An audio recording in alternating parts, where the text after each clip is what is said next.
I remember seeing the reveal trailers when Lies of P was announced and thinking it looked hilarious. A retelling of Pinocchio set in a gothic Belle Epoque era France, featuring a Sekiro-adjacent parry system releasing the year after 3 other Pinocchio adaptations. It felt absurd, but still stuck in my head for a while. I bought the game on a sale, and after living for a while in my backlogs, I finally started playing it earlier this year, and I am so glad I did. Souls-likes are well known for hooking players through gameplay and atmosphere, but Lies of P had me invested in its story, and the way it played with the themes and ideas from Carlo Collodi's classic work in a way other games in the genre rarely do.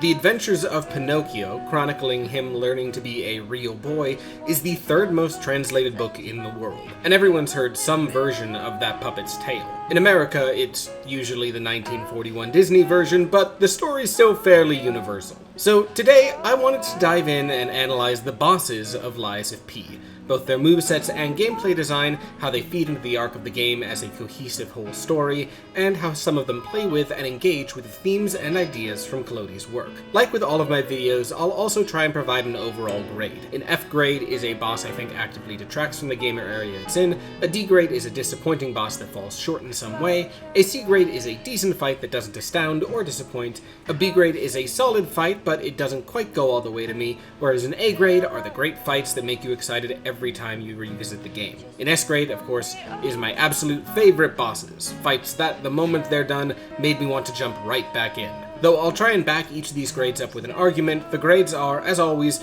going to be somewhat based on personal taste. As a single warning, there are going to be both gameplay and story spoilers of the entire game and DLC in this video. So with all that out of the way, let's dive into the ruined city of Krat, and the puppet frenzy that's taken the city in its grip.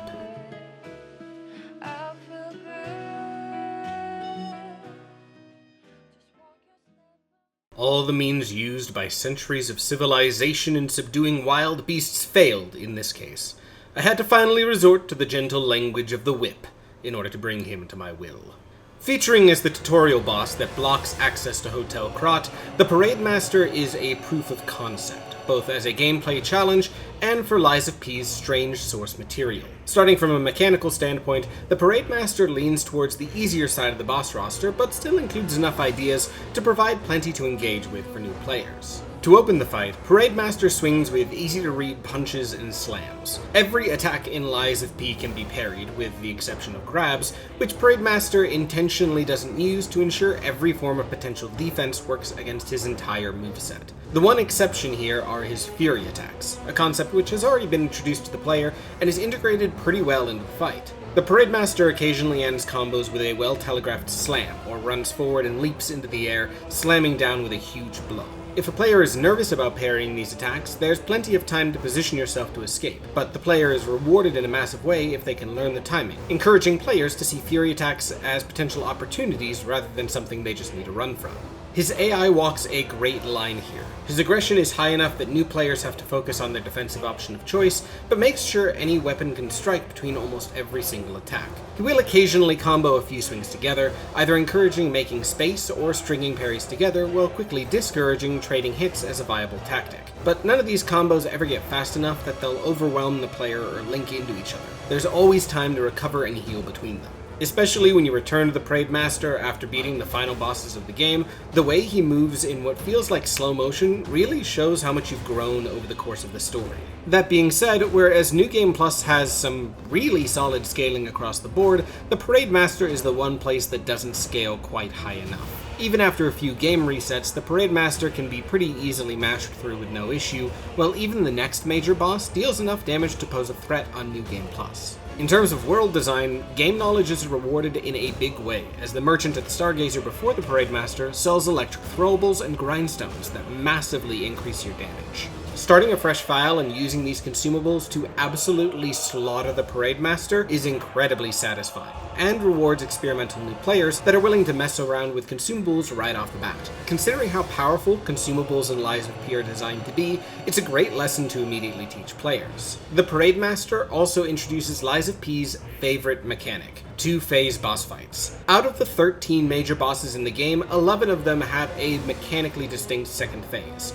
and the two who don't have very specific reasons why they were excluded from the trend. The Parade Master enters their second phase without pausing gameplay by entering a super armor state where he takes far less damage and stagger before smashing his cage from his back to the ground. He grabs his top hat and tears it away, taking his head along with it to use as a makeshift club. There is a great visual escalation here, with the puppet's core starting to heat up and smoke that makes the Parade Master feel like he's fighting with every ounce of his being. And combined with the music really leaning into the horror aesthetic Lies of P opens the game with, the Parade Master ends up serving as a climax of the atmosphere that the player's first visit to Krat Central Station has been building towards. The title card of Lies of P drops almost immediately after this boss fight, so a climax here makes that late introductory title card feel incredibly earned. Attack strings in the second phase often last much longer than in the first, forcing players to be more diligent as to when they can counterattack. The increase to his attack range encourages players that were dodging to dodge through the attacks instead of away, helping to encourage a consistent level of aggression that Lies of P really wants the player to demonstrate. It serves as enough of a change to his rhythm that the phase feels distinct without feeling like you need to relearn the whole fight here, which is a great place to sit for an introductory boss that, rather than being an absolutely overwhelming challenge, is designed to define what a boss encounter in this game plans to look like. Not to say that he can't be challenging, he's pretty tough, but familiar players with the genre probably won't struggle too much with him. Beyond fulfilling an important gameplay role as the introduction to boss fights, the Parade Master also fulfills a significantly more important role within the game. He sells the player on the concept of Lies of P as an adaptation of Pinocchio. One of the most adapted plots from The Adventures of Pinocchio is the Land of Toys. When Pinocchio neglects his duties by traveling with Lampwick to the Land of Toys, he contracts donkey fever and turns into a donkey, and that donkey is then sold to the Circus Master. The Circus Master happily uses whips and sticks to train his animals, pushing Pinocchio further and further until Pinocchio breaks both his legs, at which point he sells Pinocchio to town with the intent of having him skinned and turned to leather. Rather than teaching a specific lesson or making a statement like most of the villains in Pinocchio, the Circus Master's cruelty is a punishment for Pinocchio's laziness. Pinocchio chose to skip school and go to the Land of Toys, and the Circus Master's cruelty and Pinocchio's future as a beast of burden is what he has earned as a result. And this is where the Parade Master's role works really well from a meta perspective. Even players going in mostly blind will know what Lies of P is adapting, and people with even a passing knowledge of the material are aware that they're playing as the puppet who wants to be a real boy and must tell no lies, assuming they watch the Disney version, and at some point that they deal with an evil circus. The Parade Master is foreshadowed throughout the entire area, with signs advertising his presence before the player has even chosen their weapon. This design immediately invokes one of the most universally adapted pieces of Pinocchio, while also still matching the bloody aesthetic of Krat. The fact that he uses his body as a weapon cements him as a puppet, alongside these garbled words that echo throughout the boss fight, while the cage full of corpses on his back sells him as a horrific beast that must be stopped, and fills that back-of-the-box promise of the game as advertising that you'll be fighting crazed puppets that have taken over the city. Opening with this encounter helps to hook the player quickly, by immediately delivering on the premise of the elevator pitch before the game starts to twist and turn deeper into the story. Though the Parade Master, as I mentioned prior, is somewhat disappointing on a New Game Plus playthrough as a gameplay challenge, he is also one of 4 bosses in the early game that speak in a puppet language. And in New Game Plus, you can understand that dialogue. It's a fun little mechanic that provides some additional context to earlier boss fights while the scaling is fully catching up to the player's build. Sadly, the only voiced versions of these lines comes in Romeo's second phase, which means I didn't catch a lot of these lines while in the fight proper, but the Parade Master's lines serve to make them feel even more deranged. Dialogue like, "Discipline will do the trick," or "Bad children get the stick," make it feel as cruel and malevolent as it looks, which, considering that the main twist is that the puppets under Romeo's control are actually fighting for the benefit of the city, is initially a strange choice. However, I have somewhat of a crackpot theory as to why, out of these 4 puppets, Puppet Master is the only one that doesn't vocalize the message that Romeo is trying to get to P. P, for those who don't know, is what I'll be referring to the player character as for most of this video. As I mentioned, the Circus Master in The Adventures of Pinocchio exists as a vessel to punish Pinocchio for sin. If you consider the Parade Master a punishment applied to P for Geppetto's sins, then the dialogue starts to make more sense. Unlike the others, he isn't fighting you in anyone's name or with the hope that you'll see their way of thinking, or even in a desperate push to stop Geppetto. The Parade Master is here to punish you for sins that he views P as emblematic of. In his own words, Bad children get the stick. Any creation who willingly follows Geppetto is a monster, and the Parade Master is happy to punish them. And you are, after all, a puppet of Geppetto. A great little play on words that I'll get more into near the end of this video. As one small minus, as much as I love his music, I think he actually sets the musical bar for the game a little bit too high. Parade Master has one of the absolute busiest boss themes with a ton of vocal and string movement that really pushes the energy and intensity to drive that horror element of the Puppet Frenzy home. A lot of the other early game boss themes are amazing, don't get me wrong, but they don't intend to match that same element. This theme ends up putting forward a foot that the game really doesn't intend to keep going for a while. I'm also not a huge fan of his introductory cutscene. The cut to black when you break down the gate leads to a pretty static reveal of the Parade Master rather than a more dynamic shot, though the existence of a cutscene is somewhat justified with the really great visual framing the boss is introduced with as the game seamlessly flows into the fight proper. I love this image of the festival signs framing the Parade Master in the illumination of a flickering light. It sells you not only on the design of the Parade Master, but of the game in general really hard. Personally, I think the cutscene should have characterized his horrifying playfulness more. The Parade Master is an entertainer, and he knew P was coming. Instead of making it feel like the Parade Master was activating while happening to be behind a conveniently placed cardboard sign that hid his design initially, introduce him intentionally hiding, with the reveal being a display of his own twisted showmanship. Characterization of the four major puppets that aren't a part of the Puppet Frenzy proper could have served as a great nugget of foreshadowing that there are actually two unique leaders of the Puppet Frenzy. The Parade Master is tough to grade. If I was only looking at gameplay, I think it'd be near the top of a B grade, but as a meta introduction to the world of Lies of P as an adaptation and a story, I think he does edge into the A grade. He sets the stage for the rest of the game in an excellent way and does a great job hooking the player into the bulk of their experience. A day will come when you weep as I am weeping now, but then it will be too late.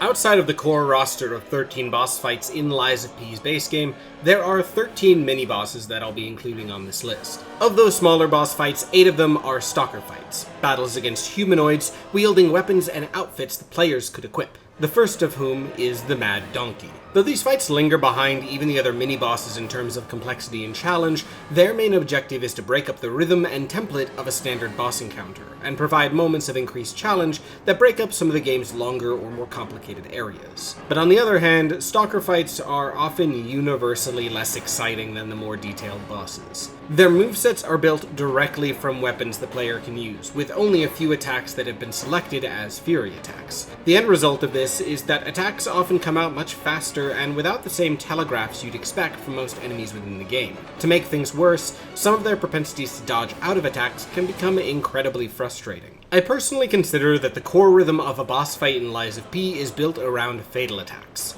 Whenever enemies in Lies of P take damage, they have a constant health regeneration effect for a portion of the damage dealt to them, and boss fights are no exception. Once a boss's stagger meter is full through attacks and parries, they become groggy, at which point the player can land a heavy attack, certain Fable arts, or throw a big metal rock at them to stagger them for a fatal attack.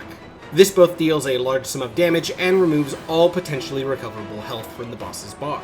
By allowing the player to remove potential regeneration from boss fights through aggression, Lies of P is pushing the players towards using a mix of their heavy and light attacks while ensuring that attacks stay consistent. It's an elegant solution that I found defined my build choices in almost every single run I've completed, as my ability to deal solid stagger damage and to hit fast, heavy attacks became a core piece of selecting what weapons I used. The Stalker bosses also theoretically play using this mechanic, but instead of encouraging aggression and that repeated rhythm of building staggers into a heavy blow, Stalker bosses instead encourage walking in a circle and landing a backstab, something which also counts as a fatal attack. Especially as you improve at the game, getting these backstabs becomes easier and easier, to the point that I was fishing for backstabs on Mad Donkey my first attempt on my first playthrough. Instead of staying in your opponent's face and landing parries as a way to encourage fatal attacks, parries against stalkers will primarily be used to break their weapons, effectively obliterating any potential damage that your foe is capable of.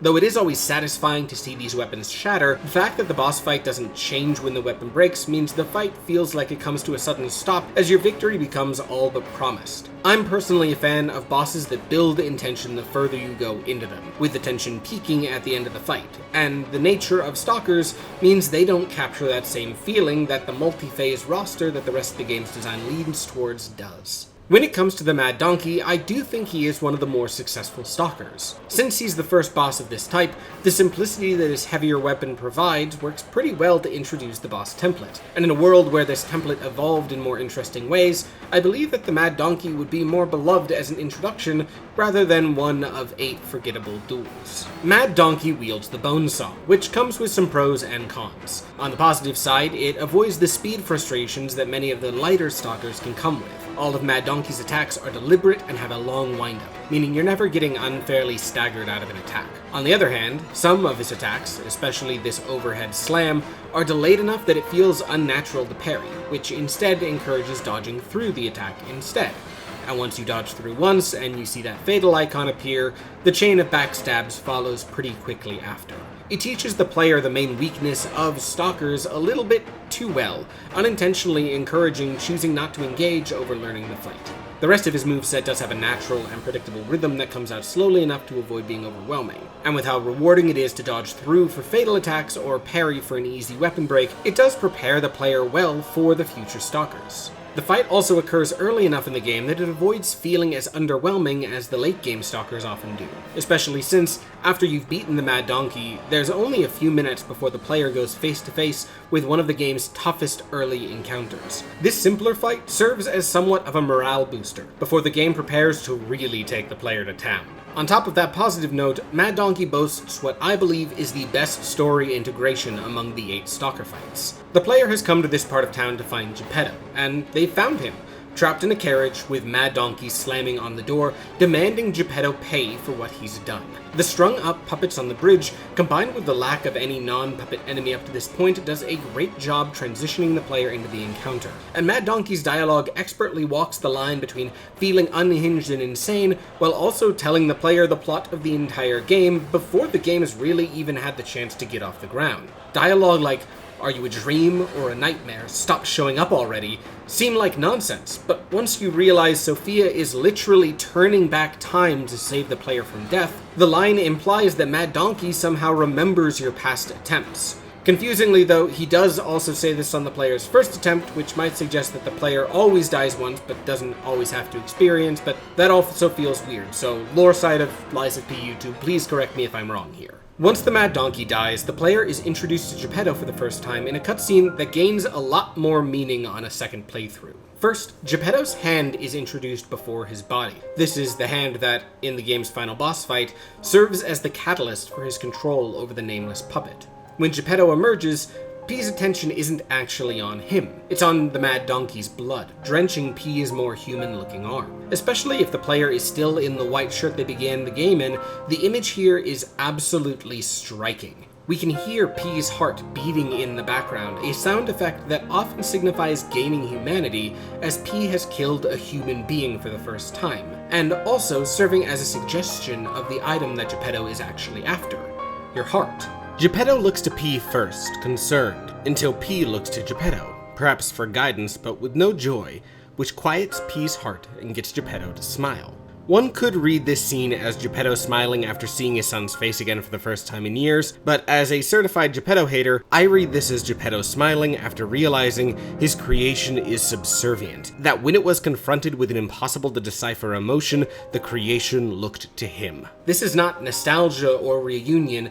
this is the realization that Geppetto has a tool he can manipulate to destroy Romeo, kill Simon, and bring his son's defiled corpse back to life. That sentence is going to sound absolutely bonkers to anyone who is watching this video and hasn't played the game. Mad Donkey had to be a human being, or this cutscene would not have hit like it does. A puppet or a carcass wouldn't lead to this same incredible piece of wordless storytelling and characterization of P, and that human nature justifies Mad Donkey's design mirroring P's own moveset. On top of that, Mad Donkey's status as a boss fight builds up to Geppetto's introduction without bringing the level's momentum to a halt. The real boss of the level comes immediately afterwards. There's only one more shortcut to unlock before the player reaches the Scrapped Watchman, and Mad Donkey's relative simplicity lets Geppetto's introduction have the weight that a boss fight immediately prior adds, while not taking away the thunder of the Scrapped Watchman, pun intended. In terms of references to the source material, Mad Donkey continues to follow Parade Master's lead. Children being turned into donkeys is one of the most famous pieces of iconography, especially from Disney's well-known adaptation, making it another early reference understood by players with even only a passing knowledge of Pinocchio. I do think the donkey being adapted as a stalker works well. The donkeys in The Adventures of Pinocchio were boys who had trusted the little man, and caught donkey fever as a result. As a sweeper, Mad Donkey would have likely worked for the workshop union that Geppetto ran. He's placed his trust in the wrong people, and now this is his fate. Who he was has been erased by the people that he trusted. The comrades he left behind are dead. It turns out, he's the jackass here. An obstacle that Geppetto doesn't even bother to discuss after emerging from the caravan and stepping over his corpse. Though it's a simple fight, I think Mad Donkey's story implementation just earns him a B grade. As the first stalker of the game, he feels fresh on a first playthrough, even if his gameplay does struggle to persist into later runs, and his story implementation, both as a moment of pause before the boss of the area and as a method to introduce Geppetto, keeps him from feeling unnecessary on each replay. The judge listened to him with great patience. A kind look shone in his eyes. He became very much interested in the story. He felt moved, he almost wept. The second major boss within the game, and the first boss designed to serve as somewhat of a difficulty wall to the player, is the Scrapped Watchman. And when it comes to early game walls within this genre, Scrapped Watchman is one of my favorites. Starting with the visual design, the Scrapped Watchman depicts an escalation from the Parade Master, while still maintaining the themes and idea that tutorial fight introduced. The Scrapped Watchman was built as a policeman, which leads to a natural escalation. The Parade Master was created for entertainment, fighting and killing despite the fact that he wasn't built for it, and even using his own severed head in lieu of a weapon. The Scrapped Watchman's limbs, meanwhile, are twisted and clawed, letting him feel built to fight and kill in a way that the Parade Master wasn't, and combined with the increased challenge, this leads to a great feeling of progression. The Scrapped Watchman also reinforces the two-phase design among main bosses, as his second phase intensifies his moveset while also introducing the concept of an elemental-themed second phase. Since the Watchman uses Electric Blitz, Fuoco uses Overheat, and Andreus using Decay is a way to let each elemental effect take center stage in an early game battle. On top of that, the game introduces and sells the player on the Watchman's visual design through its cutscene really effectively.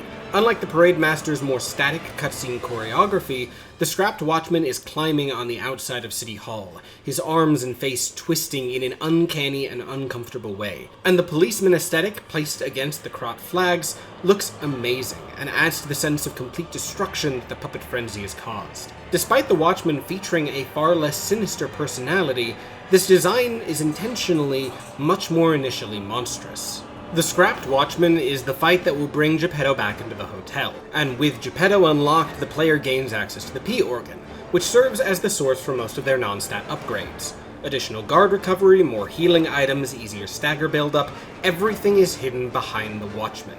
And with only a few weapon upgrade materials prior to the encounter, the player is actually pretty limited on their weapon selection here. The end result is a boss fight that demands that the player learn and engage with his moves on a much deeper level than the two bosses that came before. There are plenty of fights later in the game that I consider more challenging than the Scrapped Watchman, but the Watchman is the fight that I can see as the game's main hurdle.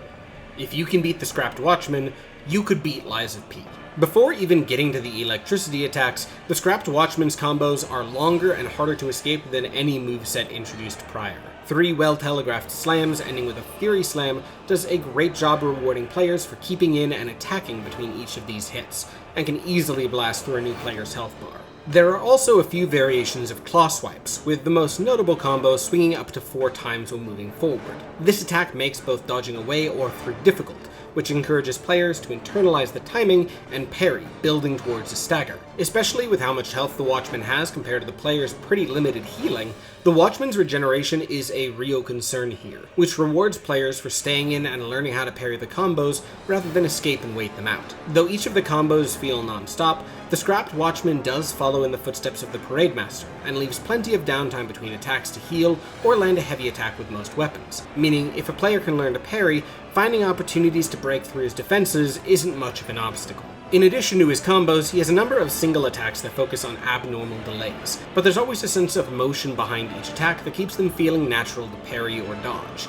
As I learned Lies of P for the first time, I found that the combination of these attacks pushed the player towards a more blended playstyle, using parries to handle long combinations and dodges to avoid more abnormal attacks while allowing the player to always stay in and punish. The only one of these single attacks that I'm not a huge fan of is his second Fury attack, a backhand with a short range that serves as a somewhat unnatural get-off-me tool. The reward for staying in on this attack is somehow less than his longest swings, and unlike the Fury attack that ends his spinning combo, the attack standing on its own means that it often exists in a vacuum rather than being built in with other opportunities to attack.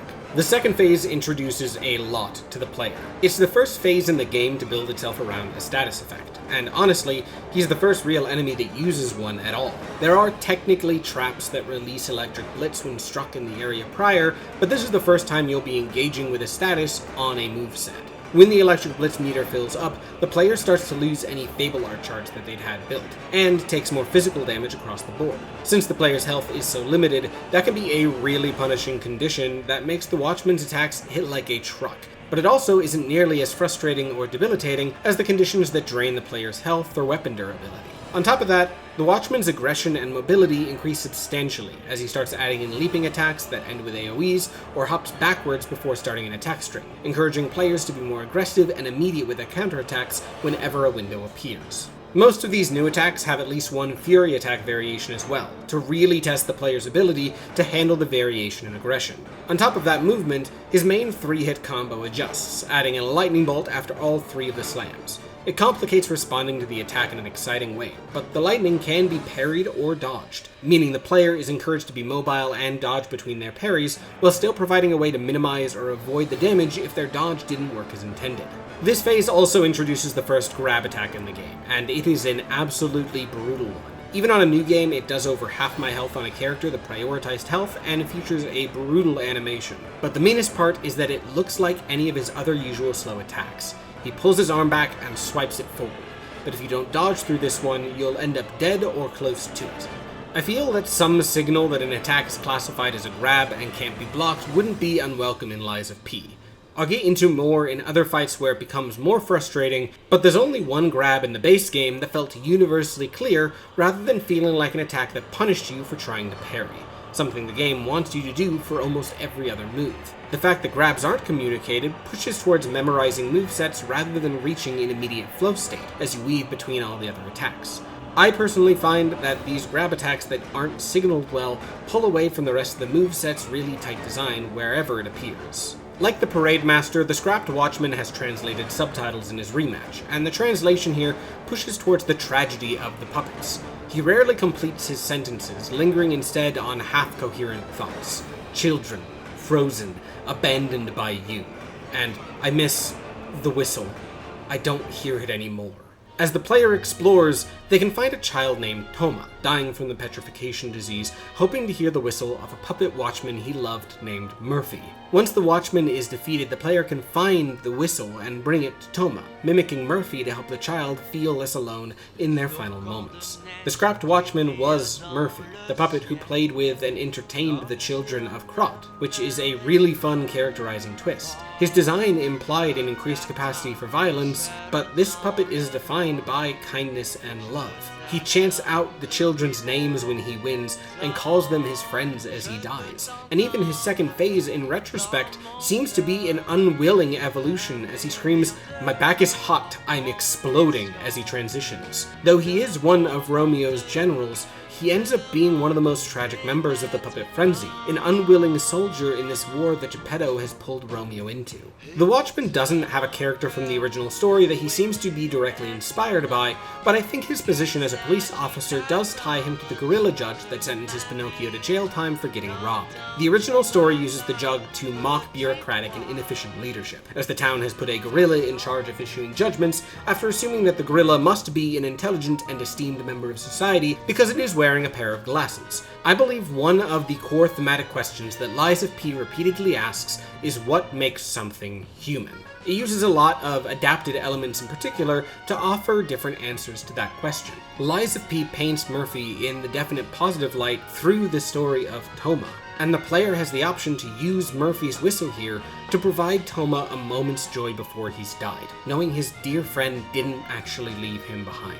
This quest implicitly commends how every decision Murphy made was driven by love for the people he protected, rather than power and flippant decision-making that defines the alchemist, with that abuse of power and flippancy being mirrored in the leadership methods of the gorilla judge. I believe Murphy, as the player retrospects and carries on his will, bringing peace to Toma, is proof that humanity and leadership is not defined through power, but empathy and connections to others. And I love that this design that doesn't immediately read as empathetic or loving becomes recontextualized through quests and additional dialogue to make him a damnation of the actions of the leadership that have damned Krot. I think the Scrapped Watchman earns the game's first S grade.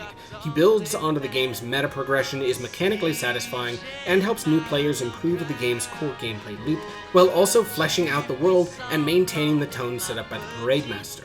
This is one of my favorite early game fights in a Souls-like, delivering a riveting experience even before the player has really dug into the game. My dear boy, why worry now? What is done cannot be undone, you know.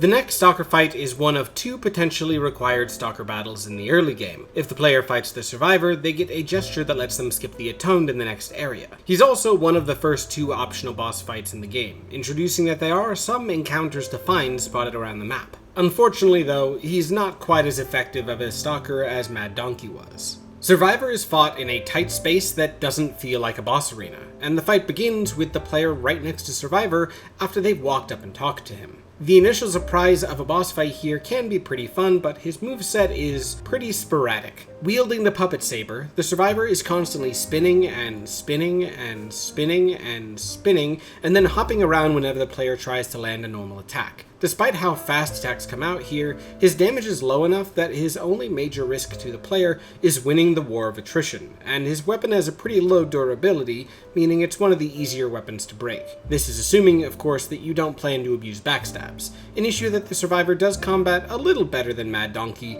mostly due to the speed of his attacks. With that said, there's a lot of bizarre dashes the Survivor can do out of what feels like hit stun to land counterattacks in a pretty unsatisfying way, and every spin and slash starts to blend together and become repetitive, especially on replays. The abnormal arena does set the Survivor apart from the other bosses, but it also means that the chance of the player being pinned against a wall or an object is pretty high. In terms of story integration, the Survivor himself is somewhat disappointing, but has a few neat details that are worth discussing. The Survivor is, well, a survivor, racked by guilt at the death of his friend Leo, not to be confused with Leia, killing puppets in a hope that he'll somehow atone for abandoning his friend. If the player wears a specific outfit, they even get some unique dialogue from the Survivor as he confuses you for a ghost of Leo. It's an interesting concept, but it doesn't quite land for me. Survivor feels almost torn between two different characterizations, and nothing shows the difference between those two better than his two potential lines of dialogue in combat.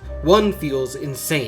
I can't tell what's blood and what's oil, whereas the other is a reflective line delivered in an unusually serene way in the depths of combat. I wish I had known that surviving is a hell of its own. When a character only has 2 minutes to establish themselves, what they're about, and leave an impression, these conflicting lines make him harder to pin down and empathize with. On the other hand, the lack of relatability does have an interesting side effect. It delegitimizes Mad Donkey. The Survivor is clearly nuts. He thinks you're a ghost, he can't tell what's real and what's not, and as the second Stalker, there hasn't really been a pattern established yet, meaning a player will naturally group the donkey and Survivor together, potentially gaslighting themselves into ignoring that the donkey was telling the truth. Survivor also reveals a recurring flaw in the Stalker fights that don't end with a cutscene, which in other words is all of them but Mad Donkey. When a Stalker dies, they ragdoll, and the physics here often do a really great job completely undermining their dying words. In terms of references, most of the Stalkers try to pull from at least one animal character from the original story. In the case of the Survivor, there's a dormouse that tells Pinocchio he's caught donkey fever and that his mistakes are permanent, that he has to live with what he's failed to do. The Survivor is a twist on that idea. Instead of telling P that his mistakes cannot be unmade, the Survivor demonstrates that fact firsthand, asking the player to think of each choice they make throughout the game's story. Lies of P does not have anything that resembles branching paths outside of maybe its final boss fight, but it wants the player to be invested in how they choose to respond to things. If the Survivor was more successfully empathetic, or the additional dialogue was harder to miss, I think he might have filled that role better. I think the Survivor only earns a D grade. The moveset isn't particularly engaging, the characterization doesn't emotionally hit me in any way, and with no build-up like the Mad Donkey building towards Geppetto, the whole fight seems fairly skippable. I don't have a dramatic quote to read for this one, since there's not really much story here to pull on. The Puppet of the Future is a big robot mascot with wrecking balls for hands trudging through waste, which is a great way to tell the story of the new wave of crot robots through a single design. The Puppet of the Future being designed to tear down the old as a herald for the future is a great way to depict the ego of the inventors, which does an even better job building with the reveal that the eccentric inventor Vanini is, in fact, actually a pretty cool dude. The Puppet of the Future stands in a huge pool of corruption, a much weaker form of the decay status. If the player fights the Puppet of the Future right as they enter the arena, they have to deal with this constant health drain, which might have been a larger issue if the Puppet of the Future's attacks posed any significant threat.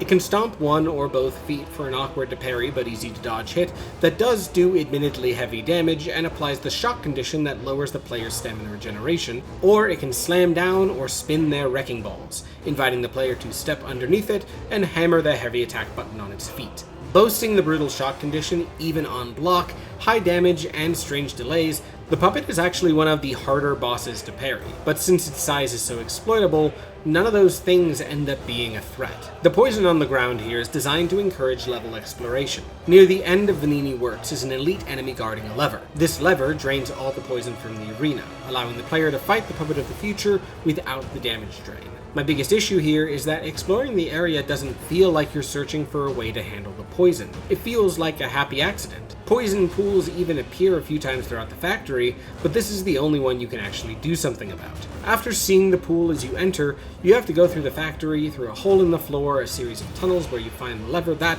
joyously and somehow, drains this specific swamp. With no pattern for interacting with the world around the boss established, players dissuaded from trying the Puppet right away will initially leave with the intent of just increasing their health and power rather than adjusting something within the level. But even if a player did make that leap and assume that they could do something about the corruption, the fact that the Puppet is so easy to no-hit makes it feel like it's not worth searching. Even in my first playthrough, I was able to take the Puppet down in 2 attempts without removing the poison, and I usually struggle a lot with learning new movesets. It's not insulting, as its large scale means it does work well as a cinematic mini-boss, but I can't give it above a D grade. The simplicity avoids the potential frustration of the corruption swamp, but delivers a forgettable fight in return. Know then, that written in letters of fire I see the words, Great Marionette Theater.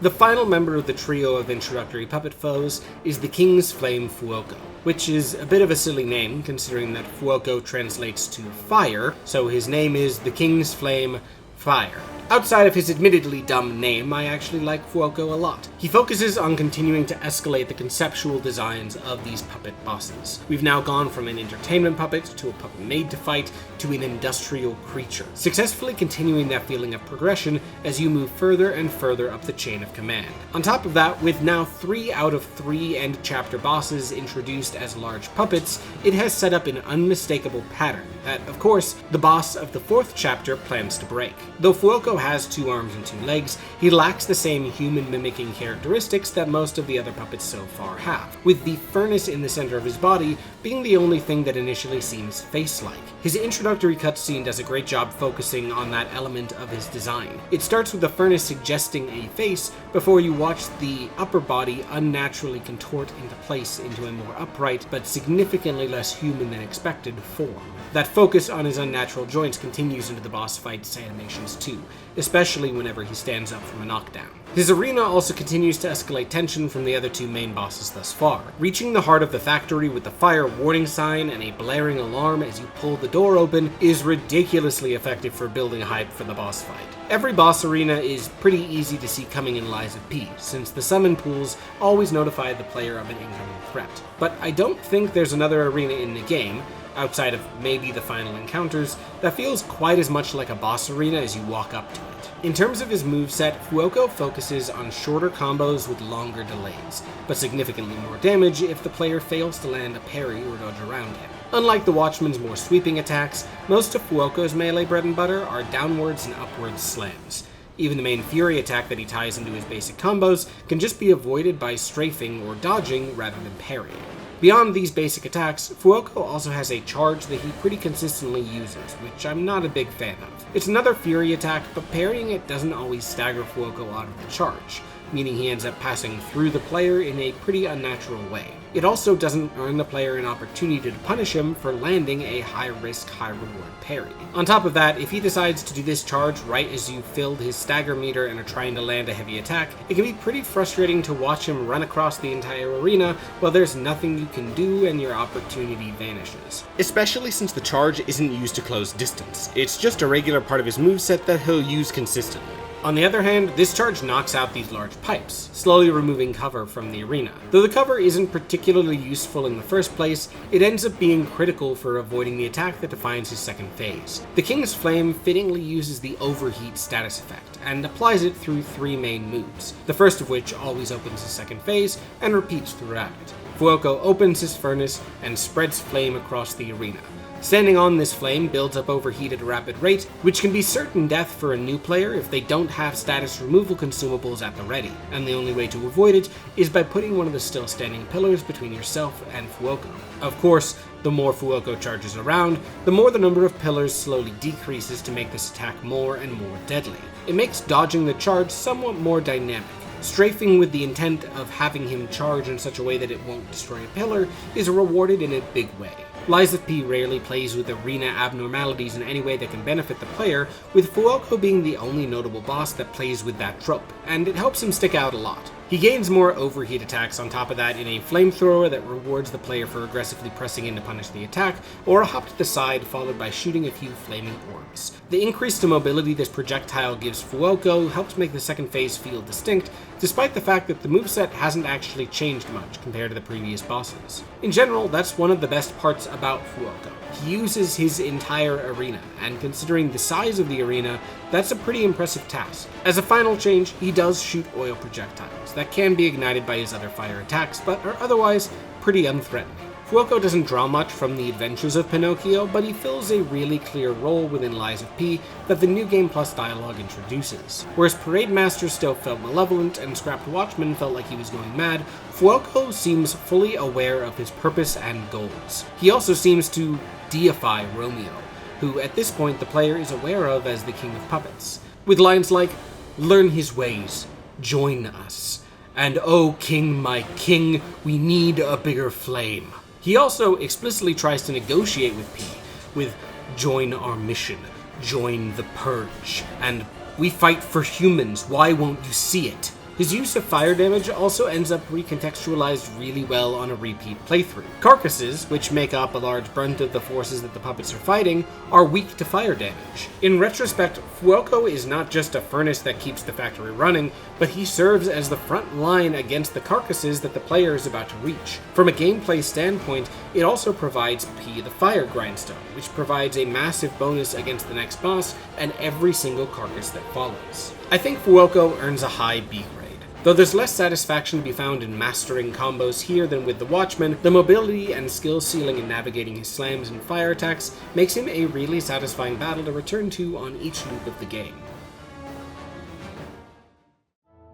In case you do disobey, you will be the one to suffer, not anyone else. The Atoned is the other stalker fight, outside of Survivor, that could be required, depending on the player's choices. If the player has fought Survivor, they can do the Stalker's greeting to lie and claim they're a stalker, which means the Atoned will let you pass. If you haven't faced Survivor, or you choose instead to tell the truth, the Atoned attacks the player. Having seen everyone she loves die from the carcasses in the cathedral above, she refuses to allow anyone but stalkers onto the cable car to progress. If someone does try, she justifies attacking them with having only one leg and one arm should curb your curiosity, echoing afterwards that only the worthy may pass. For some reason, this ends up being a fight to the death. She apparently only considers the worthy people who've killed her, so that she can't stop anyone else ever again, and also uses decay to kill her opponents, which is a status almost universally linked to carcasses for the rest of the game. Like the Survivor, it makes for a twisted motivation that doesn't really land for me. Her moveset consists of two types of attacks: swings with her hammer that have a very irregular and hard to parry rhythm, or a huge blast attack with a fury variation that deals a ton of decay buildup. The timing of this decay attack is the biggest thing that kills this fight for me. Not only does it not read as a decay attack on your first playthrough, but it is painfully delayed. She slides a huge distance across the floor and tracks the player relentlessly. And since the animation really only has a pre-attack and post-attack mode, there's no rhythm to feel here outside of just memorizing the timing. Combine that with decay being a somewhat miserable status condition, and the Atoned can quickly be a contender for the most irritating stalker fight. On top of that, her AI struggles to function in her arena. Rather than having an enclosed arena, she's in the open space prior to the cable car. She chases the player down pretty intensely, running into the edge of her AI's labeled arena, which makes her the easiest to cheese boss in the game, as the player can fight her here without her even trying to fight back. Watching a few hitless runs in preparation for making this video made the Atoned seem like an absolute nightmare. The potential for her AI to get constantly stuck on trees or obstacles was high enough that strategies for facing her needed to keep the Atoned's AI breaking in mind when they planned their routes. I've never been a big fan of fully missable bosses in this genre, but if any of the bosses were to be missable, then stalkers are good candidates for it. After all, there's nothing the Atoned provides as a boss fight that isn't done better elsewhere in the game, meaning that, now that I have footage, I'll probably be lying to the Atoned on most casual runs of the game I do. I think she only earns a D grade. Her moves aren't that fun to dodge, and her decay moves are especially bad to dodge. She does somewhat build up to the reveal of the carcasses as enemies, but the next area does that pretty well on its own, and Gemini's goofy monologue between her fight and the reveal of the carcasses breaks any atmosphere she potentially sets up. Don't listen to those who promise you wealth overnight, my boy. As a rule, they are either fools or swindlers. Listen to me and go home. The fallen Archbishop Andreus has somewhat of an impossible task within the context of Lies of P. When I discussed Parade Master, I mentioned that he delivers on the advertised fantasy of the game, traveling a destroyed city and facing against the puppets that have gone berserk. Through the first 3 chapters, the game has enforced this pattern, with only a few hints towards another threat lurking beyond the puppets found in notes and environmental clues. In Chapter 4, though, the player was introduced to the carcasses, enemies that are, quite frankly, zombies. When the player enters the boss arena at the end of the cathedral, they are met with the Archbishop, a contender for the most monstrous design within the base game. The design is slightly foreshadowed upon entering the cathedral, where the bishop can be seen from a distance eating a corpse for a moment, before it hears the player and slinks back down a pit. The design is also introduced in an exceptional way, entering the boss arena and seeing the painting of what the bishop once was, followed by an uncomfortable reveal of the human-like body of the boss, immediately makes the player feel like they've stumbled upon something sick and rotten. The off-color point of view shot starting upside down, followed by the Archbishop turning himself right side up to get a proper look at the player, sells the animalism of the monster they're about to face. The blue blood looking like tears streaking down the mask is an excellent humanizing detail that makes the reveal of the main body even more effective.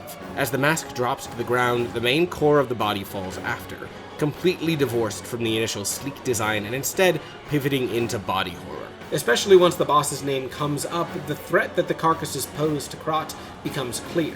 This will be the fate of anyone infected. In my first playthrough, I made the incorrect assumption that removing the mask had released the full creature. The gold robes on the Archbishop's frame are still found on this creature's form, and the creature's face being upside down mimicked how the cutscene introduced the Archbishop. The pale and raw eyes invoke crying in the same way the mask did, while the strange ribcage felt reminiscent to me of that winged arm the creature hid behind.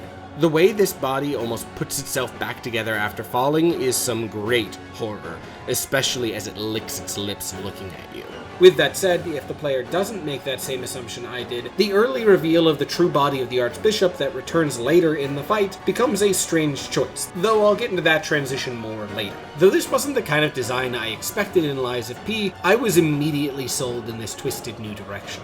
The buildup of these intensifying puppet designs, only to completely pull the rug out from under the player with this creature, does a great job drawing the player into the story of the game and the world of Croc, before using the Archbishop to start building momentum towards the story that the game wants to tell. The Archbishop, like the Watchman and Fuoco, is built around a status, and the most brutal of the three main statuses was certainly saved for last. The decay status effect not only does the damage over time of overheat, but damages your weapon durability over time as well. Like with overheat and Fuoco, the decay meter filling up without a status removal item at the ready can be a quick death knell for an attempt. Unlike Fuoco, who only had a few select second phase attacks that built up the status, the Archbishop inflicts the status throughout his entire battle, and the second phase only ramps up how commonly the status appears. In the first phase, the Archbishop can slam his tongue down, then whip it across his body. Getting hit by each of these attacks can fill the status bar immediately if the player isn't equipped for decay resistance, and even blocking the attacks instead of parrying still adds a decent amount to the meter. Thankfully, with only this one attack building that status up, the player usually has plenty of time before the tongue threatens to fill the rest of the bar again throughout the first phase, but the second phase puts decay on almost every single one of the monstrous body's attacks. With this status using so many resources, and the Archbishop being by far the longest boss fight so far, this ends up being the most threatening use of status yet. Outside of the decay tongue attack, most of the Archbishop's moveset is a straightforward series of slams and slashes. Stomps that travel across the arena, a huge double-handed slam, and a combo that he can skip the first move of. A swipe into a slam, into a swipe from the arm on his far side. This combo becomes satisfying to dodge with time, but the swipe from the far hand is really hard to see coming until it's too late due to the Archbishop's size, making it hard to visually learn the timing outside of trial and error. His Fury attacks are decent for encouraging positioning, but they aren't satisfying to master. He rises into the air, walks for a short time on his unnatural legs, then smashes into the ground. Learning to dart under him and avoid the hitbox to counterattack seems initially satisfying until the player learns about the Archbishop's final attack, doing a little butt scoop backwards that does damage. On top of that, the back of the creature's ribcage actually functions as a shield, bouncing any of the player's attacks off, meaning the player always needs to be attacking his face, not his back. This shield does vanish in the second phase, but also there becomes a significantly larger reason why you don't want to get behind the monster's face. All things considered, this boss initially feels more manageable than the last few bosses. The Watchman boasted 8,700 hit points and Fuoco had 8,600, but despite the game providing a ton more weapon options and upgrades since those fights, and the player gaining rechargeable grindstones that can even hit the Archbishop's fire weakness, he doesn't even cross 7,000 hit points in this first phase. As I was reaching the end of my first ever attempt on this boss, I actually barely managed to cross that finish line, and I remember thinking that this fight felt so much simpler than everything that had come before. After all, there had been no adjustment to the moveset over the course of the battle, even after the game had trained the existence of a second phase as a rule throughout those first three major puppets. And the moment that another cutscene started once that health bar emptied, I realized that I would not be beating this fight on my first try. I love it when a game can pull off moments like that, just by introducing and utilizing a trope. I've heard people criticize how much Lies of P relies on bosses with two completely unique health bars. Out of the core 13 fights, 6 of them use this trope, to the point that by the end game, it's become somewhat of an expectation. When it comes to early introductions of the trope, though, the Archbishop does a really great job. The combination of being the boss to start this pattern and the first boss that speaks coherently after the phase transition cements him as a really important battle, communicating to the player that this design diversion into body horror isn't a one-off moment. The transition itself features the creature's ribcage growing into a chrysalis, tearing it open to reveal the original body of the Archbishop. This moment is slightly minimized by having already revealed this true form, though the reveal of the toothy maw in place of a face and the body turning itself around as the Archbishop begins to control the creature is incredibly effective, even to a player who might not have made that same incorrect assumption I did. I also like how this plays with the game's theme of puppeteering. The Archbishop seems to be controlling this entire creature, giving it almost a puppet and its master vibe, with the master being coded as a worm-like parasite. On an unrelated note, I wonder what the designers think about Geppetto. However, the second phase doesn't quite nail the gameplay side for me. After the Archbishop has emerged completely, there are two different movesets. One moveset is nearly identical to the first phase, but with every attack now dealing a small amount of decay buildup. This means that standing in front of this phase without knowing how to parry is very heavily discouraged, especially since combos will go a little longer than before, and the windows to attack become smaller. There's also a new triple charge attack, the third of which is a fury attack, that the Archbishop can start from a medium distance that punishes trying to space out his attacks, meaning you're punished for blocking and spacing. You either need to dodge in, learn to parry, or learn to fight the new side. I'll be completely honest here, I cannot figure out how to deal with this moveset at all. The snake-like body is flailing around constantly, attacks have strange delays and cover a ton of distance, and the body is almost always outside of the player's reach and completely wrecking the camera if they try to attack the body under it. The concept of this flexile sentry-like design is really cool. Do you fight an upgraded version of the moveset you faced, or do you learn a new moveset and try to face it? The issue is practically, there's no reason not to run in a circle early on in the fight and keep improving your skills on that same moveset. There is one final attack worth mentioning here, and I'm not a huge fan of it. The entire body rises and starts to absorb blue energy, which we later learn is Ergo, shooting forward in a beam that has a huge explosion radius immediately after. This is how dodging the attack correctly looks. It doesn't feel particularly great. There is a huge window afterwards to counterattack for a ton of damage, but I've just never really enjoyed this attack. It does bring focus back to the source of the chrysalis within the Archbishop's physical design, and considering how that chrysalis foreshadows the transformation of Simon Manus, one of the game's potential final bosses, it is important that some attack come from there as a reminder.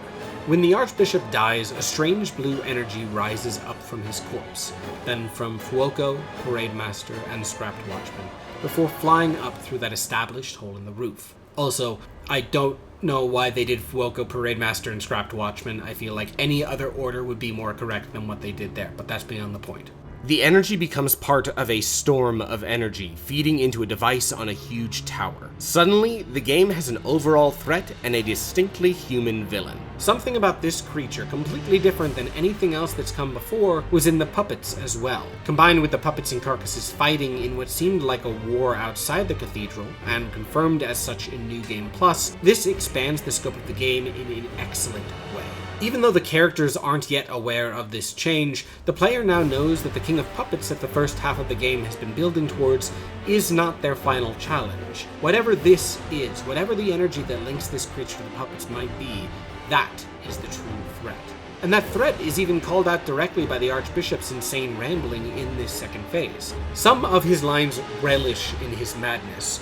Only I can sense the presence of God standing by. Where is everyone? Why do I taste blood?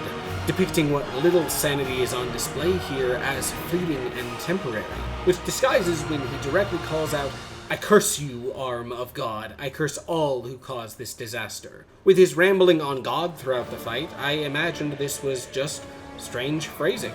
But the arm of God is the key item that the game's story is built around. Details like that add a ton of retrospective context that make replays really fun. I also love that, after his death, the Archbishop's human voice returns for just a brief moment with a final message before disappearing forever. I want to go back to the old Krat, the old me, before the greed overtook me. I think that the fallen Archbishop earns an A grade. Though the primary gimmick of the second phase does fail to deliver in a satisfying way, I think this fight manages to very effectively pivot the direction that the game set up in a way that keeps the player's attention, while also introducing the 2 health bar gimmick without serving as a difficulty spike in the same way later bosses do. It makes use of the boss design that came before, while also setting up everything that comes after. And it's a satisfying gameplay challenge in its own right. At that moment, the door of the room flew open, and 4 rabbits, as black as ink, entered, carrying on their shoulders a little bier. "What do you want with me?" cried Pinocchio, sitting up in bed in a great fright. "We are come to take you," said the biggest rabbit. "To take me? But I am not yet dead." "No, not yet. But you have only a few minutes to live." After Archbishop Andreus changed the definition of a boss fight, the game continues to experiment somewhat with the Eldest of the Black Rabbit Brotherhood. a multi-boss encounter featuring one humanoid boss enemy with 3 unique stalkers that join in throughout the fight at certain health gates. Despite how frustrating that premise might initially sound, this is actually one of my favorite multi-boss fights within the genre. And though it feels different than any other boss thus far, and honestly any other boss in the rest of this game, it does a great job pulling the focus away from the carcasses introduced within the cathedral and back to the puppet plotline. Of course, it doesn't do this through a puppet, but by putting the focus on the player's nature as a puppet, allowing them to refocus the game before the climax in the opera house that comes in the next chapter. In The Adventures of Pinocchio, when Pinocchio refuses to take his medicine despite facing potential death, 4 black rabbits carry in a coffin made especially for him. Frightened by the presence of this representation of death, Pinocchio obeys the fairy, taking his medicine and driving the rabbits away. Lies of Peace similarly characterizes the Black Rabbit Brotherhood as symbols of death, but continues the game's habit of turning animals into stalkers with masks, and putting the Brotherhood in particular in the role of street thugs that control an urban area. They're actually introduced as soon as the player leaves the hotel for the first time as destructive and dangerous, and the player is really sold on how deranged they are throughout the entirety of the Malum district. The eccentric releases monsters to attack the player while knocking them over the loudspeaker, and the youngest even catches the player in a bear trap. The player also encounters the Red Fox and Black Cat here, a pair of recurring NPCs who drive home that anyone who knows what's best for them will stay out of the Brotherhood's way. The visual design of the Brotherhood is great. All 4 of them look and feel unique, with my favorite being the eccentric with his bucket helmet with a drawn-on smile. The youngest feels the most rabbit-like, and the battle maniac's almost disgusting confidence and bravado as he sends the Eldest after you instead of doing anything himself makes you want to punch him in the face so hard. The Eldest himself combines his rabbit mask with a gas mask and carries in the coffin for P with Liar written on the inside in a stark white paint, before drawing a Buster Sword. The Eldest is the real boss in this battle, and the other 3 serve as elite mobs throughout the fight. The arena and build-up of each of these characters adds a lot. The reveal of their designs is done so casually, and the final shot of the Brotherhood delivering you your coffin characterizes the crew in a great way. The Battle Maniac and the youngest are casual and almost mocking, while the Eldest looms in the background as the true threat here. The dark arena filled with pools of 2 bright street lights makes for a really striking space, and despite all being humanoids, the different builds still read clearly even in the more shadowy spaces of the arena. My one minus is that the edges of the area are buildings with small pillars, and I often find that getting stuck in these spaces, especially if you are pushed backwards by an attack, can become one of the bigger sources of frustration in the fight. Also, when the fight starts, the coffin ceases to exist, and considering how much the iconography of that coffin was used in the introduction of the fight, and how it returns as the centerpiece for the rematch with this crew, it feels like a missed opportunity to provide another source of cover. As a boss, the Eldest encourages parries even more than every boss in the game thus far in a big way. Like the Stalkers, his sword can be broken to minimize the damage he's able to output, which can make the tail end of this fight much easier and lower the potential risk of something going wrong when you're dealing with multiple opponents at once. Most of his combos focus on repeating a single attack multiple times, which I think characterizes him as a beast of brute strength without much strategy. He has a triple slam, a spinning attack that closes the gap, or a typical 4-hit combo with his sword. The triple slam ends with a fury attack, and he can do 1 fury attack from neutral. He has 2 other attacks that focus on closing the distance. A huge leaping slam that can be ducked under for a big opportunity to attack back, or a charge that ends with a sliding swing that is pretty difficult to avoid without parrying. Some of his animations can feel a bit surreal with the size of his weapon, especially his spinning combo, but it always felt satisfying enough to parry that I enjoyed it. 2 of his moves do struggle to land somewhat for me. His slamming attack homes towards the player, which makes sense with how easy it is to strafe around him. However, his backswing here has a hitbox, so while the player strafes around him, they can get hit by him winding up for an attack. And I've always found that this seems to almost punish staying in close and aggressive. After all, staying back and then dodging behind him as he goes for the final swing is the most reliable counter outside of perfect parrying all of these. My other issue is less of a move and more of a fake out that he uses, the Eldest's partial stagger. Universally, bosses have a stagger, which makes them stop their attack and take a moment to recover, providing a moment for faster weapons to land a few more attacks, heal, or refresh your weapon's durability. The Eldest staggers, but then goes into a normal combo in less than 1 second. Once you internalize that this is the only boss in the game that does not have a partial stagger you can use to recover, it becomes less frustrating. But especially once you're starting to improve at the game and becoming really aggressive in these stagger windows, it's weird to find a boss that discourages that.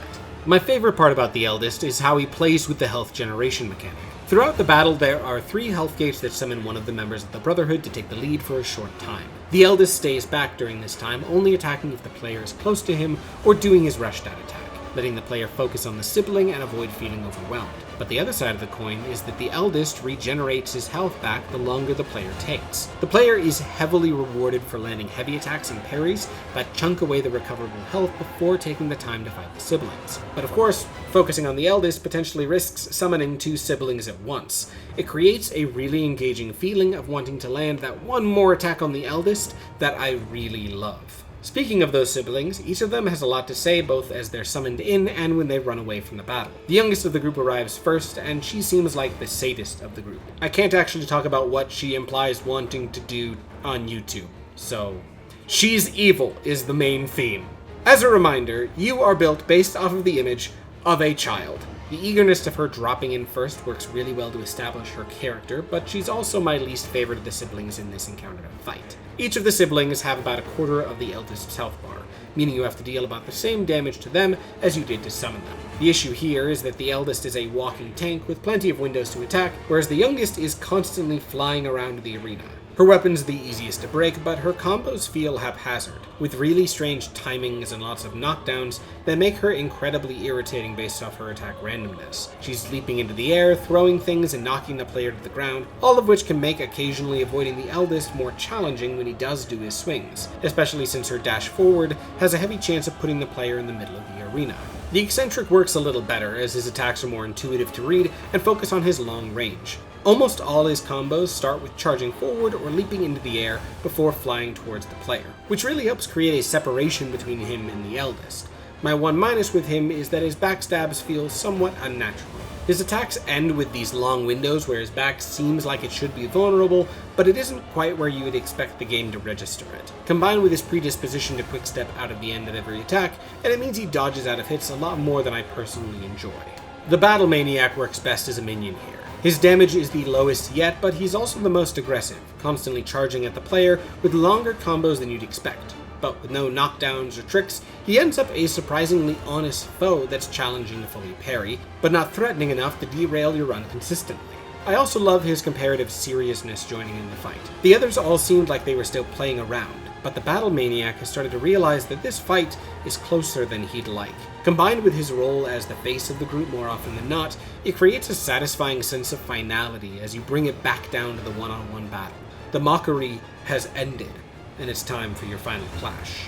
The audio design of the Eldest also deserves a shout out. Everything he does comes with a grunt, which gives his attacks a real sense of weight. And that also makes it easy to tell when he's attacking or about to attack, even when you're dealing with the most erratic members of the Brotherhood. Combined with the dialogue from the siblings and the feeling of progression it creates, this is a really satisfying fight to take down. There is one more frustrating piece of continuity within his death animation that slightly bugs me. When he dies, he drops his sword to the ground. But in the cutscene, the sword is embedded in the ground so that the Battle Maniac can pull it out and swear vengeance. That and the missing coffin are both small details, but they pull me out of the fight just a touch. Despite minor continuity frustrations and my dislike for the youngest, I think the Eldest of the Black Rabbit Brotherhood still earns an A grade. The characterization makes for a memorable battle, and the ending cutscene promising their return sets up the inevitable rematch really well, something the game takes advantage of when the end game kicks into gear. Oh dear me, how shall I ever go home now? How shall I ever look at my little mother again? What will happen to me? Where shall I go? Rosa Isabel Street in the Opera House serves as one of Liza P's 2 climactic areas, with the Opera House serving as the culmination of the puppet plot line that the game began with. Instead of a single fight, the game provides 3 bosses here, 2 of which are required, and the other of which is always in the player's path to build towards that climax. The first required fight is the game's next stalker encounter, the White Lady.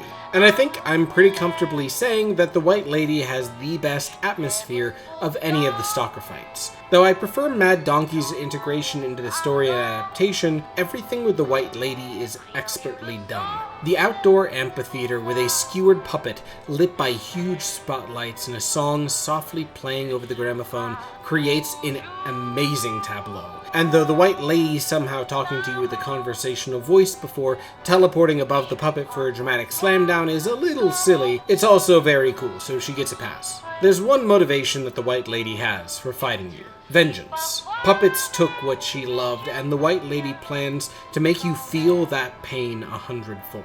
Her voice acting is incredible, and her design makes her the most striking human foe up to this point. Attentive players may have heard of the Red Singer, Adelina Corday. The White Lady is her sister, an opera singer whose voice failed her, now taking up the blade to get revenge on the puppets that killed her beloved sister. The music in the background here is diegetic, a recording of her dead sister as a way to almost conjure her spirit into this arena, which pushes the tragedy of the puppet frenzy to its absolute maximum. It also sets up the story of Adelina to unfold over the rest of Rose Isabel Street. Adelina is not dead. Not only that, but the White Lady lost her voice when Adelina poisoned her, ending the White Lady's career early. Once you learn that, this fight becomes even more tragic. Most of the stalkers you face have lost their resolve, but the White Lady is so intent and focused on getting revenge, except she's getting revenge for someone who A, isn't dead, and B, didn't share the same love she had for her. The entire story is incredibly operatic, to put it mildly. Huge motions of betrayal, love, and revenge that make the White Lady almost feel like a part of the stories she once sang. I've also seen people discuss, and I somewhat believe, that this is an adaptation of Snow White. Adelina grew jealous of the fairest artist in the land, clad in pure white, and poisoned her, potentially with an apple. Unlike the story, it then paints Adelina as a tragic figure, whose pursuit of jealousy gave her a temporary joy, but the quest ends with her poisoning and killing herself. I do love the interpretation of the evil queen being driven by a self-loathing, while Snow White's love for the queen never wavered. There's actually a few quote-unquote Disney adaptations, with the most obvious being Belle and her partner, who becomes a beast in the latter half of the game. But they're not connected to a boss, so I figured I'd mention them here instead. Starting the area that will later descend into absolute puppet-covered madness with a stalker works pretty well at keeping the area feeling dynamic as the player progresses through. The nature of her story and her visual and auditory aesthetic builds towards the opera house in a really natural way, and ends up being one of the biggest pieces that makes Rosa Isabel Street my favorite area in the game to progress through.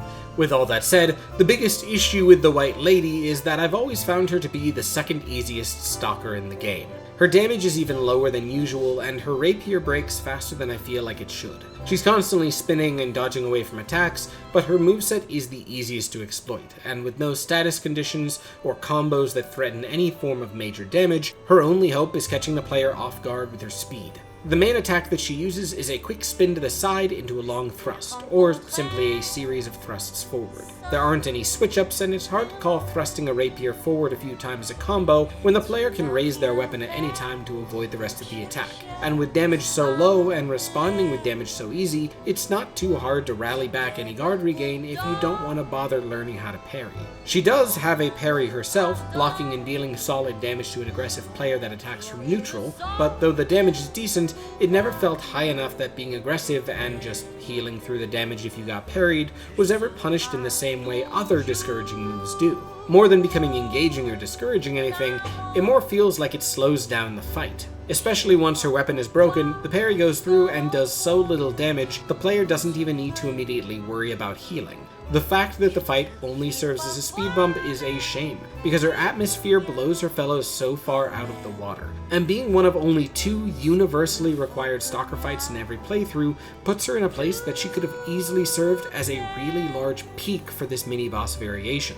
Though she lurks at the bottom of the pack gameplay-wise, I think she adds enough to her area that she still earns a C grade. The start of Rosa Isabel Street would be emptier without her presence. Her atmosphere more than fulfills her role with her area, even if the gameplay itself doesn't. It must be wonderful, one that will be able to dance, fence, and turn somersaults. With it I intend to go around the world, to earn my crust of bread and cup of wine.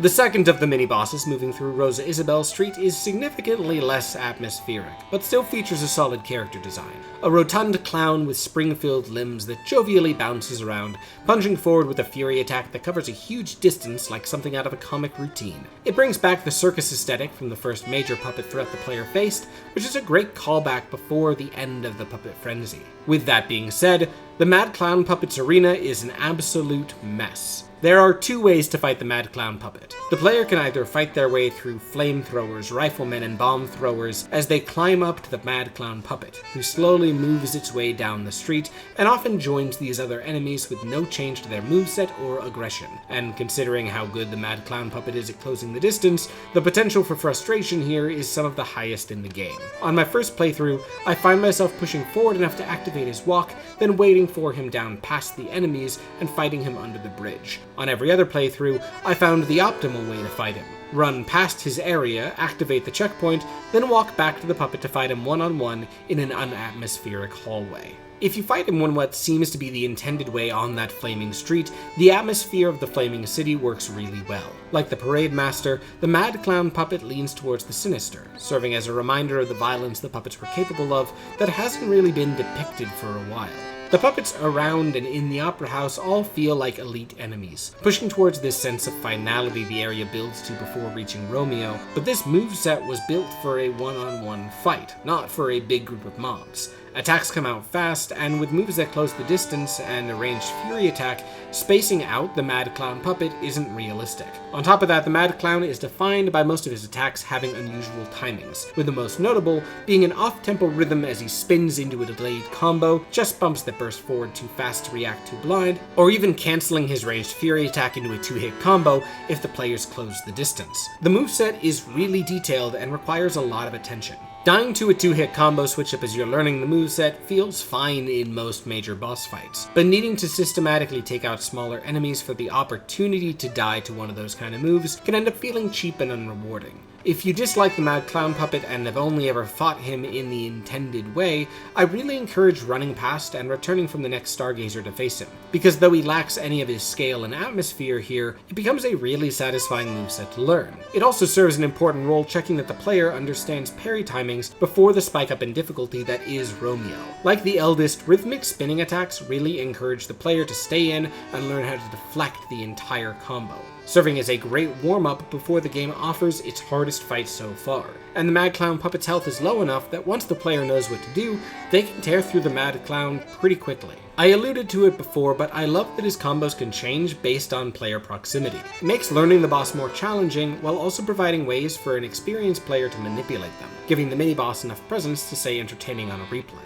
As a minus though, the fight loses almost all its atmosphere if you fight it in the hallway. Instead of Mad Clown wandering down a flaming city street, the puppet is set in a strangely clean, grey, tiled space. It honestly ends up a contender for the most boring arena in the game from this direction. There's so little going on in this corner that it makes the health bar feel like a mistake, and is a great demonstration of how much an arena can add or take away from an encounter's atmosphere and overall quality.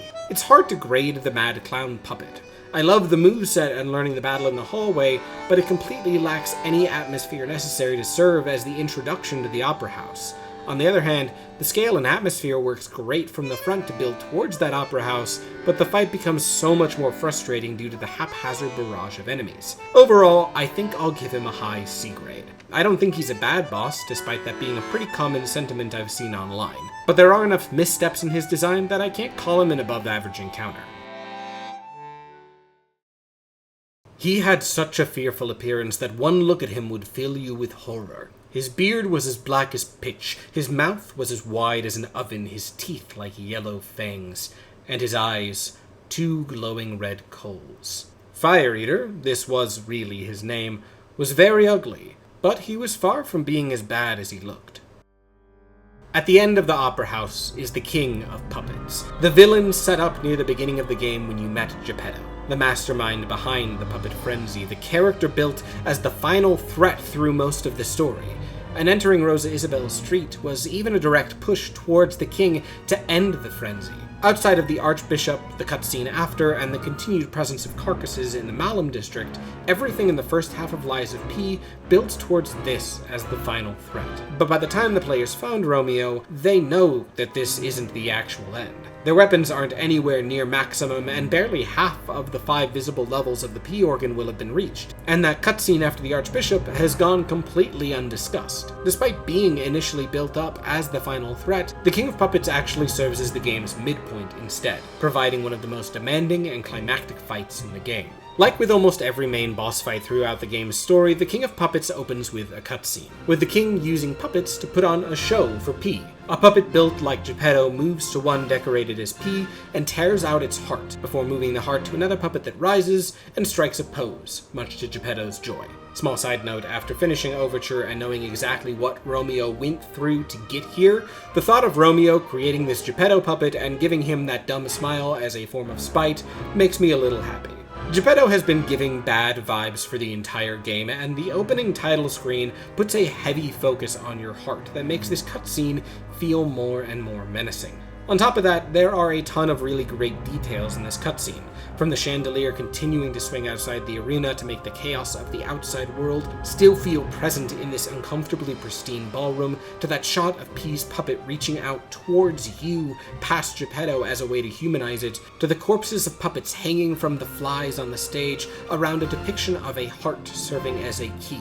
And it's only after the show has finished that the King of Puppets drops down in front of P, accompanied with the waltz from Coppelia. This choice of music is really effective and surprisingly topical, as Coppelia is a ballet that, among other things, features an inventor hoping to bring a puppet he created to life via human sacrifice. And oh me oh my, I do wonder if Geppetto's plan throughout the entire game had anything to do with that. The King of Puppets design pulls from the adventure of Pinocchio really well, using the visual description of Fire Eater that I opened this section with. Fire Eater runs a puppet show near the beginning of the story, and despite seeming like a monstrous and evil figure, is actually a sensitive soul that cries easily. And he adapts surprisingly well into a puppet, his mouth wide as an oven as it spins out flames, his teeth a harsh and yellow metal, and after P spurns his invitation to join him, 2 beady red eyes. Combine that with the fact that Flame Eater in the book was the master of Puccinello, Rosaura, and Harlequin, puppets whose adaptations serve as the player's allies, with one notable DLC exception. There's a lot of adaptational pieces helping sell the player on the fact that they've been lied to. There's a reason no one in this game calls you P or Pinocchio. Most of them don't see you as a person. Despite the king's best efforts, P is determined to fight here, which is where the play on words in P's common title, Puppet of Geppetto, comes into play. On the surface, you're a puppet that Geppetto created, but you spend most of the game as Geppetto's literal puppet, controlled and manipulated by him to clean up his messes and eliminate his enemies. Though the authority figure being sinister isn't much in the way of twists when it comes to the Souls-like genre, I really think Geppetto stands out from similar villains, though I'll get into him more when we reach the Nameless Puppet. But with all the story and visual design aside, the King of Puppets is also an amazing boss fight in his own right. He properly feels like the largest scale puppet yet, but has a sense of playfulness to him that none of the others did. The vacuum tube arms and the way his body rotates and folds around into other weapons is incredibly charming, and his ability to cancel certain combos partway through each attack string keeps him from ever swinging into empty space in a way that bosses of this scale often do. His first phase is straightforward, featuring either long sweeps that the player can dash through for a large window to respond, or a one-handed slam that can be followed up by a second at a rapid pace. The slam is especially satisfying to parry and punish, and encourages building towards staggers in a great way. He'll also leap into the air for a huge slam, which does occasionally land to a somewhat funky camera, but the hurtbox for the attack is smaller than you'd expect, and since it's not a fury attack, dodging through or blocking works fine. Once he's taken a decent chunk of health, he begins to cry and then scream, beginning to blow air through the tubes in his body to intensify his attacks. He deals more damage, adds after effects, and gains a lot more AoE moves that make him a lot more of a challenge. The straightforward nature of this first phase does a really great job guiding the player into the encounter. The King of Puppets has a really unusual design, and enemies of that size are often hard to read at first, so introducing the core moveset before the difficulty spikes lets the cutscene settle, while also building the atmosphere and letting the challenge of the fight swell over time rather than feeling immediately overwhelming. The additional follow-ups added onto the King of Puppets attacks starts to encourage dodging through attacks to stay close, while the new AoEs try to push the player away to create that almost rubber band design and keep the player mobile, something massive bosses often struggle to do. Combine that with attacks that have the King of Puppets using his arms to cross the area for a huge sweep, or a long combo that walks him across most of the arena before a Fury attack slam, and the King of Puppets fight never feels static. He uses every single inch of his arena in a way that even mobile bosses like Fuoco could only dream of. The only attack that risks feeling like it's trapping the player against the wall is his longest combo, and even then, the oval nature of the room means that there aren't any corners for the player to get trapped in. My one minus is all of these small tables that can be destroyed by the player or the king. If the player could destroy them by sprinting, I don't think they'd be an issue. But since so many attacks demand that the player run away to generate space, getting caught on the tables can be a recurring problem around the edge of the arena. Once the king goes down, a mid-fight cutscene reveals a figure trapped within his chest.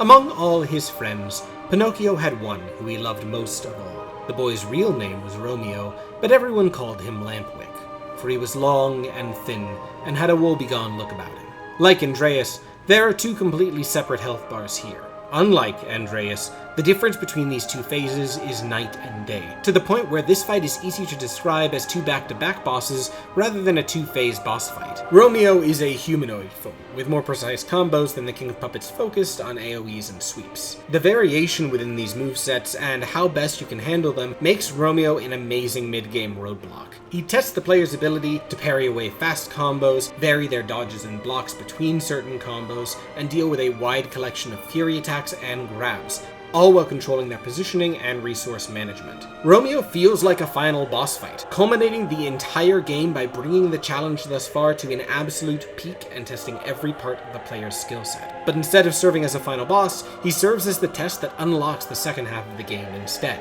And that feeling of finality doesn't just come from gameplay. The King of Puppets has my favorite music in the base game. In addition to the clever use of Capellia in the introductory cutscene, there's a great journey that the fight musically takes the player on. The King of Puppets theme is tragic and slow, with swells of emotion. But as Romeo emerges, the music goes absolutely wild. Oftentimes, boss fights that hope to serve as emotional climaxes let the emotion in their theme grow over time as epic music gives way to a more emotional finale. Think the Hollow Knight stabbing himself, the Soul of Cinder, or Maruki from Persona 5 Royal. Romeo reverses this trope, increasing the tension of the music as the humanoid nature of Romeo is revealed, leading to an explosive climax set upon the tragedy that the phase that came before has laid as groundwork. Romeo is quick to close the distance as he glides towards the player, leaping into the air with fury attacks that can cross half the arena, and frequently sprinting around, leaving a trail of fire behind him before he rushes past the player. Many of his attacks will leave the player stunned if they parry, encouraging them to mix parries and dodges together. And with how low a stagger bar Romeo has, being able to parry your way through these combinations can absolutely tear him apart. The game relies on speed and the player's panic in order to cover the relatively small move pool here, as there's only a few actual combos that the player needs to learn to go toe-to-toe with Romeo. Though that often ends up a limitation for most fights, this does also make the King of Puppets more approachable, since the fight boasts such vastly unique phases. There's only two other bosses in the game whose health bars give them fully unique movesets that the player has to relearn, and it's not a coincidence that those two are often considered the hardest two bosses in the game. This fight also boasts my single favorite grab in the game, using both a clear and dynamic pose and a flashing red eye to communicate to the player that they have to dodge instead of parry.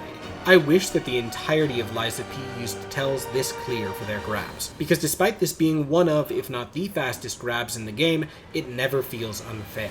Even other grabs that do have clear and dynamic poses often have strange timings to learn, but as soon as you realize that the red eye means dodge, there is no confusion. You either dodge or you don't. There is no too early. And that might be personal taste, but it helped Romeo stick out in a really positive way. The one attack I'm not a fan of in this phase is his second phase's major combo, which features him rushing after the player with an insane and unyielding speed with a flurry of 10 heavy attacks that inflict the overheat condition on a partial block or hit. Though that status is intimidating, I've never actually found myself inflicted with overheat, namely because I would end up dead first if I haven't avoided the attack.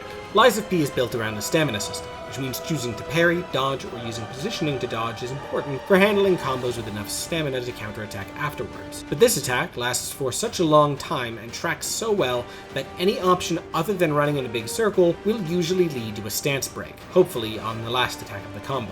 Even with the perfect parry doesn't reduce stamina trait that you unlock on New Game++, it is a contender for the hardest to parry through combination in the game. Thankfully, he often only does this once or at the most twice during a fight, but I could see this attack becoming the bane of someone's existence on a low damage or low level run. On the positive side, the focus on fire within the second phase leads to a great evolution of the arena throughout the fight. As it continues, the arena is covered with scorch marks as the walls ignite, the carpets singe and wear away, and by the end of the battle, the player is left in the middle of a firestorm. A firestorm that appears as the new main menu screen, as the burning stage becomes the new backdrop whenever the player boots the game up. The feeling of progression this creates is huge, and really helps to make Romeo feel like the most important boss you fought so far. This victory was loud enough that even your UI acknowledged it. Continuing on the positive, the New Game Plus dialogue here is the best in the game. The King of Puppets is somewhat what you'd expect, welcoming the player in, demanding they listen, or trying to communicate. There is a little bit of silliness that the game cuts off the fact that Geppetto is the villain when the player dies, as if the player isn't already brutally aware of that in New Game Plus. The big thing that puts this at the top of my list is that Romeo's dialogue is actually voice acted, and it adds an incredible atmosphere to the fight. His dialogue once again walks the amazing line between having a clearly communicated intent and his reluctance to fight, merging with the insanity inflicted from torture, with lines like, "It's all going up in flames. Bright white flames." It made me sad that we couldn't understand him the first time, because this dialogue brings the fight together so incredibly well. Imagine the shock when this broken and burnt humanoid emerges and proclaims that the only way to stop it is for you to die. This fight is already beyond exceptional, but I think that would work without ruining the twist, since Romeo's lines are still pretty vague. Surprising absolutely no one, Romeo earns an S grade. The way the story so far culminates with the contrast of a fight dripping with finality and the unshakable feeling of something being deeply and horribly wrong, combined with one of the most mechanically dynamic fights in the game, makes for an absolute whopper of a boss encounter. I've yet to meet someone who didn't love this fight. There are so many details that help it land, both for players experiencing the game for the first time or players who have taken him down over and over again. You will know my name one day, and on that day you will beg for mercy. You will scream my name. Wait a minute, that was Bane. After Romeo, some unfortunate boss has to follow his act and kick off the second half of the game, and in doing so, set a new tone for boss fights moving forward. The Grand Exhibition has no mini-bosses, as the game knows that whatever comes next has to both be large enough to follow in Romeo's footsteps, while also resetting the tension so that the game can build back up towards its next climax. Moving through the Grand Exhibition, you get enemies of all varieties. Puppets, alchemists, carcasses, and are left wondering exactly what could come next. An observant player might even have noticed some notes in the area prior, building up what it turns out is the next encounter to follow in the footsteps of the tragic friend of Carlos, who was murdered and turned into a puppet. The game's offering here is, of course, Champion Victor, a professional wrestler who the alchemists brought back to life via ergo injections, loosely inspired by Bane, yes, the Batman villain, who opens his fight by flexing at you and announcing, "Welcome to my ring," in a vaguely European accent, before he punches so hard that the camera falls over. Then he immediately rushes across the arena, beats you into the ground before you have a chance to react, and dedicates his victory to the arm of God. Champion Victor sticks out among the Lies of P roster like a sore thumb, in the best way possible. In a game full of monstrous creatures and twisted puppets that spread death and destruction throughout the city, a drugged-up zombie wrestler was not on the short list of bosses I expected. Especially since this is one of the bosses that has absolutely nothing to do with anything from the original story the game's adapting. Hell, there's a solid chance that this guy got his name from Victor Frankenstein. But that out-of-pocket design concept does a lot to help Victor stand out after such a melancholic mid-game climax. This is a picture-perfect example of how to keep up momentum without trying to outdo your previous boss. The fact that Victor is unlike anything else in the game communicates that there's still plenty for the player to find, keeping them engaged and interested in the latter half of the game without constantly trying to one-up itself. Even more so, the fight ends by introducing the two villains who serve as the penultimate antagonists, immediately building a new feeling of progression by establishing a new end goal to overcome, but not before Victor has managed to take his moment and provide some levity. In terms of moveset, Champion Victor does what you'd expect. He punches, stomps, kicks, and then grabs you, using enough force that most of his attacks will stagger the player even on a parry, forcing them to dodge out of his way rather than just stay as universally pressed in as with other bosses. Fun fact, I suck at this fight in particular because I am way too reliant on parrying in this game, and Champion Victor really punishes that. There's no other boss in Lies of P that plays like the champion, both to his benefit and detriment. His moveset is surprisingly varied for someone whose primary and secondary weapon is fists, boasting an array of varied uppercuts and spinning blows that can easily catch a player off guard. Those strange delays and spins can make learning some attacks challenging, like his basic 4-hit combo, ending with a jab forward that catches players off guard the first few times it comes out. But on the other side of things, it's his flamboyance and overselling of the moveset that establishes his character as a showman really well. The only two attacks that I'm not a fan of is one of his Fury attacks and his partial stagger in his second phase. This kick Fury attack appears in both phases and it comes out way too quickly. You know exactly what he's going to do as soon as the attack animation starts, but there's no way to react to this timing outside of memorization. His foot here only goes up and forward rather than pulling back into the actual kick in any meaningful way. Something like a roundhouse or axe kick could have been animated with a much more predictable timing. The other attack I'm not a fan of is the grab he uses out of his partial stagger in the second phase. It leaves more time than the Eldest and so can be abused, but it comes out so quickly from what looks like a standard taunt that it will end a few runs as you learn it. Victor is the only boss in the base game with a cutscene separating two phases on a single health bar, and I think that choice works really well here. It lets Romeo remain the more important fight while also building Victor as a living tank. To give you an idea of scale, Romeo had a combined 19,000 hit points between his two phases. And with Victor having 23,000 on one health bar, the player feels like they're doing little damage to this Hulk, even if the lack of resistances and additional upgrades found starting in the Grand Exhibition means Victor shouldn't functionally last too much longer than the boss that preceded him. On top of that, Victor's attacks leave plenty of space between for the player to recover and heal, turning him into a battle of attrition. The cutscene transition itself is solid, with the injection of Ergo and continued growth intensifying the battle in an awesome way. Though his size increases, his moveset doesn't change much within his second phase. The combos extend slightly, adding one or more stomps or smashes into pre-existing combos, and his AI leans a little further towards his charges as he rushes across the arena or sidesteps out of danger. His core combo evolves alongside his body, replacing the final quick jab with a huge downward slam that I personally found more satisfying to dodge and parry. And since it comes out slower than the original, the player isn't ever caught off guard or sucker punched. He also introduces a new complication to landing a full stagger on some bosses. After you land that heavy attack that would usually open him up to a fatal attack, he'll stumble forward with a few final swings with his last hit slamming him into the ground, where he'll then linger for the player to counterattack. I've seen mixed reactions to this mechanic in other boss analysis videos, but personally I love it, so long as it's used with a degree of temperance. Victor's flailing here is wild and uncoordinated, letting the player feel like they're still in control of the fight despite needing to play defensively for a moment. And watching Victor fall to the ground after his last attack misses is ridiculously satisfying. Introducing it here with Victor also serves as a nice way to escalate the challenges bosses present in a subtle way, helping him continue to stand on his own as the follow-up to Romeo. The visual escalation through the fight also works really well. The first phase does look monstrous, but is undeniably humanoid. In the second phase, the black veins and single glowing eye combine with the way that Victor's mouth hangs open to make him look like he's becoming more and more of a corpse the further he has to push himself. Even when he drops onto a knee at the end, there is a moment's hesitation where he still wants to push himself further before Laxasia steals your killing blow as a way to introduce her as a powerhouse. I'm going to get into Simon and Laxasia more within their own boss fights, but there's one thing I do have to mention in this scene. When Simon arrives, Victor's body is in front of you with Laxasia's weapon embedded in it. After Simon gets his dramatic face reveal, both Victor's body and Laxasia's weapon magically disappear. I love Lies of P's cutscene direction as a whole, but the transition to and from gameplay has objects that appear or disappear to an almost comical degree throughout the game. Overall, I think Victor earns a solid A grade. He works as a straightforward boss fight that keeps the momentum of the game going after such a massive denouement. The big risk of a mid-game climax like Romeo is that players can easily lose momentum if they feel like they've overcome what the game has to offer.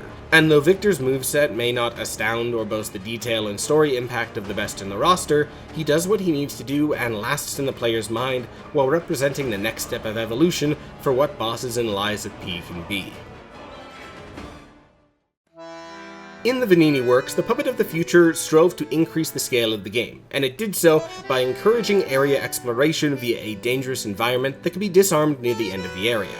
In the Barren Swamp, 2 Puppets of the Future are dropped into a poison swamp, striving to increase the scale of the game and encouraging area exploration via a dangerous environment, namely a big cannon pointing down at the player that can be disarmed near the end of the area. Even in the early game, the Puppet of the Future felt too simple for where it was placed, and though the environment is more challenging to ignore in the rematch, the boss has less than 0 presence. The addition of mobs can complicate things, but the puppets move slowly enough that the name of the game here is moving away from the boss, fighting the mob, then returning to the puppet. And though the corruption swamp can be deadly, it becomes another matter of waiting on solid ground for the puppet to slowly walk to somewhere where you can fight them without needing to worry about it. The moveset remains just as exploitable as it was in the first battle, except now it is actively worse.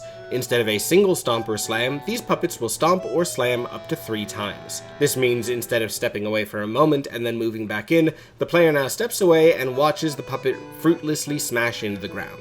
On my first ever playthrough, I started one of the puppets with not even a single healing item and only 60% of my health bar, and I beat it on my first try. Now, I like to think that I'm decent at Lies of P, but I'm not that good, and when the biggest challenge in the fight was the uneven floor making this fatal attack spot unreachable, something is deeply wrong. Also, the fact that there are 2 of them here isn't justified. I've been describing them as a duo, but they're far enough apart that you'll be able to fight them one at a time. And like the Tree Sentinels in the Shadow of the Erdtree DLC, each of them die permanently rather than needing to be beaten back to back. That means you don't fight the game's most underwhelming mini-boss twice, you fight it 3 times, with 2 of them happening to be in the same arena. And since all 3 of them drop quartz, they're all worth stopping and killing, however uninteresting the battle is. There's a single thing I can give this fight over the original. The ballista that shoots at the player here is already established to be a threat that the player can track down and destroy.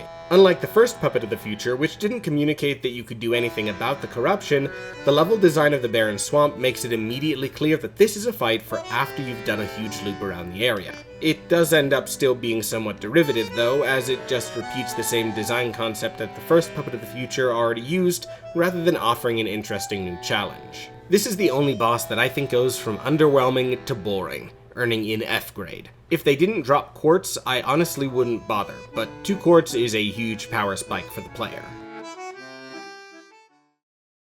I am sorry, said the owl, to have to contradict the crow, my famous friend and colleague. To my mind, this marionette is alive, but if by any evil chance he were not, then that would be a sure sign that he is wholly dead. Owl Doctor, the Barren Swamp's other mini-boss offering, located back-to-back with the Puppets of the Future, doesn't reach the same highs as the game's best stalker fights. There are only 2 fights in the entire game that are not directly visible moving through the main path, being the Survivor and the Owl Doctor. The Survivor, being placed off the beaten path, characterizes him as a coward, and the atypical reward of the ability to skip a later boss justifies him being a hidden experience. Owl Doctor engages in the cardinal sin of being a hidden boss that adds little to the atmosphere of his area, while also failing to provide a satisfying challenge to the player. Firstly, the Barren Swamp is a strange area to place the Owl Doctor. He's not entirely in his right mind, making the judgment call that any patient who still lives should be killed before they succumb to the petrification disease, taking up arms and attacking the player with this logic. The choice of an owl as the animal mask is a cute nod to the adventures of Pinocchio, where a group of animal doctors visit the sick Pinocchio's bedside, and the owl is the one who declares the puppet as living, while the others write him off as dead. The twist that this owl doctor justifies this attack based on his judgment that P is alive is a fun way to turn that moment from the story onto its head, or it would be if the doctor didn't immediately magically realize P doesn't have a pulse as soon as he pulls out his weapon. I think the Owl Doctor's comment on a lack of vital signs could be much better used for the first time that he hits P and finds oil instead of blood, because as it stands, it front-loads all of the interesting dialogue and tries to let the gameplay speak for itself. Like many other late-game stalkers, however, the gameplay has become stale at this point. After the climax and increase in difficulty that is Romeo to champion Victor, the Stalkers have very much outstayed their welcome as bosses. The Owl Doctor attempts to complicate things, but the attacks added to increase his challenge only make him more irritating rather than threatening. His moveset is built from the bone-cutting saw, with the added complication of an offhand dagger. This dagger can add in quick attacks after the weapon's standard combos, which does help him stick out, but those attacks let him outspeed player reactions, making him often unsatisfying to fight. The dagger also serves as a ranged option, as he can leap backwards into a dagger throw into a dash attack, or just throw the dagger, but all three of these attacks are too static to be exciting. On top of that, the arena here is incredibly restrictive, and though the Owl Doctor's attacks will move through walls and pillars without an issue, the player's attacks can easily bounce against the walls and the pillars. His visual design is decent, but it doesn't reach the same level of the bastards like the White Lady, whose opulence made her stand out from among the other stalkers. And though the lighting of his introduction is solid, with the single lantern illuminating him in a disquieting yet casual way, the way his aggression combines with his mobility often drops him into the darker corners of the room, where the greens of his coat are lost against the rotten browns of the dark shack. At the end of the battle, he regains lucidity and remembers Adelina's name. Unfortunately, this comes absolutely out of nowhere, and is somewhat undermined by what I found to be the consistently goofiest ragdoll physics yet. The tragedy that was the life of the White Lady felt present throughout her entire fight, so that when she said goodbye to her sister with her dying breath, it felt like a culmination of her character. However briefly she had the spotlight. The Owl Doctor's dialogue trying to elicit any emotional reaction and provide some lore context ends up feeling almost paint by numbers by comparison. That the Owl Doctor needs to have some sad story in order to be a legitimate fight. I wish they had leaned further into his obsession with you as his patient to greater effect. A doctor who plans to kill anyone living to avoid them turning into carcasses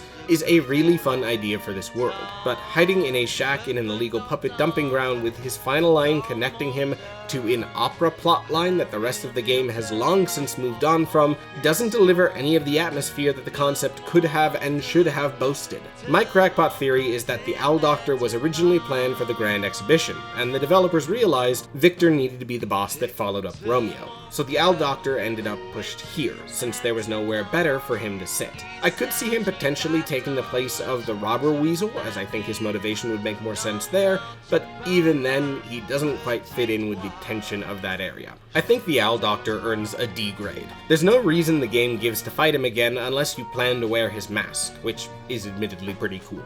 The reward in New Game is just short of 3,000 ergo, barely even half a level at that point in the game, and the gameplay and arena are dull enough that the Barren Swamp wouldn't lose anything from his disappearance. At the same time, he saw a fisherman come out of the cave. A fisherman so ugly that Pinocchio thought he was a sea monster. Green was the skin of his body, green were his eyes, green was the long beard that reached down to his feet. He looked like a giant lizard with legs and arms.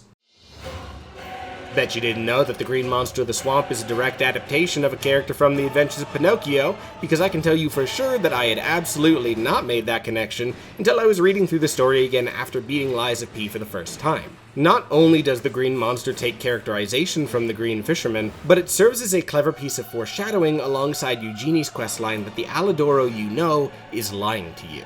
In The Adventures of Pinocchio, the Green Fisherman catches the puppet and plans to eat him, and the guard hound Alidoro risks his own life to rush in and face the fisherman, saving Pinocchio. Meanwhile, the Alidoro in the game takes advantage of the player running into the monster to sneak past and find a weapon he can sell, even bestowing the title Alidoro's Best Bait onto them to hammer the fishing theme home. If the player wasn't suspicious of Alidoro after learning more of Eugenie's past, this reference to the source material subtly spoils the twist. This man isn't Alidoro, because Alidoro would never have let you face this creature alone.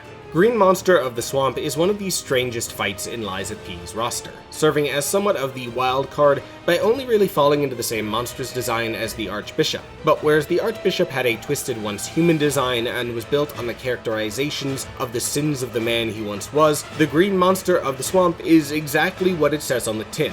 You're in a swamp, this is a monster, he's green, go.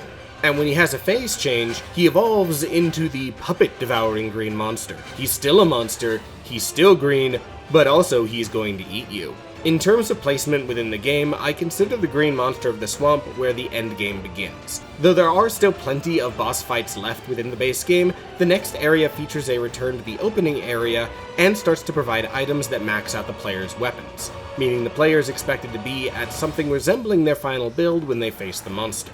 The green monster of the swamp is often the target of a lot of frustration, and I think part of that comes from the level of challenge he introduces and the somewhat sloppy ways some of those challenges are presented. His arena is small for how large and fast he is, and he has plenty of attacks that need precise timing, but are impossible to predict based off of their tell, or lack any real tell at all. I'm going to group the monster's attacks here into 3 categories: monster swipes, tentacle stabs, and distance closers. The monster swipes are my personal favorite part of this first phase moveset. Huge slams that end with a fury attack or a well-telegraphed 4-hit combo that really encourages using positioning to avoid the attacks and punish with a heavy attack. The last swing of the combo does come out quickly enough that it's hard to react to the first time, but once the timing is internalized, it becomes really satisfying to parry the combo away or to duck underneath to avoid the last swings of the attack. The tentacle stabs are the place where the moveset struggles, in my opinion. Each of these attacks inflict the decay status, but status removal consumables are, at this point, inexpensive enough that moving through an area for 10 minutes will give you enough funds for dozens of attempts. Proccing decay is much more of a risk though. Unlike with the Archbishop, it only takes part of a combo going south for the status to proc. Considering how fast these tentacle combos can start and how many attacks are usually in them, that can happen really fast here. The most deadly of the tentacle stabs is the best telegraphed of them, but that's not saying much. The green monster shifts his weight, then moves backwards with 4 rapid swipes forward. If the player is standing too close, it is possible the first swipe will miss them entirely, but the movement backwards means that the player needs to learn how to parry these. The issue is that the telegraph is incredibly small, especially since the monster will often shift and shake after being staggered, which means it's initially easy for the attack to feel unreactable the first couple of times it comes out. But whereas that one can eventually be learned and noticed, it only gets worse with the other tentacle attacks. Sometimes, while circling the player, the tendrils will dart forward a couple of times ridiculously fast, and even getting really good at this fight, I never found myself dodging this in any satisfying way. Finally, there's a huge grab attack that starts with the monster raising its hand, making the player think it's about to go for a backhand, only for the spike on its back to dart forward with the most damaging grab in the game so far. Still not the worst grab in the game yet, but it's pretty high up there.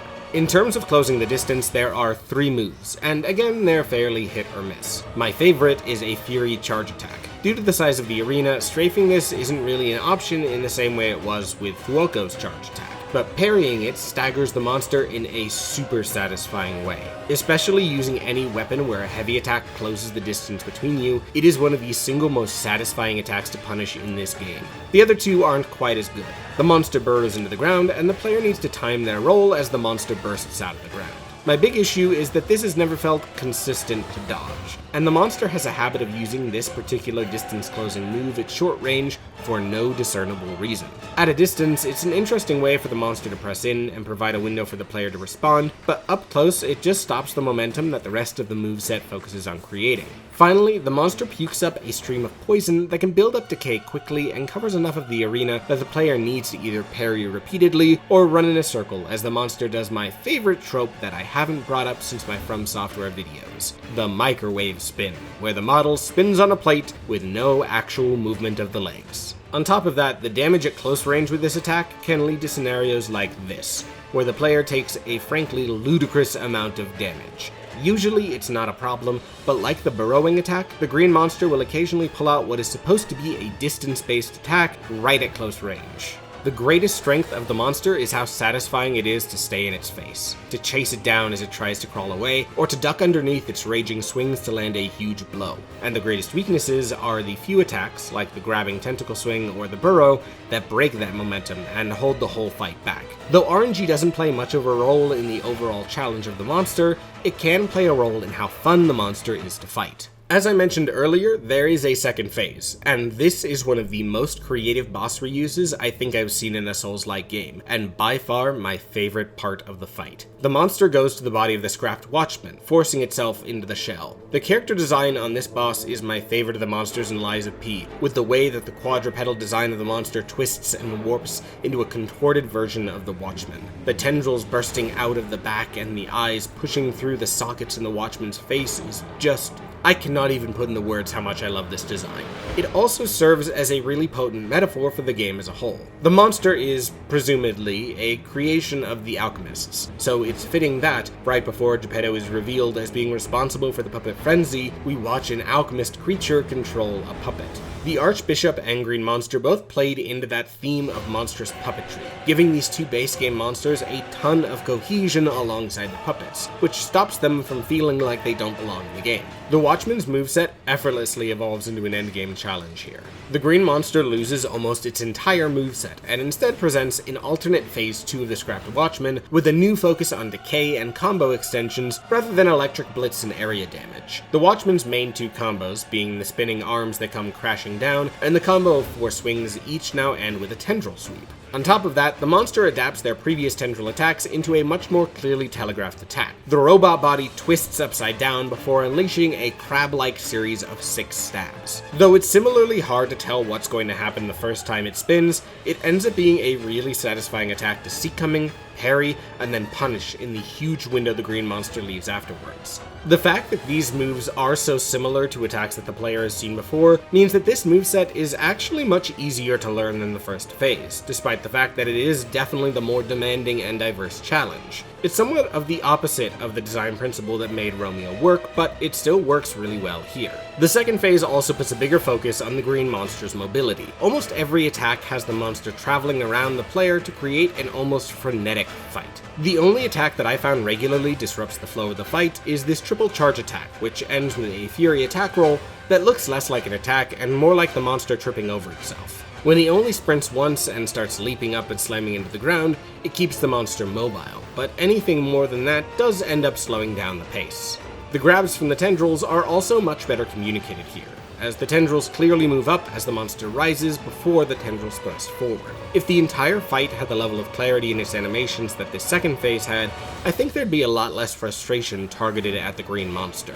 I think the monster earns an A grade. His biggest issue is that the fight forces you to learn some unnatural tells and timings, but once the player internalizes those timings, the only thing holding the monster back are those attacks that disrupt the fight's pace, like the burrowing or triple dash attack. But the New Game Plus 2 run that I was able to get through healing only 3 times was one of the most satisfying wins in all of my playthroughs of this game. As soon as the 4 Weasels had talked things over, they went straight to the chicken coop, digging busily with teeth and claws. They opened the little door and slipped in. Once the player has re-entered Krat Station, Lies of P stops pulling its punches as Simon's plan starts to actively destroy the city. As the player moves through the area that welcomed them into the game, earthquakes and controlled puppets fill the familiar hallways, creating a thick and oppressive atmosphere. Before the ground itself splits open, the game offers a mini-boss to whet the player's appetite, and it's a stalker fight against a starving girl with an axe who was spending the apocalypse posing in the middle of the train station feet away from a group of monsters that, by all means, should have been attacking her. Well, frankly, it doesn't really keep up the area's atmosphere. This is when hiding or making a fight optional, like with the Owl Doctor, would make sense. For example, it would add to the atmosphere if the player undid a barricade and was attacked by a starving, half-mad stalker that was hidden within it, desperate for food and terrified of something else getting in its home. Instead, we get the robber weasel trying and failing to aura farm. The original concept of the game's puppet-infested Krat, where everyone is fighting to survive, has faded for an evolution-driven body horror hellscape, as even the puppets in the area are now filled with a living flesh that controls their bodies. A stalker attacking the first human they've seen in who knows how long doesn't land as hard as it would have earlier in the game. There's no music, there's no lore, there is just a cockney woman, a fire axe, and the nerve to ask if it's so wrong to want a full belly. My dude, you just attacked me with a fire axe in a room drenched with the blood of innocent people. Maybe next time you try saying, hey, it's the end of the world, and I think we're all gonna die. Do you have any food you're willing to share? She clearly doesn't seem insane, considering how she keeps going on about how you're in the city of the future, but the future is death. And also, she keeps repeating that line throughout the entire fight, and it gets old fast. She's also a strange adaptation of the Weasels from The Adventures of Pinocchio, a group of liars that try to trick Pinocchio into making a deal that will let them sneak past and eat the farmer's chickens, only for Pinocchio to trick them into a trap. The robber Weasel clearly robs people, but the Weasel's most defining characteristic is that it's one of the first characters that tries to convince Pinocchio to do something stupid that Pinocchio doesn't listen to. It's a moment of growth and victory for this relatively naive puppet, making it a strange character to now adapt into P's darkest hour. In terms of gameplay, Robber Weasel is frustrating but inoffensive. Her fire axe does enough damage to be respected in a way most other stalkers don't need to be,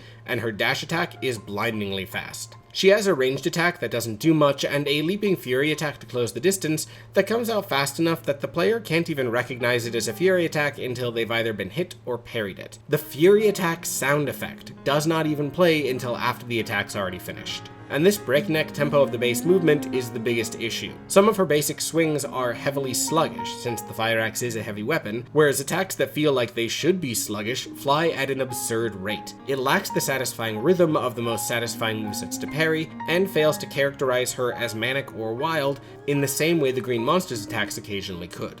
I think she earns an F grade, and the honor of the second worst stalker fight. That's right, I do think something else is worse. She ends up disrupting the atmosphere of Chapter 9, which is otherwise one of the most gripping portions of the game, and she lacks the storytelling that all the best stalker fights do. He walked on, not knowing where he was going, for it was dark, so dark that not a thing was visible. Once or twice he shouted, "Who goes there?" And the faraway hills echoed back to him, "Who goes there? Who goes there? Who goes?" When it comes to mini-bosses in Lies of P, most of them serve as isolated gameplay challenges that come and go, providing more of a rhythm to their area than stonewalls, like the White Lady serving as a way to welcome the player to Rosa Isabel Street, but they lack any of the mechanical depth and challenge of the larger boss fights. The Walker of Illusions, on the other hand, is a contender for the single most intentionally placed mini-boss in the game. After moving through Krot Station and watching as Ergo formations tear the city apart, you move your way through the Workshop Union, and at the top rests the Walker of Illusions. Starting right off with the good, this arena looks absolutely stunning. Most boss arenas in Lies of P are universally well lit, with the Pillar of Light for the Parade Master being the most dynamic lighting thus far. The Walker of Illusions is lit from above, with a huge spinning fan casting a shadow onto the arena, and it looks incredible. This is also one of only 2 mini-bosses to boast their own musical theme, but interestingly, the Walker of Illusions music is barely 30 seconds long. It's nothing like the rest of the game's music either. It is quiet and uncomfortable, with what sounds like screams echoing in the background alongside the screams of this creature that must have once been human and blending nightmarishly with the atmosphere of this almost clinical arena. The Walker wears all black and brown, with a blue ergo-infused brain visible through their mechanical cranium and stark white arms breaking out from the shadow. In the shadows of the edge of the arena, the body all but disappears, leaving only the distinctive head and arms visible through the darkness. I think a few major boss fights do have an atmosphere that surpasses this, but the arena design goes miles beyond the expectation for every other mini-boss in the game. There is nothing haphazard about the room this Walker was placed in. Even without the cutscene or scale of a larger boss, all the atmosphere and tension from the area prior has been hammering into the player and culminating in this moment. The Walker of Illusions is incredibly fast. Prior to the DLC, I think they were a contender for the fastest non-stalker boss fight in the game. They have a variety of combos with slight variations, ranging from these lazy forward slashes to a leaping slam that covers half of the arena to a few varieties of lunges and spins, some of which can combo into a series of swings that culminate in a fury attack that are all tailor-made for locking the player into getting hit time and time again. Some of these combos will even start much faster than usual at the end of other combos to try to really keep pressure on the player. Finding windows against the Walker is much harder than you'd expect. On the other hand, they stagger relatively easily and have lower health than you'd expect at this point in the game. The Green Monster's 2 phases had a combined 27,000 health, and the Walker of Illusions only has 14,000. It's very much a glass cannon, and I found attempts never took longer than 1 or 2 minutes. Interestingly, the Walker of Illusions is the only boss that, once you fill their stagger meter and try to land your heavy attack, has an attack that can remove their groggy status. They can wander backwards and scream, filling your disruption meter, a status that means instant death, before releasing a wave that staggers the player to minimize abuse of throwables or ranged fable arts. The Walker really loves to do this once they're staggerable, but they can scatter it into their usual moveset as well. There is also technically a second phase complication where the Walker of Illusions summons a second version of itself, lowering its own aggression while you fight a version of the boss with much lower health. Despite that sounding like a major challenge, it isn't as overwhelming as one would initially think. Saving a Fable art to burst it down can make the clone phase even shorter, and landing a stagger as the Walker goes through that health gate can actually skip the moment completely. The biggest issue people often have with the Walker of Illusions is that he does damage ridiculously fast, and can combo the player with combinations that often don't feel fair, especially on New Game Plus. If some of these moves were attached to a longer fight, I think I'd give the Walker less grace than I do, but with how quickly the fight can turn into the player's favor, I've never found it overwhelmingly frustrating. Personally, the biggest issue I have is that the Walker is always pressing forward towards the player, which means if I don't sacrifice aggression to move to the center of the arena, I end up pinned against the wall and bombarded with long combos, and all those deaths feel unearned. On top of that, if that cloning moment halfway through the fight was removed, I don't think it would take away from the experience. Not because it's abnormally frustrating, but because the lowering of aggression for a boss usually defined by its aggression actually releases more tension than I think the second Walker creates. Hyper-aggressive bosses live or die on hidden gaps where the player can recover and breathe for a moment without letting the tension ever fully die down. Things like the Scream AoE keep up the tension through how deadly the disruption status is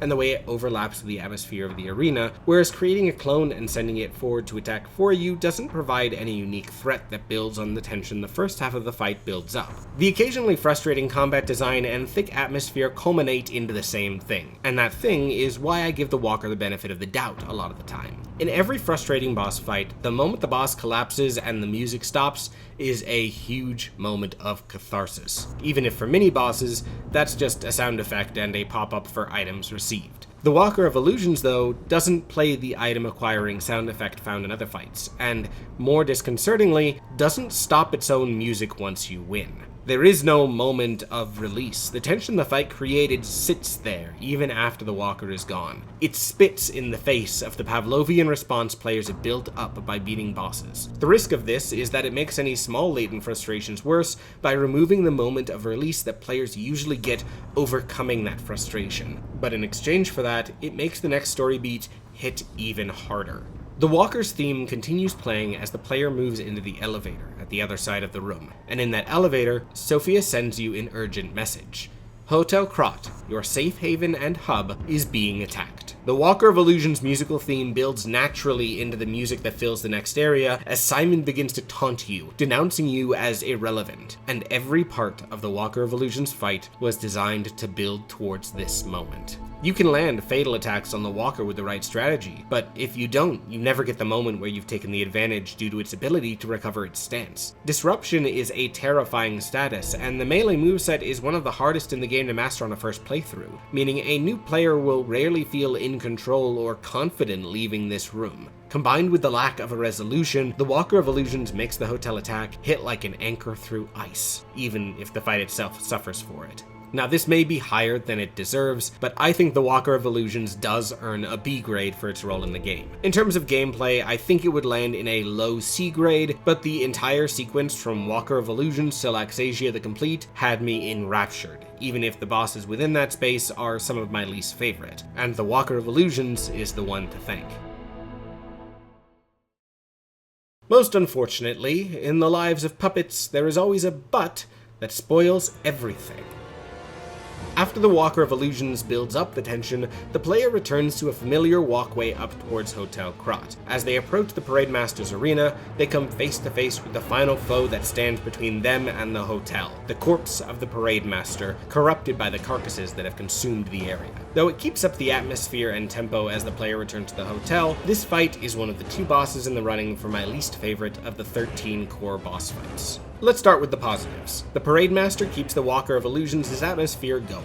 The theme of puppets overtaken by the corruption has defined most of the area leading up to this, so as the player travels back towards this arena and hears of something big in front of the hotel, it is immediately clear what's coming next. This is the only one of the 13 core boss fights that doesn't use an introductory cutscene either. The game trusts that you know what's happened here and what is at stake, letting the Walker of Illusions and small walk up to the arena serve as the introduction instead. When that's combined with this being the only main boss that the player can't summon a Spectre for, it expertly makes the player isolated from their allies mechanically rather than just emotionally. You cannot return to the hotel, you cannot change your weapons, you cannot respec your character or rest for a moment. It is made crystal clear here that no one is coming to help you. You overcome this enemy or the hotel is doomed. And the second of the game's boss rematches fits really well in that gameplay slot. The Corrupted Parade Master is one of the only bosses without a second phase, namely because he serves as more of a phase 3 for the Parade Master. He keeps the core moveset of the Parade Master's second phase, but his charge forward is no longer a Fury attack. Instead, it's a single slam, followed by the Parade Master crawling forward with 4 additional attacks before the player gets their window to respond. Honestly, this is my favorite update to the fight. This barrage of punches is satisfying to parry and leaves a satisfying window open to punish. The fast barrage also helps update the Corrupted Parade Master for this phase of the game, while still maintaining a familiar framework. His hit points are abnormally low for a core boss. He barely has the same health as the Walker of Illusions, so that the player can overcome him without needing the support of the hotel. The one resource the game does provide is the same merchant that once provided the equipment that could make the Parade Master easier, now sells status removal items to handle the Corrupted Parade Master's decay buildup. I'd have an issue with the decay in this fight if this merchant weren't here, but with him, the player has the tools that they need to be ready in case that decay bar fills up. As a final thing I enjoyed, the Corrupted Parade Master serves as a final nail in the coffin of the puppets being your enemies. At this point, the winner of Romeo's war is clear. The carcasses have prevailed, and the puppet frenzy is over. Reusing the Parade Master as a proof of this change in the world sets up Simon's faction to dominate the endgame. Past those pieces, I'm less positive on the Corrupted Parade Master. First, its new design doesn't click for me in the same way the first Parade Masters did. The growth out of his head and left arm looks disgusting, and the Mind Flare mouth that grows out of the flower never really gets the spotlight to affect the player. The green monster of the swamp's abnormal biology was a key part of its mechanical design, where the almost floral design of the Parade Master doesn't justify itself outside of cluttering the screen. The left arm grows and adjusts to attack throughout the fight, but I always felt like it takes up too much screen real estate. The rest of his new moves, most of which come from the left arm, are what kills this fight for me. The arm ends up functioning like a second club, with strange timings and a decay buildup. This running forward attack where the torso spins and then unwinds just doesn't have any inherent tempo that the player can feel. But the worst of the new attacks is my least favorite grab, barely missing out on the top dishonor for my least favorite attack in the game. There is nothing that makes this attack visually distinct from every other slam. Even in other attacks that didn't look like a grab, there was still something that set it apart from every other attack once you watch the footage back. For example, the scrapped Watchman's grab freezes in place with a hand that only ever does fast strikes outside of the grab, and Victor leaves his hand open rather than in a fist whenever he's preparing to try to grab. The Parade Master spins his upper body, which he does in multiple attacks, and this slam happens to be a grab instead of a combo. Especially as I play this fight on the boss rematch feature, the end result is that the game encourages dodging every attack that starts with a spin back and to the left, because you cannot see this grab coming. For some reason, he also summons minions after you've dealt enough damage, and no, I do not think this counts as a second phase. The summoning leaves him open, and assuming he does a slow attack afterwards, the minions drop quickly before their bodies then turn into decay bombs. I'm not a fan of this move. It stops the better parts of the Parade Master's moveset from engaging with the player, and encourages attacking the enemy as it spawns so as to not worry about it. And if the player doesn't attack the minion at the right time, dealing with the enemy alongside the Parade Master is not an entertaining thought. Since the Corrupted Parade Master is defined by his frailty to make reaching the hotel realistic for players who would usually summon, him opening himself up to be hit while summoning minions also shortens the fight even further, especially if the player brought a higher damage build to the fight. Though I have a ton of issues with the fight overall, I think that the Corrupted Parade Master still lands at a C grade. The core of the Parade Master is still solid, but it's brought down by what I believe is the worst animated grab in the game, and a difficulty curve that struggles to stand among the other main encounters, even if that sag in the difficulty curve was intentional. And turning on their heels, they marched solemnly out of the room, carrying their little black coffin and muttering and grumbling between their teeth. Upon returning to the hotel, the player learns that Geppetto has been kidnapped and Alidoro is missing, and they learn that the Red Fox, the Black Cat, and the Black Rabbit Brotherhood are to blame. Antonia helps P into the relic of Trismegistus to follow the alchemists to their island and stop Simon, but before they can reach that island, the promised rematch with the Black Rabbit Brotherhood arrives. With the Eldest's coffin decorating the center of the arena, the three siblings enter this fight with a single intent: killing you with extreme prejudice. From a gameplay perspective, this is my least favorite boss in the main game, but despite that, I have to acknowledge that they do one thing better than the entire rest of the base game roster. These three characters hate you. They aren't insane, they aren't on a mission, they just hate you. And you, as the player, hate them for what they've done to your hub. With the damage to the hotel being fresh in the player's mind, this felt like a grudge match. And this time, there is no retreat. The Battle Maniac even spells it out. Even if the alchemists just view them as bait, they're here to kill you. All sense of the Black Rabbit Brotherhood's self-preservation is gone, and it helps keep the tension of the story building upwards towards that final chapter, even if the gameplay itself is often frustrating. The Brotherhood rematch is designed as an inverse of the first encounter. Now you start with all three of the siblings on the board, with a random aggressive sibling using a grindstone to buff their weapon with a status effect. The movesets here remain identical to their first fight, outside of one adjustment each I'll get to later, meaning that these statuses serve as the main threat in this phase. The Battle Maniac inflicts Overheat, the Eccentric inflicts Electric Blitz, and the Youngest inflicts Decay. Since the movesets are similar, the game assumes you'll be ready to parry these attacks to minimize the number of statuses you have to endure. The issue here is that beating the Eldest doesn't require mastery of each of the siblings' movesets, and especially with the higher damage and potential of more than one sibling attacking at once in this fight, you will inevitably be statused here. The boss amulet from the Nameless Puppet is a game changer in terms of getting through this fight on later playthroughs, but if you want to use the Nameless Puppet's weapon instead, that means you have to suffer through New Game Plus without status immunity. And let me tell you, that fight is miserable to push through. I do like that only one status is a threat at a time. If the aggressive member changes without your bar being completely full, that bar will have emptied by the time you have to worry about that specific status again. With that said, I wish they hadn't put the least threatening status on the easiest to parry of the siblings while putting the decay status on the hardest one to parry. But the thing that spoils this setup for me isn't the statuses. Those just make this fight resource intensive. The piece that grinds my gears is the one new move each sibling gets: a single ranged attack to stagger and interrupt the player. The Youngest and Eccentrics are obnoxious but fine, a thrown dagger or a bomb, accordingly. The damage from each is minimal, and it serves more of a way to stagger you out of comboing one of the siblings. They force you to react and adjust on the spot due to how out of nowhere these attacks come from, or they can make trying to survive an attack barrage just a little bit tougher.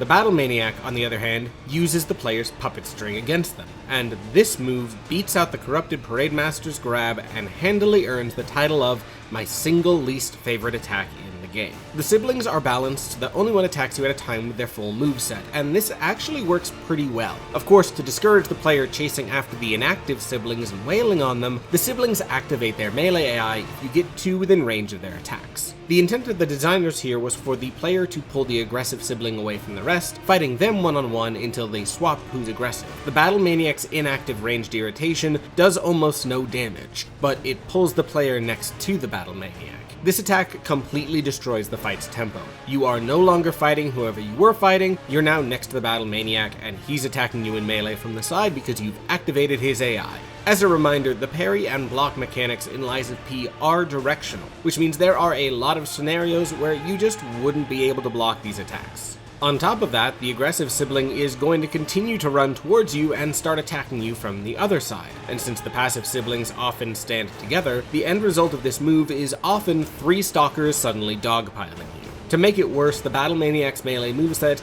is defined entirely by how long his attack strings are. So after getting hit by an off-screen attack that you could not reliably see or hear coming, you become punished with an 8-hit combo you can't block, your lock-on is messed up, and you're being dogpiled by multiple opponents. The siblings are all incredibly mobile enemies, meaning that universally standing behind cover requires the player to constantly act passively. and as I've discussed throughout this video, Lies of P always works best for me when passivity is thrown to the wind.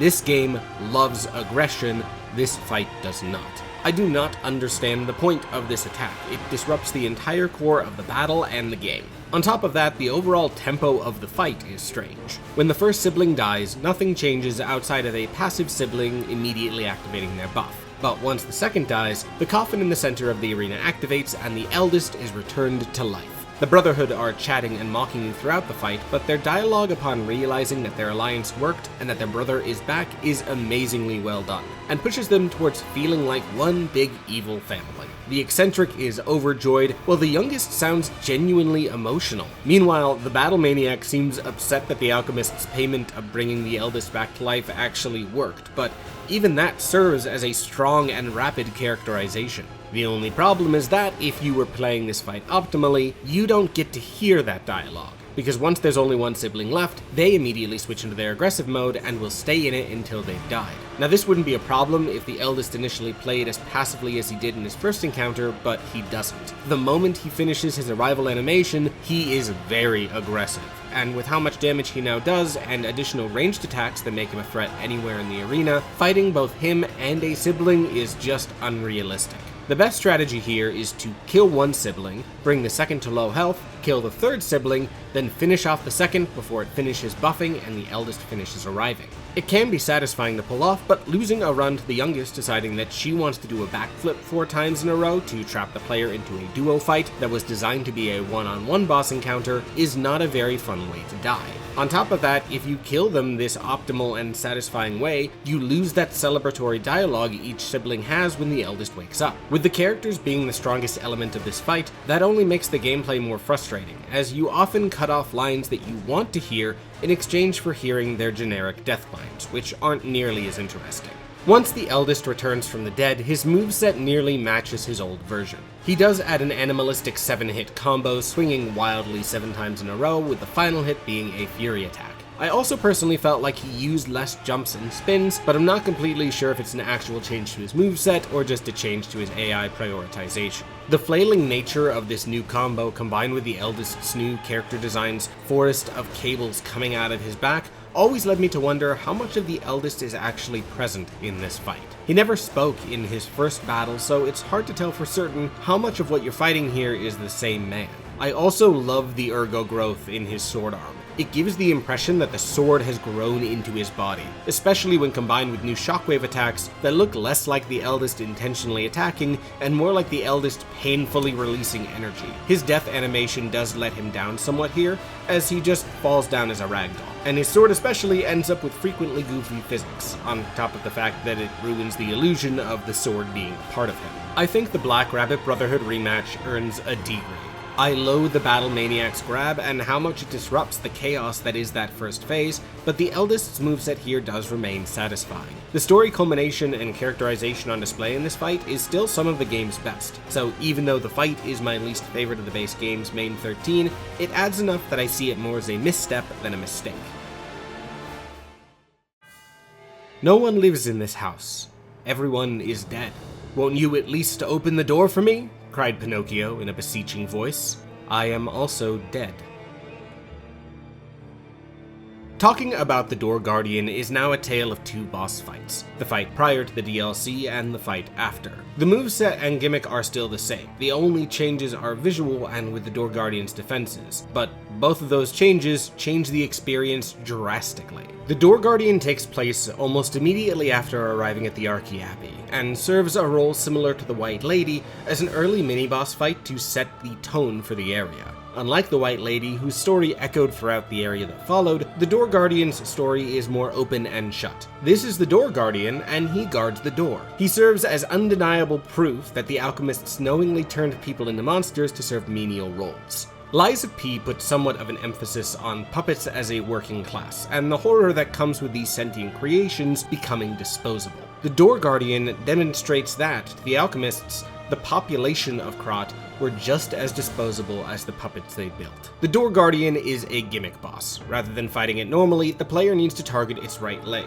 Attacking this leg builds up stagger quickly, and once you break the Door Guardian's stance, you deal a massive amount of damage with your fatal attack, with most builds needing to repeat this process twice. This concept is built to incentivize and ensure players are using their staggers to get reliable damage. But we are 21 bosses into the 26 large base game roster at this point, and it's strange to have an endgame boss trying to cement a core skill that players have been using on enemies even before the Parade Master. If a player has reached Archie Abbey and needs a boss to ensure they understand how to land a fatal attack, I don't think the Door Guardian is going to change the way they approach the much harder bosses that define the rest of the Ascent. On top of that, the moveset built to protect this leg is pretty disinteresting. The Door Guardian has slams, rolls, and that's it really.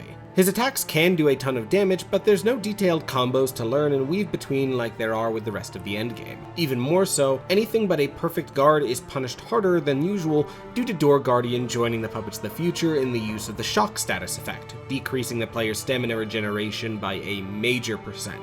Since the player is pushed towards heavy attacks to land that stagger, and the Door Guardian is mobile enough to chase down the player, the status is much more of a hazard here than it was against the Puppets of the Future. Interestingly, with the Door Guardian using shock, that means that every status condition in the game, with the exception of Break, which decreases the effectiveness of healing items, has a required boss fight in the base game built around it. And thank goodness Break doesn't have one, because imagine a fast-paced boss that does a ton of damage and also hampers your ability to heal afterwards. That would be a brutal fight and an immediate contender for the hardest fight in the game. Foreshadowing is a narrative device. Unfortunately, Door Guardian does capitalize on it better than the Puppets of the Future, but it's still not incredible. Once the player realizes how simple the fight is, there's not much of a reason to learn everything happening around it. Trading with the Door Guardian, so long as you're somewhat aware of your shock meter or using status removal items, is pretty simple. The shock only somewhat dissuades trading, and on the first couple of attempts, can even make the Door Guardian seem like an overwhelming or frustrating presence. But once the player stops engaging with the boss's attack in any interesting way or starts using items, they find that the Door Guardian crumbles immediately after. Rather than increasing the skill floor through the status, it instead encourages lazier play. Looking over a lot of other people's ranking lists going into this video, I realized people are really not a big fan of the Door Guardian. I don't think I've seen him appear any higher than the middle of anyone's list. I think a big part of that is that his leg wasn't clearly communicated as taking unique damage, with what looks like a leg brace and the ability to lock onto the leg as the only thing that set it apart. So when Overture released, the developers heard and the Door Guardian actually got an overhaul. The character design adjusted, making the weak point of the leg much easier to notice, and the amount of damage that the Door Guardian took from standard attacks, both on its body and the leg, increased substantially. Personally, I think the decrease to its defensive capabilities outside of the leg removed a lot of the Door Guardian's identity. The entrance to the final area may be an unusual location for a skill check boss, but his unique durability did help him stand out as a mini-boss. And though it was an underwhelming fight once the player realized what they needed to do, it did still carry weight as he was able to introduce the increased threat of the area. It's lost the identity that made it stand out, becoming instead a hard-hitting elite enemy with an irritating status effect and a health bar that happens to be at the bottom of the screen. One fatal attack and some additional damage is now enough to kill it, and even ignoring fatal attacks isn't too much of an issue, eliminating the entire core that had made this boss worthwhile. In terms of adaptation, I think there's an interesting analog that can be drawn with Pinocchio's death in The Adventure of Pinocchio and the Door Guardian. While being chased down by the cat and the fox, Pinocchio comes to the home of a girl who would later become the Blue Fairy and asks to be led inside, only to be told that everyone inside is already dead, even her. Originally, this chapter was the end of the Adventures of Pinocchio serialization. Pinocchio came to this house and was killed by his assailants. Pinocchio becoming a real boy, Geppetto being captured, all that came after the serialization was resurrected. I think a creature keeping Pete from entering the Abbey, which is explicitly Sophia's house, is a creative way to reflect that unusually dark element of the original story. There's not really a great place to talk about it with any particular boss fight, but I also wanted to mention how much I love how the game adapts the Blue Fairy into Sophia. The realization that she's been confined to a state worse than death for the entire game and wants nothing more than freedom via death hit me like a ton of bricks, and I think it adapts the more melancholic character that the Blue Fairy began as. I do think the Door Guardian would have found more success in the early part of the game with a more mellow version of Shock as a skill check prior to encounters like Andreus or Romeo. Prior to the DLC updates, I would have given it a spot at the bottom of C grade, but the adjusted version ends up in the middle of the D grade. The minimization of its gimmick lowers the scale of the final area, which was the one thing that the Door Guardian had done correctly. The Puppet of the Future increases the scale of the game better than the Door Guardian does now, which doesn't bode well for the introduction of the game's final area. He had gone barely half a mile when he met a lame fox and a blind cat, walking together like two good friends. The lame fox leaned on the cat, and the blind cat let the fox lead him along. The Black Cat and Red Fox are two of my favorite NPCs, not just as characters, but due to how they both adapt and question the themes of the original work. The cat and the fox were effectively the main villains of the first half of the adventures of Pinocchio. Two criminals pretending to suffer from horrible ailments to garner sympathy, but who abuse Pinocchio's trust, pressuring a free meal out of him, stealing his coins, and eventually killing him. The serialization did continue past that, and the story progressed past them, but they appear again at the end of the story, suffering from those ailments they once lied about as a form of comeuppance. Like the circus, they're often one of the most reliably adapted parts of the story. Even in Del Toro's adaptation, which completely shifts gears to focus on the inevitability of death and the rise of fascism, they're adapted into Volpe and Spazzatura, and even take the place of the original characters from the circus. But we are not talking about that adaptation today, even though you should go and watch it. It is my personal favorite Pinocchio film. The point is that the fox and the cat are iconic literary villains, and we can assume most people will immediately view them as such. Throughout Lies of P, the fox and cat have played into that expectation of villainy and been nothing but untrustworthy. You meet them in Vanini Works, where they've abandoned Vanini inside a death trap of a factory, and even send you in with the promise of a potential payout before Black Cat tries to scam you out of Ergo. When they see you in the Malum district, they're surprised that you got out of the factory, which tells you exactly how kind their intentions were regarding that tip-off of a big payday finding Vanini. In that meeting, they then try to use you to get into the Malum district to rob the Black Rabbit Brotherhood before the Black Cat, quote-unquote, gets tired, leaving you to fight the Brotherhood alone while they get off with loot they nabbed while you were busy fighting and dying. The game even adapts the cat's lie of blindness, with one major change. According to the Red Fox, he needs a gold coin fruit to treat his blindness, and the alchemists are withholding it. Of course, they then ask you for a gold coin fruit. The Black Cat even starts to point out that they can't see the player. Whether or not he's actually struggling here, I'm not sure, but he seems like he's lying from the line read that the actor went for. However, if you do give them a gold fruit, Red Fox seems genuinely grateful, wishing you luck while they work on another task from the alchemists. And also giving you my absolute favorite song from the base game, Quixotic is incredible. Of course, that other task that they're working on is attacking Hotel Crot, and alongside the Black Rabbit Brotherhood and Alidoro, they've kidnapped Geppetto and brought him to Simon. It leaves the player either wondering what justification they could have, or believing that the cat and fox are exactly what every adaptation says they are: untrustworthy criminals. The twist of the game, however, is that they aren't actually lying. The Black Cat is going blind, and the Red Fox is sick and tired of Crot's violence. They want to leave, but they don't see a way out. They're desperate, and if the player shows them empathy and kindness, despite them having done nothing to earn it, they get an uncharacteristically happy ending within the genre. There is no mechanical reward for saving the cat and fox, it's just that 2 less people have to die. Throughout the game, P regularly demonstrates his humanity through his ability to lie as a kindness, from telling a sick old woman that she's still beautiful, to providing a dying child company in their last moments.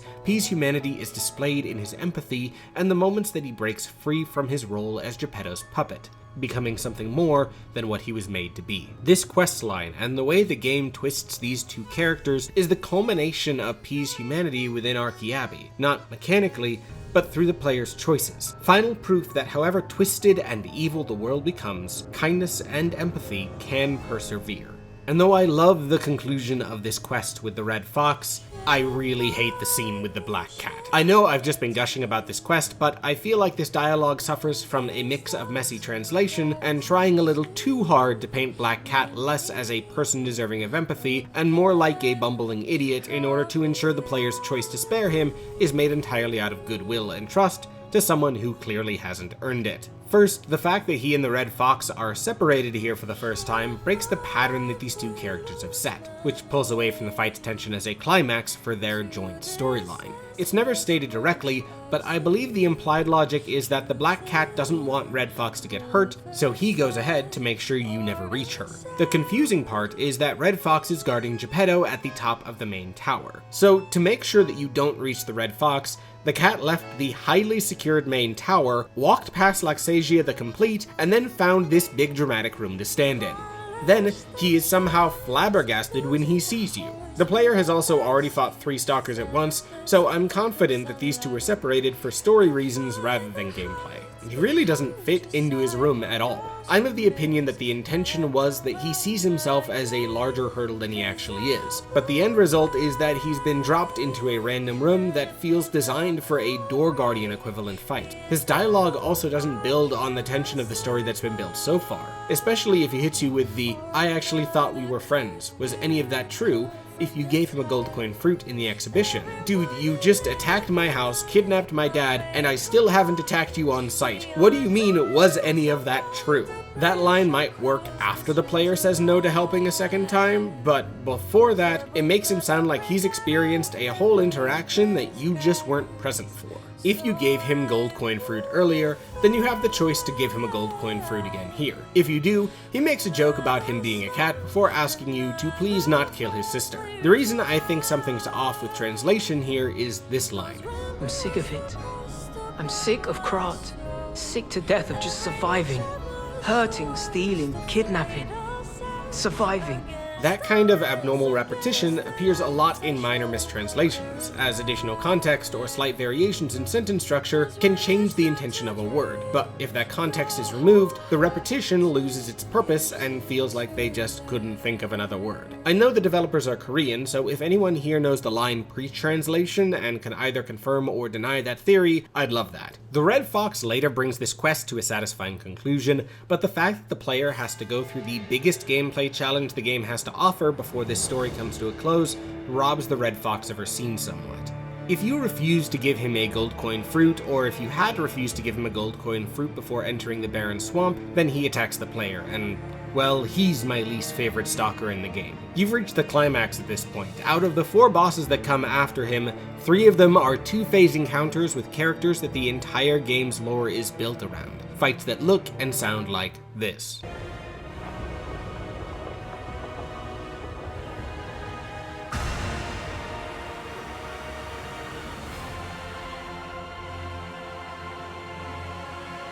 Meanwhile, the Black Cat doesn't even have music. The ambient area music plays softly in the background while what I believe is the easiest stalker in the game attacks. Even out of disrespectful clips like this one, Black Cat just does not present enough of a threat of the emotional climax that he's built to represent. Rather than the traditional sword or axe, he is uniquely equipped with a spear. He can run forward with a heavy stab, push forward with a barrage of light stabs, and that's really the whole moveset. He dodges a lot, but half the time he'll dodge into repeated attacks rather than out of them. I've never fought him with all of my pulse cells, and even in messy fights with no resources, I never felt like I was threatened. There's no ranged attacks to complicate things, no tight space to make healing difficult, only a stalker that somehow does less damage than the Mad Donkey. And that's before you've broken his weapon. Maybe he was designed to be easy to beat since he is going blind, but then why would the Red Fox let him go anywhere in the Abbey filled with the horrible man-eating monsters? I love the Fox and Cat's adaptation into Lies of P, but there's so much I think is done wrong in this encounter that it earns my bottom stalker spot with an F grade. Very narrowly losing out on my worst boss to the double puppets of the future. The Fox and Cat's plotline being broken up by Laxasia is disruptive, and in the attempt to force the player into demonstrating unearned kindness, they've made Black Cat feel like an idiot. Marionettes never grow. They are born marionettes, they live marionettes, and they die marionettes. Every game that focuses on challenge has that fight. The difficult titan who stands above the rest of the roster. Dark Souls had Ornstein and Smoke, Cuphead had Chef Saltbaker, Hollow Knight had the Absolute Radiance, and Lies of P, prior to the DLC adding another contender for the title, had Laxasia the Complete, and holy hell what a beast of a fight this is. All three of the final major fights of Lies of P provide a solid challenge, but there's a reason that Laxasia is at the top of almost every single difficulty ranking I've ever seen someone make. Though she doesn't receive as much direct build-up as Simon and Geppetto do as villains, Laxasia is set up well enough that the spike in difficulty is justified here. The game introduced Laxasia when she landed the killing blow on Champion Victor, then has her immediately show deference to the game's main villain. Not only does this make Simon more intimidating as he's introduced, but it justifies her arrival and difficulty midway through the area that builds up towards Simon. Most of the context for Laxasia comes from the fight itself and various notes found throughout the world. She's the most Souls-like boss in the game in that regard, with all the context for who she is and why she fights you with such intensity not being something the game offers as freely as it does the rest of the roster. Though I do love the more story-driven nature of Simon and the Nameless Puppet, I do think this fight's focus on minimalist storytelling is part of why the game's final chapter can feature 3 large-scale boss fights without overwhelming the player. The area might be a little too long, but the bosses aren't a reason why. I love Laxasia's character design too. Her sword looks incredible, and the bulk and weight of her armor immediately sell the player on her power. The chains around her waist suggest some form of restriction or limitation to suggest the second phase's concept early, while the armor invokes the same tubes that covered Victor and the Eldest to quietly draw the connection from Laxasia to the other experiments of the alchemists. I adore the somewhat understated reveal of her blue eyes in the introductory cutscene. Carcasses throughout the entire game are defined by the damage to their faces. The reveal of these eyes, to me, is also a reveal that Laxasia is something more than a carcass. This is not a mindless hulk like the Eldest, or a barely human abomination like Victor. Laxasia is a person, just a 10-foot tall rectangular person. As one minus, I do wish that she started the fight in the same pose she ends the cutscene in, though that is again a pretty pedantic complaint. The arena adds to the weight of the fight. The bridge is spacious enough not to be mechanically restrictive, but tight enough to characterize her as an unmovable obstacle that the player must go through. It is possible to get stuck in a bad position against the wall, but it was rare enough that it never became a constant irritation.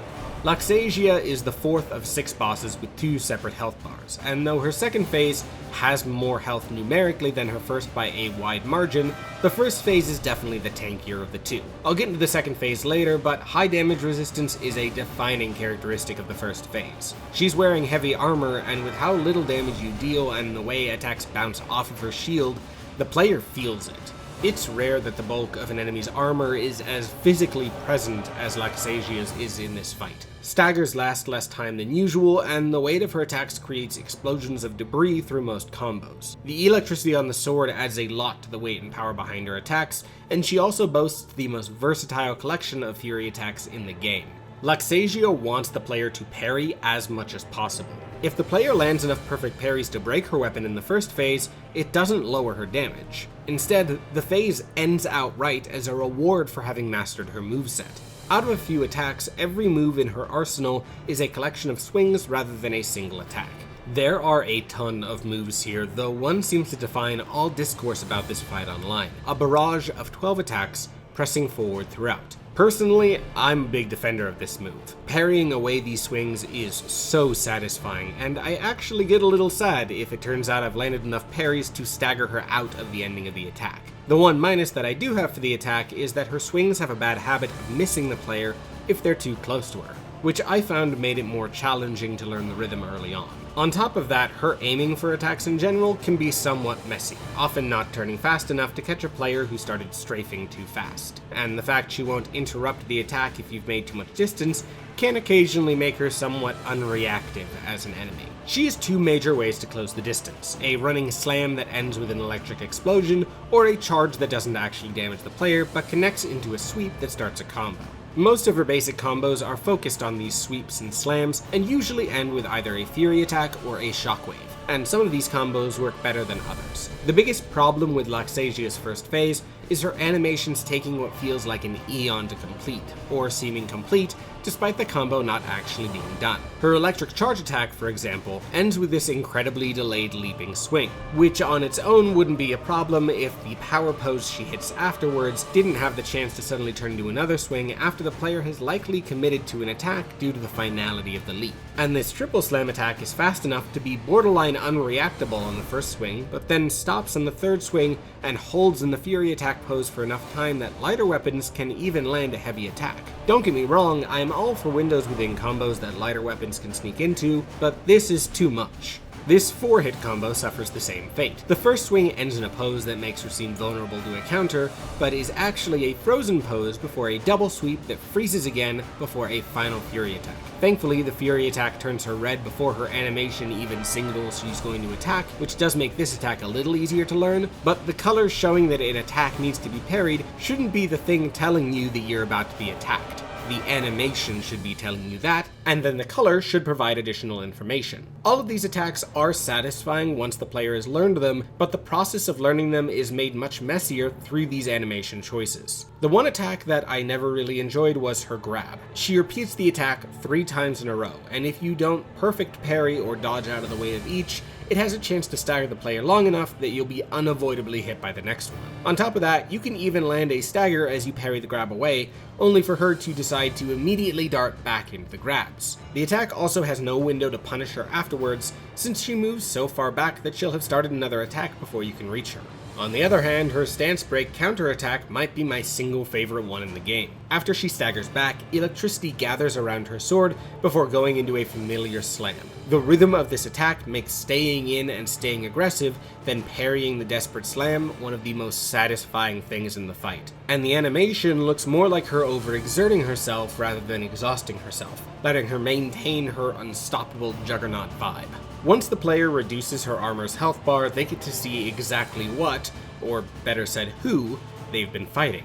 She grabs her shield from her back, releasing the chains that held her armor together and revealing her complete form. Her color palette matches the carcass's, but looks almost sanitized, with the dark blues and blacks being washed out by the white of her skin and hair. There are still holes in her legs and torso where I think that the armor was driven into her skin, which solidifies her role as a test subject. The cloth that she wears doesn't have any uniformity to the patterns that form it either, suggesting that this was a form she had no intention of revealing. As her weapon falls apart, it serves as a lightning rod, calling down a huge bolt of lightning and starting a storm that continues through the second phase.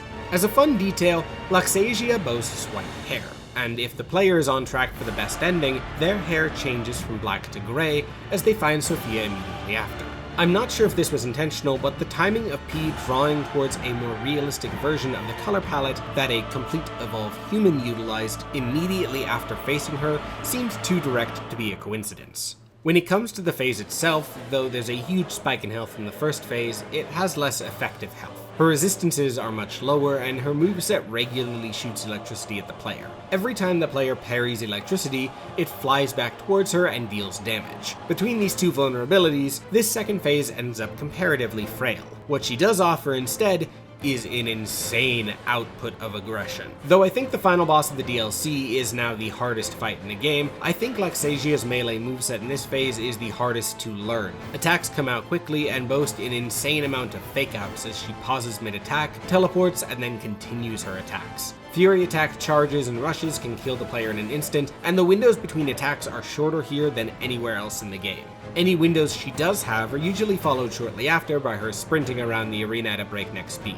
The player absolutely needs to be locked on here, though the lock-on does a great job both following Laxasia and setting up the camera to make her circling and attacks feel incredibly cinematic.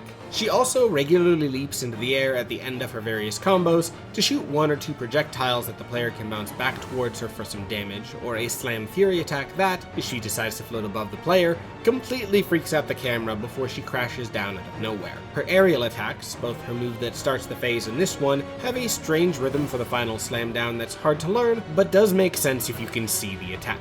Her knockdown response is also hard to react to. Once you stagger her, she has 2 rapid swings followed by an AoE, and the swings come out blindingly fast in comparison to the rest of these staggers. Even players who cautiously took a step back will end up being hit and potentially killed with how fast and relentless these stagger attacks are. Once Laxasia goes down, she tries to apologize to Simon as something explodes on the top of the tower, causing rubble to collapse around her while she dies, kneeling upright. Laxasia may have been beaten, but the threat ahead of you only grows. It's a low-key victory that undermines Laxasia's importance, which gives us a little insight on Simon and reminds the player that they haven't actually won yet. Simon's plan is reaching its climax despite everything they've accomplished. Even with that, this whole encounter builds up the hype for the final battle with Simon. I also love how plainly Laxasia's body stays there, though it does sadly fade shortly after. On top of that, after dealing with Sophia, there's still a whole other section of level that needs to be navigated through before you reach the bosses that finish up the game. This isn't an issue with Laxasia, but I think this final tower ascent is Archaeabi overstaying its welcome. Especially since this boss fight's climax holds tension rather than trying to release it, returning to progressing through the area as normal lets the tension that she and Sophia's reveal built up fade before you've actually reached Simon. I do have a lot of issues with Laxasia. These strange animations and timing in her first phase can make it unpleasant to learn, and I still don't really connect with the melee half of her moveset in the second phase. Though I have beaten her on difficulty 5, it was a messy fight that relied heavily on the perfect grindstone. I honestly have more confidence on parry timings against the final boss of the DLC, and I still have a long way to go before I've even gotten close to mastering that encounter. Despite this, Laxasia feels like a question of potential. The more I rewatch the footage, the more I notice small tells and rhythms, and the more I find myself landing parries or feeling the rhythm of the moveset. I've beaten the game 4 times, and maxed out almost every boss rematch, and it still hasn't quite clicked. But despite every frustration, there is something so satisfying about watching myself improve against her every single time I win. I don't know when that second phase will click for me, but it's one of those movesets that, in the back of my mind, I know will, and that's not a feeling a boss often creates. Even within Lies of P, Laxasia was the only boss that generated that feeling for me. I can't put her higher than the other bosses that I think earn the grade, but I cannot give Laxasia anything less than an S grade. Whenever I think of giving her anything lower, it just feels wrong. The highs of her fight are so intense that anything but that highest honor minimizes how incredible of a fight this is. The cat, after pretending to be blind for so many years, had really lost the sight of both eyes, and the fox, old, thin, and almost hairless, had even lost his tail. As I mentioned in The Black Cat, I think that the end of the Fox and Cat plotline lands much better in the encounter with the Red Fox. Her dialogue is much tighter. If Black Cat was spared, she greets you plainly and asks for a peaceful solution, but it's still done in such a way that it's phrased as a threatening bribe. Once you've given her the coin though, she seems genuinely disarmed. She apologizes for the way she's acted and introduces herself for the first time not as the Red Fox, but as Claudia. Her gaining a name at the end of her quest is a deliberate choice made to humanize her as she becomes more than the literary archetype that she literally masks herself with. Your kindness and humanity have brought out the truth of Claudia. If the Black Cat is dead, then the dialogue here is completely different, which is something else that the Black Cat also lacked. She laments that this is how everything's ended, how she wishes things had gone differently before promising you that Geppetto was always safe. She attacks you not for her employer, but because you killed the only thing she cared about. The actor here nails these two distinct performances. The performative nature of the good ending's opening giving way to honesty versus the immediate hatred if the fight is unavoidable. Unlike with the Black Cat, the arena here is small and thin, with the door to the prison holding Geppetto directly behind her as a visible reminder of what comes next throughout the conversation and fight. This space is designed to be understated, minimizing the personal scale of this final clash. The end result is that, rather than scale, the fight is laser focused on the personal relationship between you and the fox. The Abbey's theme also swells significantly more here than it did with the Black Cat, and with the dialogue significantly improved, the music builds on the atmosphere established by that story. I felt guilty facing down the Red Fox in a way that I didn't with the Black Cat, and her revealing her name is a level of emotional release that the game rarely reaches. Her moveset is still underwhelming as a stalker, but the tighter space, faster attacks, and functioning dodge does lead to a more interesting duel. Her Fury attack is the standout here, distinguishing her not just from other stalkers, but other bosses, as it's a long wind-up Fury attack that goes into a barrage of Fury attacks. This is the only move in the entire game that puts more than one Fury attack back to back. The only other one that gets close is Victor's combo that alternates between hits and Fury attacks. Though she's only a speed bump compared to Laxasia, the increased complexity compared to the fights that came before does cement her as the apex of the base game stalker fights, though the DLC has since made her feel like a joke with the difficulty and detail of those stalkers. My favorite part of the fight is how it uses Geppetto's presence immediately afterwards to create a parallel to the beginning of the game, and on a more merciful run, to display how much P has grown from meeting Geppetto on Elysian Boulevard. When Geppetto was trapped early on, the player had to face the Mad Donkey, the first living person P kills.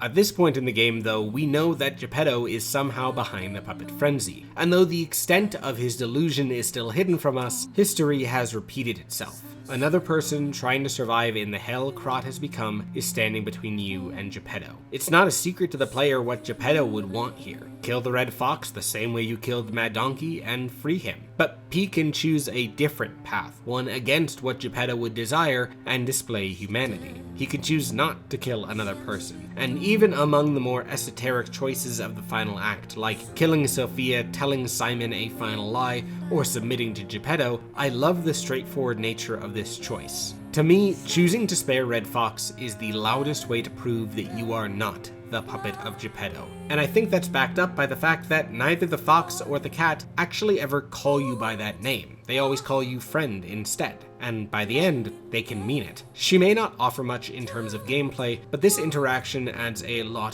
to Arlecchino, whatever the player chooses to do. I danced between putting Red Fox at the top of the C grade or the bottom of the B grade, and I think I do have to go with the B grade. She and the Mad Donkey use that simple stalker template to create an intentional parallel to open and close the journey that the player has gone on, echoing across the entire game in a beautiful way.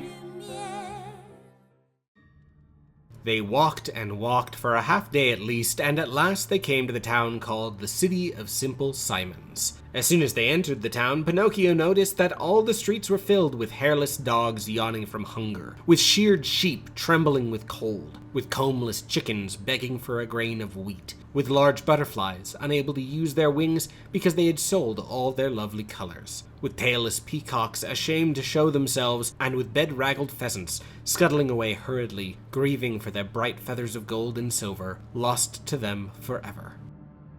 At the apex of Arlecchino is the game's main antagonist, Simon Manus. Rather than the human form we were introduced to earlier, Simon has been overwhelming his body with ergo in the hopes of ascending to godhood. His experiment is almost complete when the player arrives, and Simon does what all villains about to achieve godhood do. Picks up a hammer and tries to kill you with it. Well, it's technically not a hammer. This is the piece of technology from the cutscene after defeating Andreus that was absorbing ergo, but he picks it up and uses it as a hammer anyway. In my continued struggle with continuity in these cutscenes, it isn't visible on the ground as we walk up to him, so I'm not sure where it came from or why it wasn't pulled out of the machine for the fight instead. His design here is uncomfortable, monstrous, and purposely incomplete. There are a few gorgeously grotesque details, like his bones growing out through his skin, the pulsating under the cloth where his arm should be suggesting something his cloak is hiding, additional legs growing out from under his cape, and the fact that he still has his hat on. The longer than expected fingernails and untrimmed hair also make it seem like his body has been continuing to age and grow at a faster than normal rate on top of whatever the ergo has turned him into. And I do like the detail that, unlike Laxasia, one of his eyes has become foggy. The one part of the design that I think is a little silly is on the cloak. Not because of something wrong with it, but there are places on his back that were clearly tied down after he grew to this size, which implies to me a scene of Laxasia in her full armor trying to tie this cloak down onto Simon's distorted body. Adaptationally, Simon adapts a rather unexpected character into the game, and then uses the name as a way for the developers to directly criticize his villainous plan.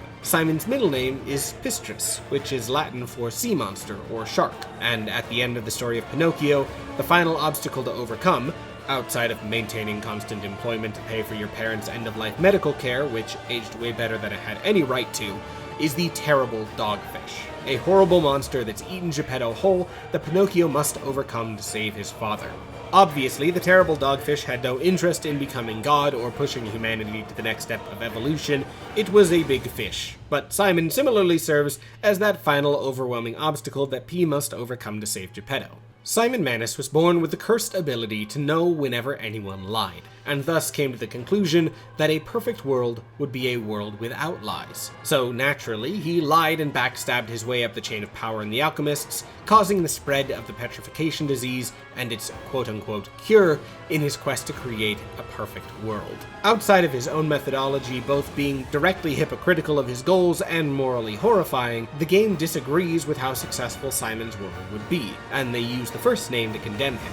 The city of Simple Simons, as I described at the start of this section, is a miserable town in the adventures of Pinocchio, where everything that makes its citizens unique has been erased. Butterflies have no color on their wings, peacocks are ashamed, and everybody starves. His world with no lies is not and will never be a paradise. As the game has regularly reasserted, lies told and formed through empathy and humanity can be kind and merciful. Without them, what little pockets of humanity the player was able to discover in this incredibly dark world would have been erased. Without lies, all that would have been left is the hell Geppetto and Simon created. His last name could be a reference to a couple of different things. Lies of P is very much inspired by Dark Souls, so it might be a sly reference to Manus, with the magical left arm and a blunt weapon in the right hand. Manus is also Latin for hand, and considering Simon uses the aptly named Arm of God to attempt his ascension, it might be a reference to that. It could also be a biblical reference to Simon Magus, a sorcerer who proclaimed himself as wielding the power of God before being converted to Christianity upon seeing true miracles. If that's the case, I could see the argument for Simon adapting the biblical character before witnessing a true miracle in P's potential resurrection of Sophia at the end of the game, or the argument of Simon being satisfied with being a sorcerer, in Alchemist, until he witnessed Sophia's power as a listener and desired more. Only instead of being in deference and converting, this version of Simon wanted to control that godlike power. Like I said though, both of these interpretations could fit, and that's assuming that this is an adaptation of Simon Magus. His name is Manus instead of Magus after all. As deep as I can dig, sometimes the curtains are just blue. Moving on to the actual boss fight, honestly it's not great. Simon's first phase is straightforward. He swings his makeshift hammer around wildly, occasionally leaving area effects that force the player back or behind Simon. My big issue here is that the camera is too zoomed in for Simon's animations to read clearly. He's pretty tall in this form, and though some attacks do read well enough, it can be hard to visually tell the difference between him swinging his hammer up for a vertical strike versus him placing the weapon back onto his shoulder. On top of that, his combos do not have anything resembling an inherent rhythm. Whereas Laxasia had a few ending poses that felt too final but a solid rhythm, the weight Simon dedicates to every attack has the unintended effect of making every attack look like he's ending a combo. He also has a ton of moves that look like him picking up his weapon that somehow deal damage, despite not actually reading as an attack.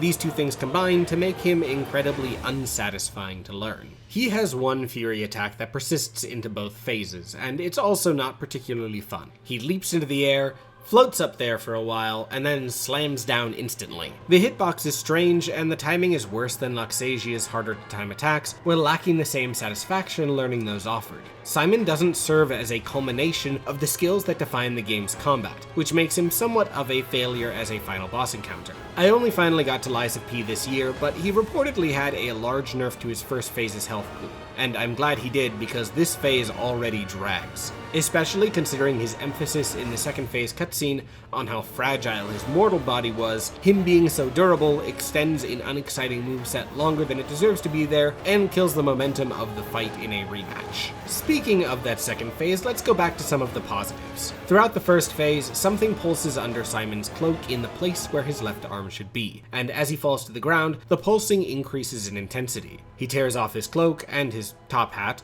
revealing exactly what happened to his body. Like with Andreus, his body has become the seat for a sort of chrysalis, which opens to reveal an ergo-infused figure. I love the detail of the screaming faces covering the flesh of Simon's body, because it adds an additional context to that collection of legs growing out of his back. I also love how Simon's face almost joins in with the other screaming faces in this phase, limp and facing the ground.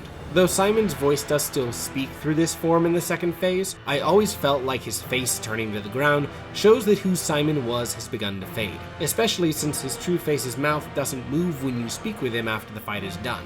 Unlike Laxasia's evolution, where her body has reached peak performance, this evolution casts Simon as a vessel, a stepping stone for something much greater than himself. This new figure's arm reaches up, blocking out the sun and summoning this, which I personally interpret as a manifestation of what Simon has defined as a god. A single hand reaches from the writhing mass, connecting with the chrysalis and endowing it with the disruption status effect, or at least the enemy that he then uses to create disruption attacks. I like how this new form looks almost like a parasite on Simon's body, and the way it invokes religious imagery through this abnormal recreation of the creation of Adam. On top of that, since Simon's true face has gone limp, it means he doesn't actually witness God with his own eyes, and given the first cutscene's focus on him looking up towards the ergo sink, that seems directly intentional. Though the second phase of Simon employs some extraordinary visual and thematic design, he still kinda sucks. His melee combos are shorter here, but there are still plenty of attacks that come out faster than they should, or animate in strange ways. These attacks, though, aren't the problem with Phase 2. The issue is that Simon as a boss is designed less like a Lies of P boss, and more like a Cuphead boss, and I swear that sentence will make sense. Simon gains a large collection of disruption and bursting attacks, summoning orbs that turn into tracking projectiles, an orb that generates a series of lightning that the player needs to sprint from, a la Eldest, gliding to the side while shooting a fast series of projectiles, or smashing the ground to create 3 recurring explosions under where P is standing, and finally, shooting an energy wave forward. Also, in the second half of this phase, explosive hands will rocket to the ground with a not very well defined radius of effect. They are all right hands, which is a neat little detail since Simon's left hand is the source of his magic, but that detail doesn't make them any more fun to dodge. In Lies of P, the game presents bosses with long attack strings and challenges the player to be aggressive in the few moments between those attacks. Even when combos are complicated by extra effects, like the Watchman's lightning or Romeo's after effects, the core loop remains dancing between avoiding damage and countering. Simon Manus is instead designed around overlapping threats, with the player often needing to worry about his melee combos and lingering magical attacks, combined with consistent area damage, forcing them to relocate. This layering principle was what was used in Cuphead to encourage variation in weapon selection, and since the player had a multitude of ranged options, new players' positioning is focused on surviving while encouraging tracking or abnormal weapons that allow the player to stay offensive regardless of their position. The issue with Simon in Lies of P is that the player is limited to a melee weapon, with even the DLC's one ranged weapon being rather limited. Rather than encouraging mobility and unique weapon selection, the overlapping attacks encourage running away in a big circle until he's decided that you're allowed to attack him. Dodging is also encouraged over perfect guards here, as every parry still staggers the player back while he starts up his next attack. On top of that, most of these magic attacks inflict disruption, and when your disruption meter fills up, you die instantly. In terms of scale, that does make sense for the mechanic that the final boss would be built around, but I'm glad it's regulated to only his magical attacks. On the other side of things, since there are so many overlapping attacks, the status can build up and slaughter the player in a single unfortunate moment. As a final complaint, his stagger counterattack is the worst in the game. There's no weight behind it, as he conjures a hand to slap you with an attack that you just cannot see coming because the camera is too zoomed in when you land that heavy attack. It's cheap damage in a fight that already often feels cheap throughout its entire duration. Once he goes down, the world of Simon breaks down as the light is let in. I've already indulged in analyzing blue curtains plenty in this fight, so I'll keep this piece brief. But in such a gloomy and dreary game, the sun's return being so grossly incandescent makes for a really powerful moment. You have a final chance to lie to Simon here about what fate you chose for Sophia. And I think this choice is one of the most interesting lies in the game. There are only 2 options for Sophia here, and we already know that Simon knows if something is a truth or a lie. What Simon has done to Sophia is horrific, and his comments of affection feel less kind and more malevolent. But the only reason to lie here is if you believe that Simon doesn't have the right to learn Sophia's fate. Simon even points out here that lying has no meaning outside of cruelty, but this works alongside another NPC from the DLC, who we'll get to much later, who questions what it is that really made P human. Simon works as a villain, but he doesn't work as a boss. There are 2 bosses in the base game that I haven't beaten on difficulty 5. One of them was because I couldn't quite overcome it, but for Simon, I just didn't really want to bother. It might be higher than the gameplay deserves, but I think he earns a C grade. There's plenty to like about Simon, but the failures in his design are loud enough to make him a fight I'm not excited to return to on challenge runs. Over a year ago now, when I discussed Murgo's wet nurse in Bloodborne, I discussed her simple design making the player feel unfulfilled in the hopes that they decide to face Gehrman. Simon technically does the same thing with his first phase, but the scale and spectacle of the second phase does set him up as a final challenge, so the underwhelming gameplay throughout fails to achieve the same effect. That puppet there is a disobedient son who will make his poor father die of a broken heart. I've referred to it throughout the entire video, but the final threat that the player faces is not Simon, but your father Geppetto. Before facing Simon, Geppetto made you a promise. If you defeat Simon, Geppetto will finally make you into a real boy. The ultimate goal of any Pinocchio story. Yet at this point, the player knows that Geppetto caused the puppet frenzy, and Simon's final words were a warning. So when the player comes to Geppetto in this mysteriously boss-shaped open space, his excitement ends up pretty disconcerting. At first, everything sounds perfect on paper. He celebrates your success and promises you the reward before telling you the one last thing he needs. Your heart, the P organ, that item you've heard ticking after every single death and the home of your memories. There's some careful wording here I enjoy. All these trials and tribulations will be over. He doesn't mean your trials, but his. They're big words coming from Geppetto, considering how horrific of a parent he was and what he put his own son through. Upon arriving on the Alchemist's Isle, the player was treated to a series of short memories. They watched Carlo, Geppetto's son, be dropped off at the charity house, wanting nothing more than to be with his father. He met and befriended Romeo, who comforted Carlo when Geppetto failed to show up. We see him seek Leia, the legendary stalker, to try and learn how to fight, but she returns too late to find his body. Carlo died alone, and Geppetto seems to have driven himself mad over it. I don't consider myself a lore YouTuber, but let me try to work through some of the details here. We learn through notes and statues that after Carlo's mother, Camille, died, Geppetto sent Carlo to be raised in the charity house. Antonia, from the hotel, tried multiple times to reach Geppetto, to get him to be with his son, but he was completely lost in research. Markiona, yes, that Markiona, put Camille's ergo into a maid puppet as part of an experiment, and Camille ended up being the first awakened puppet. After she saved an infant and started to display traits of who she used to be, the alchemists conducted experiments on her, presumably destroying her chance at a second life despite her one vocalized wish, to see her son again. This began the process of placing ergo into puppets as a way to partially resurrect certain individuals, with a safe assumption being that Geppetto was involved with these experiments, and some of these experiments had horrific DLC-related consequences. After Carlo died, Geppetto realized he might be able to have his son back, so he kept Carlo's body and prepared it to one day receive a heart that could reanimate his corpse. To build this, he built P in his son's image, the vessel that would hold and prepare his son's soul before he put it back into his body. To do this, though, he would need a vast amount of ergo, a vast number of deceased souls. Using Romeo's body, he created a king of puppets as a scapegoat and started the puppet frenzy. Simon took advantage of the carnage, though, and engaged his own plan, capturing and holding Geppetto to ensure that he wouldn't be interrupted. But between their two massacres, enough innocent people died that Geppetto's about to get what he needs. What he didn't realize was that creating P as a temporary home for Carlo's soul that wasn't bound to the Grand Covenant would allow for P to become an almost human puppet. A puppet that shows and displays empathy, that can emotionally grow and learn. And though Geppetto calls you son and precious to him throughout the entire game, he just views P the same way that the rest of the world does. You are Geppetto's puppet, and if you haven't gathered enough humanity, if you've been an unquestioning, obedient child and unempathetic throughout the game, that is what happens. His lines here are sickening, but I love this scene so much. Exactly what Romeo warned you comes to pass, as Geppetto removes your heart and gives it to the blank slate that is Carlo's corpse. He then uses this perfect, obedient Carlo to murder everyone at Hotel Crot, directly referencing the Mad Donkey cutscene with the way that blood is splattered across Carlo's face. But this time, there's no curiosity or confusion. Carlo is overjoyed to do as good little boys should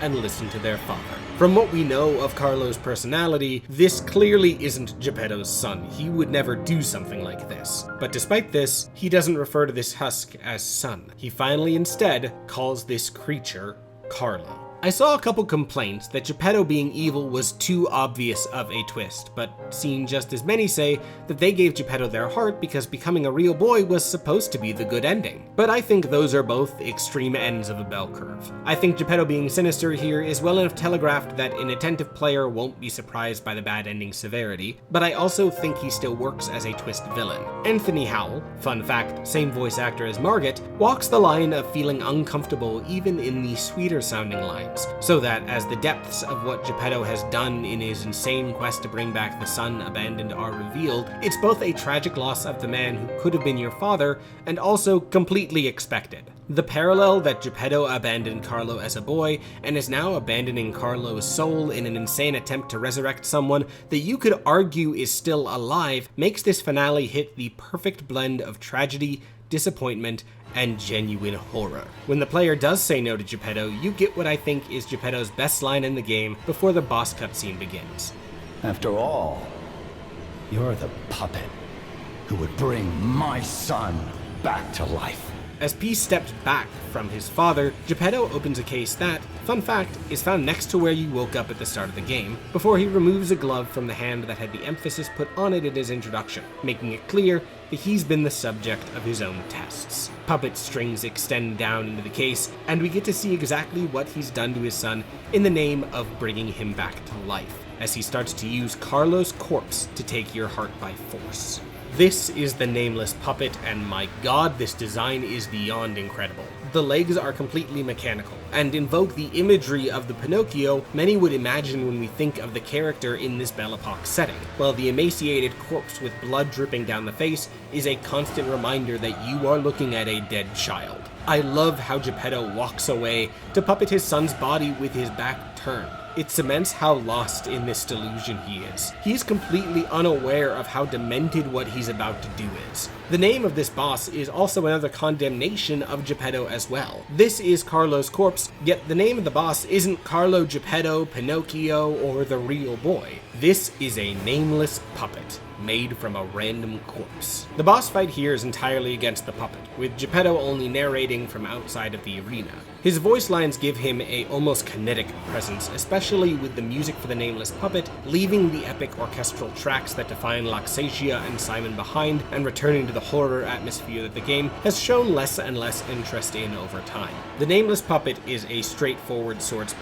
There's no status effects here, and his size and scale is more limited than Laxasia or Simon, but he is no less of a challenge. His attacks are fast, even in this first phase, though his animations are intentionally direct and deliberate here to remind the player that he's being controlled by Geppetto through strings that remain present but undistracting. This moveset serves as a much better culmination of the game's mechanics, too, encouraging a healthy mix of parrying and dodging. Attacks come out quickly enough that repeatedly dodging isn't reliable, but the ending blow of most combos has enough knockback that without specific weapons that can close the distance, the player is incentivized to parry most of the combo and then dodge through the last attack. The only exception to these are a collection of fury attacks, which actually have less knockback so that the player can always counterattack if they've learned the parry timing. I always found this phase was somewhat of a glass cannon, boasting only 11,000 health and pretty low resistances. With that said, recovering from mistakes is initially overwhelming due to the puppet's speed, and on top of that, the Nameless Puppet can punish passive play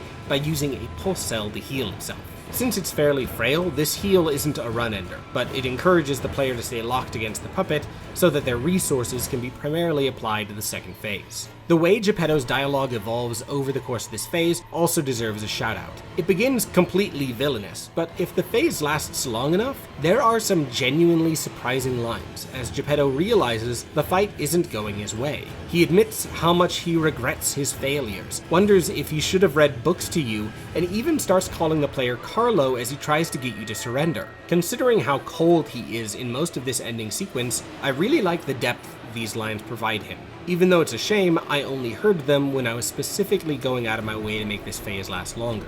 After the player overcomes the first phase, P has a massive clash with the puppet and comes out on top, cutting the puppet's head clean open. The strings controlling the corpse break, and we see how little is really left of Carlo. Carlo seems to realize the same thing too, as he screams and feels the metal that's replaced his flesh before he attacks again. But he's lost the same roboticism that defined his initial movements. His attacks in the second phase are breakneck and wild, with what looks like blood pooling around his blades and forming explosive area effects. His head is exploding with energy, and the broken strings linger around him. He gains a grab attack that has my favorite animation in the game. It looks like his mouth is moving, but he can't speak.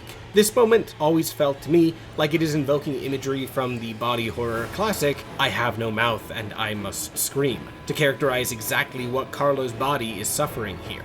The sword breaking in two is a perfect manifestation of what Geppetto has done to Carlo as well. His body, contorted and twisted, is fighting a puppet that resembles who he used to be and carries his soul. Carlo has been literally torn in half and is drawing his own blood, and the dual blades covered in that blood physicalize that beautifully. There are a lot longer combos throughout this phase, as well as much more threatening fury attacks. There's a dash attack that theoretically has a signal of when to parry that ends up a little off in terms of timing, as well as a large collection of slams, lunges, and slashes that can deal ridiculous damage if the player isn't sure how to handle them. His combos are all flashy, with multiple spins that do an excellent job telegraphing each combo's end. He's much more durable in this second phase too, especially when put together with how comparatively few windows he has compared to the first, and how often he'll leap around the arena moving out of attack range. I love the amount of chaos this phase conjures. Finding windows to press in during the insanity of these attacks is beyond satisfying, and despite the brisk speed, the player never ends up targeted with undodgeable or unfair combos. The short nature of the first phase in this fight also lets attempts stay short and punchy, where fighting Laxasia's longer first phase to get to the shorter but more deadly second phase can become frustrating. The Nameless Puppet keeps up the momentum on every itinerant attempt. On a stagger, rather than getting in a final attack before the player lands their fatal blow, he forces the player to back away after landing the fatal attack as he screams in pain, which is a great change from the rest of the endgame and helps keep the focus on getting in and landing attacks rather than on long combos. There's more dialogue throughout the fight too, but exactly what is happening here is up to personal interpretation. Geppetto starts off the phase condemning the worthless puppet for its lack of obedience, and with Geppetto silent throughout the rest of the fight, it's honestly unclear if he was talking about P or the Nameless Puppet. After that, other voices echo throughout the fight, memories of characters that you've connected with throughout the game: Eugenie, Antonia, Vanini, Romeo, Simon, and Sophia. And yes, Romeo's translated final death line is heard here, before you could have even heard the actual line in New Game Plus. Piecing together who I was hearing in that moment was one of my favorite moments in this phase, though Simon being included while Puccinella and Polendina are excluded is a bit of a strange choice. And though Eugenie's line does establish that characters' lines are recurring, it also somewhat undervalues Eugenie as a character. I mean, are you saying that Carlo's most significant memory of her was saying hello for the first time? I'm not sure I believe that. Of course, they also have to make these unmissable lines, since the player technically isn't forced to deal with any of Eugenie's plot lines if they didn't want to. The part up for interpretation is if these voices are within your head, spilling from the Nameless Puppet, or if the Nameless Puppet is experiencing your memories alongside you. This phase in general is somewhat of an unknown. If Geppetto isn't controlling the puppet, and you have Carlo's memories and soul, then what exactly are you fighting? The body animated on its own? Are you sharing your soul with this corpse? The end of the fight takes this even further. Nameless Puppet knocks P down and dives in to finish you off, only for Geppetto to stand in the way and take the hit instead, realizing that Nameless Puppet had no intention of following orders. Carlo's body planned to destroy his own heart, his own memories. But did it know it was doing this?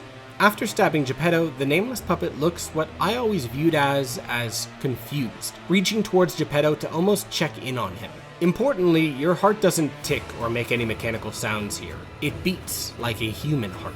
The Nameless Puppet doesn't resist as you destroy his heart afterwards either, though that could also be P taking the initiative to land a finishing sucker punch. Though I enjoy the ifs this cutscene introduces, I'm not a fan of the final boss fight engaging in the win in the game, lose in the cutscene trope. Especially when you land a satisfying final blow on the puppet, needing Geppetto to save you can be frustrating, though players' mileage may vary based on their personal opinions of that trope. There's one final moment with Geppetto. If the player had enough humanity to fight him but not reach the true ending, he spurns you one final time as a worthless puppet, and the game ends. This ending intentionally feels hollow. This man, your father, died for the machine inside of you, rather than for his own son. And with nothing but the post-credits Wizard of Oz tease, that's the final beat of the story. If you do have enough humanity, though, he starts to say the same line, but Carlo, the player's version of Carlo, starts to cry for his dying father. Despite having every single reason to hate this man, despite having been betrayed by him and seeing every inch of his depravity with what he's done to your body, Geppetto still dies in the arms of the son that he wanted back. And Geppetto recognizes this and has one final moment of lucidity. He apologizes to you as his son, maybe not as Carlo, but as more than his precious puppet. It's a powerful moment, and this line sells the tragedy of his descent unbelievably well. It doesn't redeem Geppetto. He's still a monster, but it gives the player one final chance to do what they've done the entire game: empathize. Outside of the one minor frustration with a cutscene trope that I personally dislike, I think Nameless Puppet is an easy S grade, landing neck and neck with Romeo's encounter. Geppetto is a difficult character to design a boss fight for, but I think this fight hits the mark and brings the game's story to a satisfying end. On top of that, the mix of puppeteering with the body horror of the second half of the game collides here to serve as a culmination of the entire game's design. If you fought the Nameless Puppet directly after Romeo, he would feel out of place, but if you fought him without the early game puppets, he wouldn't meld with the second half of the game's visuals. Every fight in Lies of P leads to this moment in story, atmosphere, visual design, and gameplay, crafting an extraordinary boss that brings an end to the base game of Lies of P. You must remember, my boy, that hunger is the best sauce.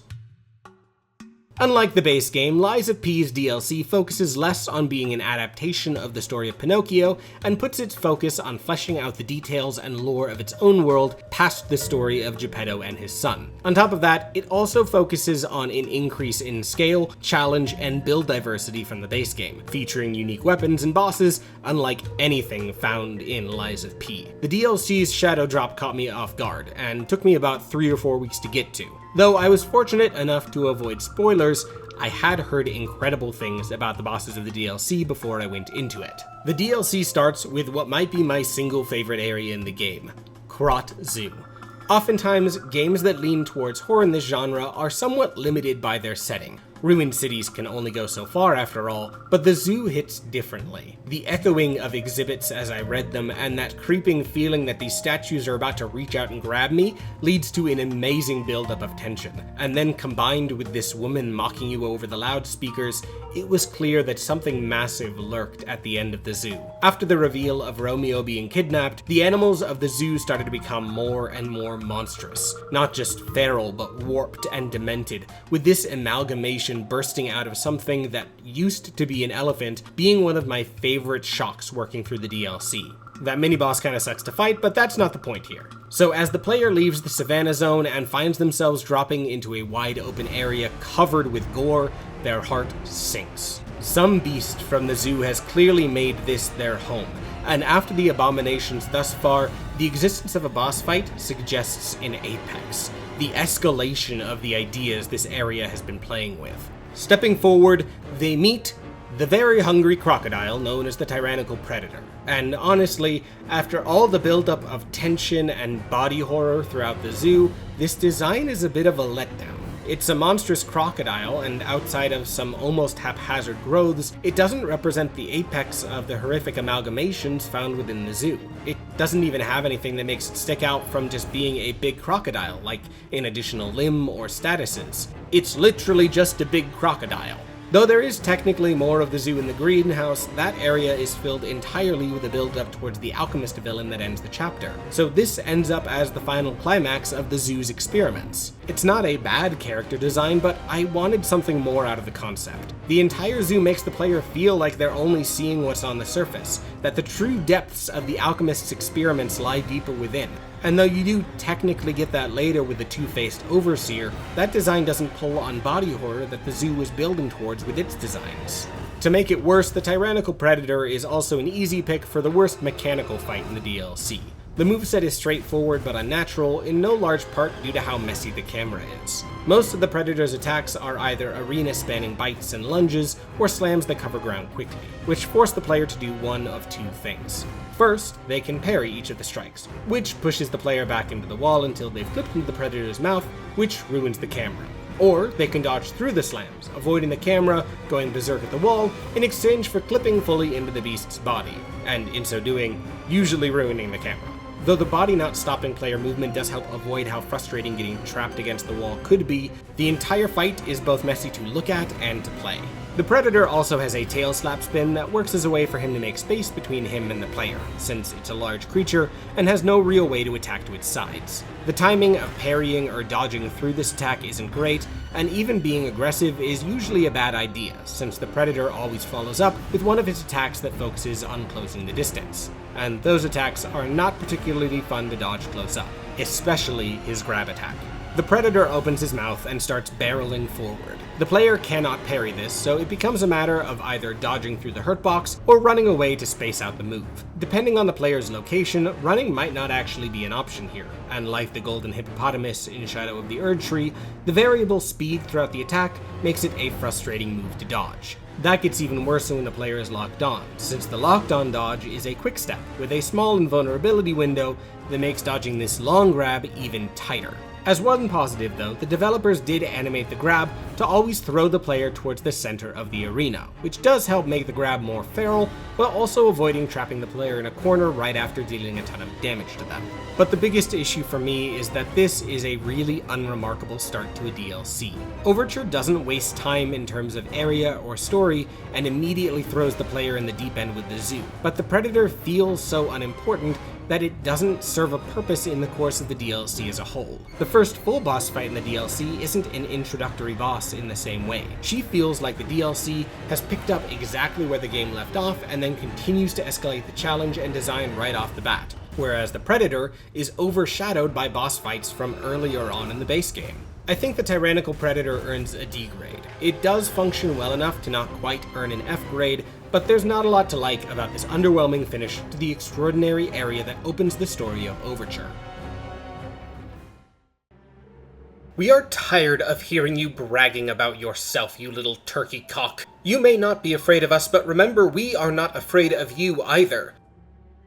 The DLC's first main boss fight sets a much higher bar for boss design in Overture than the Predator. Markiona, Puppeteer of Death, stands out from the base game roster in almost every way. Her character design, her gameplay design, the overall tempo of the fight, her story integration, and her music all take and escalate ideas and concepts from the base game. In terms of character design alone, Markiona already stands out from the rest of the crowd. She's not wearing armor like Laxasia and doesn't dabble in body horror like Simon or the Nameless Puppet. Outside of the Stalkers, the Black Rabbit Brotherhood were the only humans that featured as a major boss, and the vibes that these two encounters give could not be more different. Where the Brotherhood was grungy and aggressive, Markiona is elegant and mystical, and with her face fully visible, she's characterized as more human than the masked thugs that have come before. Even the two Stalker fights later in the DLC have their faces covered. On top of that, the combination of the blues and silvers of her and her puppet's design make her feel out of place among the browns and greens of the greenhouse that she's taken over, wordlessly cementing that she's warped this place for her own purposes. The repetitive cello in her musical theme is a rather cruel reference to Romeo. Later in the DLC, Romeo is shown in multiple pieces of art with a cello, making her musical theme feel as if Markiona even set up her music to try and remind Leia about her captured student. The entire buildup of the zoo does set up Markiona well, even if the Predator dropped the ball on the climax for the animal-based horror. Markiona taunts the player throughout the zoo, and the greenhouse's uncomfortable serenity and diegetic classical music smoothly switches gears from the body horror of the zoo to prepare the player for this encounter. Markiona's puppets initially seem to fit the area as they elegantly stride through the gardens, but the lightning and energy they shoot similarly reveals them as unwelcome guests. To bring up the elephant in the room, she's coded as a dominatrix. She's wearing heels, bites her lip, her gauntlet looks like press-on nails, she has plenty of cleavage and a tail built into her coat, and talks constantly about owning you or adding you to her collection. This is not a subtle design, to put it mildly, but it pushes towards her characterization rather than being purely aesthetic. Markiona sees herself as superior to the world around her, a figure to be worshipped and respected. She's built herself a throne of puppet corpses, and within the first phase, almost exclusively uses her puppet to fly around the arena rather than run on her high heels. Outside of her quick dash forward, she isn't too quick on her feet, with most of her attacks having her strut forward rather than move with the same urgency as other foes, almost as if she's intentionally handicapped herself just for the style points. Markiona is obsessed with Leia, which I'll get to more, and these heels make her taller than Leia. Her outfit isn't designed to fight in. She is so confident in her puppet's ability to kill Leia that she's dressed to show off instead. Compared to the consistent practicality of the enemy design that makes up the rest of the game, it becomes clear that Markiona is a narcissist who demands to be the center of attention. Her design also escalates concepts from the base game. Despite being the introduction to the DLC, Markiona uses the same control gauntlet that Geppetto uses for the Nameless Puppet. It also adds some retrospective horror to the Nameless Puppet's existence. The gauntlet that Geppetto is using to puppeteer his son is not unique. Carlo's body is being treated with the same amount of respect and reverence as Markiona's non-sentient and hypersexualized puppet robot. DLC evolutions that take an aspect from an endgame boss and implement it into their design in order to provide an additional context really shine for me, and Markiona does so expertly. The biggest piece that helps this succeed for me is that, instead of having the controlled puppet's moveset escalate, Markiona's moveset and how she uses the puppet escalates as the fight continues. When Markiona enters her second phase, the puppet's moveset doesn't change outside of exploding with energy that Markiona loads it with. Unlike the Nameless Puppet, which featured Carlo's body intensifying, the threat here is still Markiona, and the puppet remains a limited mechanical servant. This lets the Nameless Puppet's characterization keep its weight and allows it to keep its weight as the final boss, while still setting a new high bar for DLC bosses to build on. Additionally, the bosses of the DLC lean towards the more monstrous designs of the late game of Lies of P, and so having at least one boss that continues to escalate puppet design from the base game is a great way to set up the DLC's climax, which has nothing to do with the carcasses or body horror. Well, there's a little bit of body horror, but we'll get to that later. In terms of gameplay, Neowiz continues to rule in the world of duo fights. Rather than two unique threats, Markiona and her puppet are extensions of each other, alternating between who is aggressive and weaving those two movesets together. When the puppet string turns red, the puppet is about to attack the player, and when the string is blue, Markiona attacks with her very abnormal moveset. The player's goal here is, of course, to kill the puppeteer. Killing the puppet will stop it temporarily and stagger Markiona, but she has a very short recovery animation that starts to regenerate the puppet. Once it regenerates back to full, it will re-enter the fight with no change. I do wish the player was rewarded more for attacking the puppet. As I started to get the fight further and further down, attacking the puppet only ever became the correct choice if I was trying to skip the second phase, or if Markiona was out of reach, or if I could immediately kill the puppet. But even then, killing the puppet is a risk, since the puppet's attacks I found personally easier to handle than Markiona's full moveset. But what cements this as an amazing duo fight for me is a mechanical change on how the player's block works. Blocking and parrying in Lies of P is directional. If you aren't facing your opponent, or if they attack you from behind, you'll still be hit regardless of your timing. As an example within the Markiona fight, take a look at this spin attack. Since I didn't press in enough to avoid it while trying to block, despite the fact I was blocking, I ended up being fully hit and died. But the Markiona fight also breaks this same established rule in a pretty big way. If the player is locked onto Markiona, they're able to parry and block the puppet's attacks regardless of their directionality. This allows the player to focus their aggression on the main target of the fight regardless of where her puppet is. And since most of the puppet's moveset is fairly predictable, learning to stay pressed into Markiona is a real strategy. This is an almost unheard of tempo in a duo fight, since the overlapping of attacks almost systematically forces players to retreat or pull back, tempering their aggression. But the player here can be as aggressive with Markiona as with every other fight in the roster, while still invoking that same feeling of being overwhelmed that duo fights usually seek to replicate. It also suggests that the player stays locked onto Markiona, since her attacks don't have this same principle if the player is locked onto the puppet. For that puppet's moveset, there are a few charges or single heavy slams that leave plenty of windows afterwards to either punish or position yourself better. There are two combos that can be more on the troublesome side. A melee combo with strange timing but lower damage that can be punished, or a pirouette that spins the puppet around Markiona a number of times. The 4-hit combo's strange timing can make it hard to handle if you aren't giving the puppet enough attention, and will regularly punish players if they've tried to attack the moment they avoid a single slam from the puppet, as a way to force the players to really engage with that moveset. The pirouette is stylish, but also the most variable attack. Sometimes it ends up being a non-issue as the puppet circles too wide, missing multiple times. Other times, you're standing in that perfect sweet spot to get shredded by these spins. It never feels unfair, but it's the only move that I personally found difficult to learn. Outside of that, the puppet loves to fly around the arena, a skill introduced in the opening cutscene, often taking Markiona with her as a way to disengage. Though it can lead to dead space if she repositions too frequently, it also helps establish that mystical and higher-than-thou vibe. There's no explosive AoE or desperate swing that will force the player back. Markiona simply flies somewhere else. Markiona's movements alongside the puppet are also some of my favorites, as the string she uses to control the puppet is fairly short, meaning certain attacks will actually force Markiona to follow after, letting the player position themselves to avoid the puppet's attack and counter Markiona as she is landing. It becomes some of the most satisfying skill expression you can develop in the DLC. Markiona's moveset immediately starts with combos that hit for heavy damage, but are all fairly short.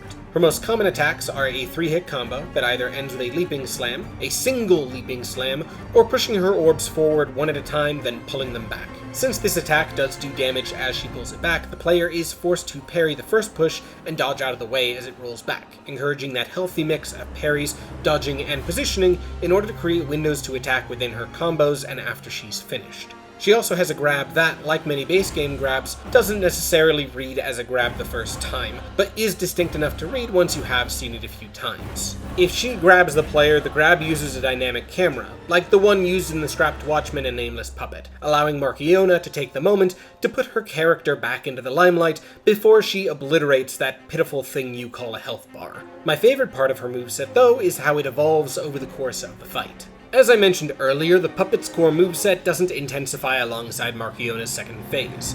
The change is almost entirely to her moveset.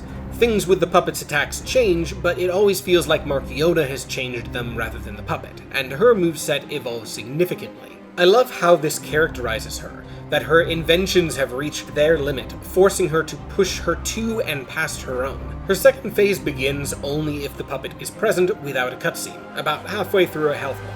She starts to have her puppet smash into the ground, overloading it with energy each time she does so, before a huge explosion that leaves her and the puppet temporarily stunned. Similarly to the thrown orbs, these explosions can't be parried. If you parry some of these attacks, some of the follow-up explosions won't happen, but if you don't, the explosion can't be parried, forcing a hybrid defensive style that makes learning the fight really satisfying. Once she's fully in the second phase, her existing combos all extend, adding additional swings that she starts to put her entire body into after the usual slam. She gains a few faster combos, as well as a series of spins that can do damage that puts the base game into absolute shame. She also has one final attack that I am still nowhere near being able to block, where she walks forward with a constant barrage of orbs smashing into the ground in front of her as she does so. Not only is this the largest number of individual hits in a single attack in the game, but since the orbs come from behind her, you cannot dodge through them. This attack effectively turns anywhere near her into a space that you must respect. It does occasionally suffer from the same thing as Laxasia's attack. She'll continue doing it, even if you've gotten far enough away that it's no longer a threat. The weight and animation behind each of her swings has so much kinetic force, using the animation and aesthetic to justify the increase in challenge. It's something I don't bring up much in this series, but challenging bosses that do not increase the scale of the game enough to justify the difficulty spike risk causing frustration in a way that fights that may theoretically be harder don't. Once you see Markiona's persona for the first time, piece together her stature among the alchemists, and take the damage you do, it all comes together to communicate the weight of the foe that you found yourself up against. But this also does something else. It empowers the player's successes. As Markiona enters her second phase, she laments having to use the power she had saved to kill Leia, and that you weren't supposed to be a threat. She opens the fight mocking you, but as the fight continues and she intensifies her moveset and overloads her puppet, gripping her burning control gauntlet in a desperate hope to maintain control of her machines, the player realizes that they have taken the upper hand. And since Markiona's persona, animations, and moveset exude such unfiltered power, the player is placed as her equal. Markiona could run miles around the Black Rabbit Brotherhood, but she is scared of what you're capable of. That's something this genre doesn't often try to do, but Lies of P absolutely sticks the landing with it here. In terms of the story of the DLC, Markiona sets the plot into motion and then becomes surprisingly irrelevant. Romeo came to the zoo for her, but Arlecchino grabbed him before he even reached her. Since Leia is only here for Romeo, she completely ignored Markiona's takeover and followed Arlecchino's trail instead. And you end up having to fight Markiona to get a key to follow after Leia. Markiona doesn't even seem to realize that her plan to fight Leia has gone completely out the window, or that Leia and this murderous puppet could literally not care less about her. In retrospect, if she hadn't locked the path forcing to hope Leia to face her, she would have actually survived the events of the DLC because no one bothered enough to kill her. Considering her confidence and inflated self-importance, it's a fun way to tear down this representative of the alchemists. In the same way the base game critiqued their actions, Markiona's relative unimportance is a condemnation of her inhuman experiments. Despite how many people she's hurt through those experiments, potentially including Carlo's mother, she died unimportant and forgotten, alone in a greenhouse that she'd turned into a throne room as part of her delusion that she was anything more than a murderer and a maniac. The fact that you don't even progress through the same room she's in, but instead take that key and return to the main path, just pushes that further. She is a glorified detour, and I love that. I think Markiona rests at the absolute top of the A grade. She kicks off the DLC with a memorable design and solid challenge, and her character and gameplay align to make her one of the most memorable fights in the game. Unlike the Tyrannical Predator, this sequence had me really excited to see what the other fights in the DLC had in store. Melampo is dead. What is the use of accusing him? The dead are gone and they cannot defend themselves. The best thing to do is to leave them in peace. Overture has a solid selection of bosses, but the most direct improvement among that roster is in how they integrated stalker fights into the main story. Rather than having stalkers introduced and killing all as part of the fight, the two stalkers faced in the DLC are the leaders of their respective factions, the Sweepers and the Bastards, and end up much more built up as a result. Combined with a significant increase in difficulty and a new willingness to give these stalkers attacks that the players cannot directly use, and it creates a series of mini-bosses that stand almost shoulder to shoulder with the major boss encounters. The first of those two fights is with the leader of the Sleepers, Veronique. Rather than being adapted from anything specific in the adventures of Pinocchio, Veronique is a fully original character who gets her name from the child who came up with the Pinocchio paradox, Veronique Eldridge Smith. The Pinocchio paradox, for those who are unfamiliar, is a verbal paradox of what would happen if Pinocchio said, "My nose will now grow." If he's telling the truth, his nose wouldn't grow, meaning he lied. But if he lied, his nose grew, meaning he actually told the truth. It's a cute nod, but the paradox can also be applied to Veronique in her current state as well. While the player moves through the alchemist's testing facility, they hear sounds of battle that Gemini recognizes as Veronique, leading to a creeping feeling of dread as you circle the corner and enter into the arena. Veronique came searching for Leia, and ended up realizing the extent of the alchemist's experiments. She and the Sweepers fought the alchemists, and thanks to Lumacchio, she was infected in the process. Despite beginning to turn into a carcass, she has made one final decision. She is going to take this facility, and everything in it, down with her. And the voice acting here does so much to introduce Veronique as a character. Her declarations as the battle starts are some of, if not the, best lines in the entire DLC. Aliona Baranova put her entire soul into each of these lines and, well, just give them a listen. All left alive will freeze here! This is where we die! Considering how tough I found this fight, the fact that the opening lines here still gave me chills is a testament to her performance.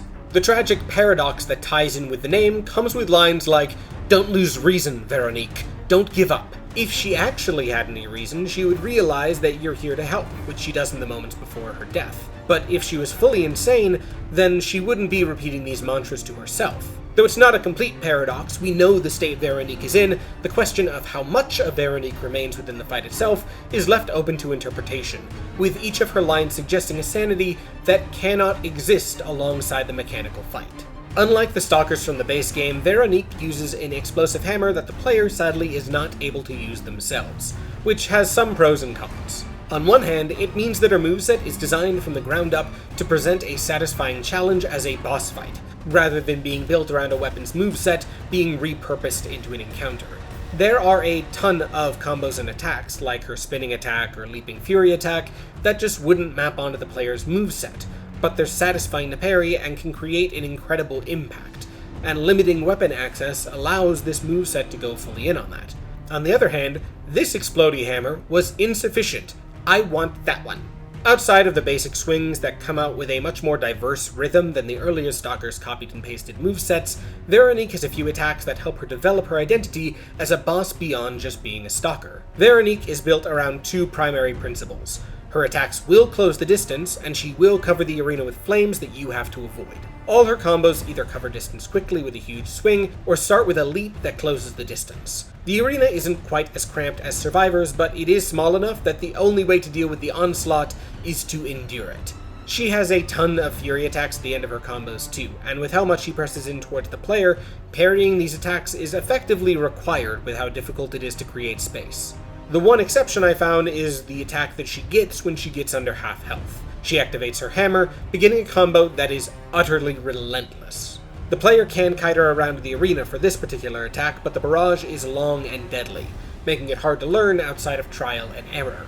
After this point, her damage increases to make her even more of a threat. That increased damage in her second phase is balanced out by one of the usual weaknesses of the Stalkers, breakable weapons. Her broken weapon in the first phase isn't much of a threat, but the broken weapon in the second phase doesn't actually do much less damage than her first phase, meaning the player's reward for parrying and breaking the weapon is the minimization of what would otherwise be some overtuned damage. Veronique is also harder to punish than the usual Stalker. She ends a majority of her basic combos with a small explosion that lights the ground around her on fire, forcing the player to back away rather than land an attack.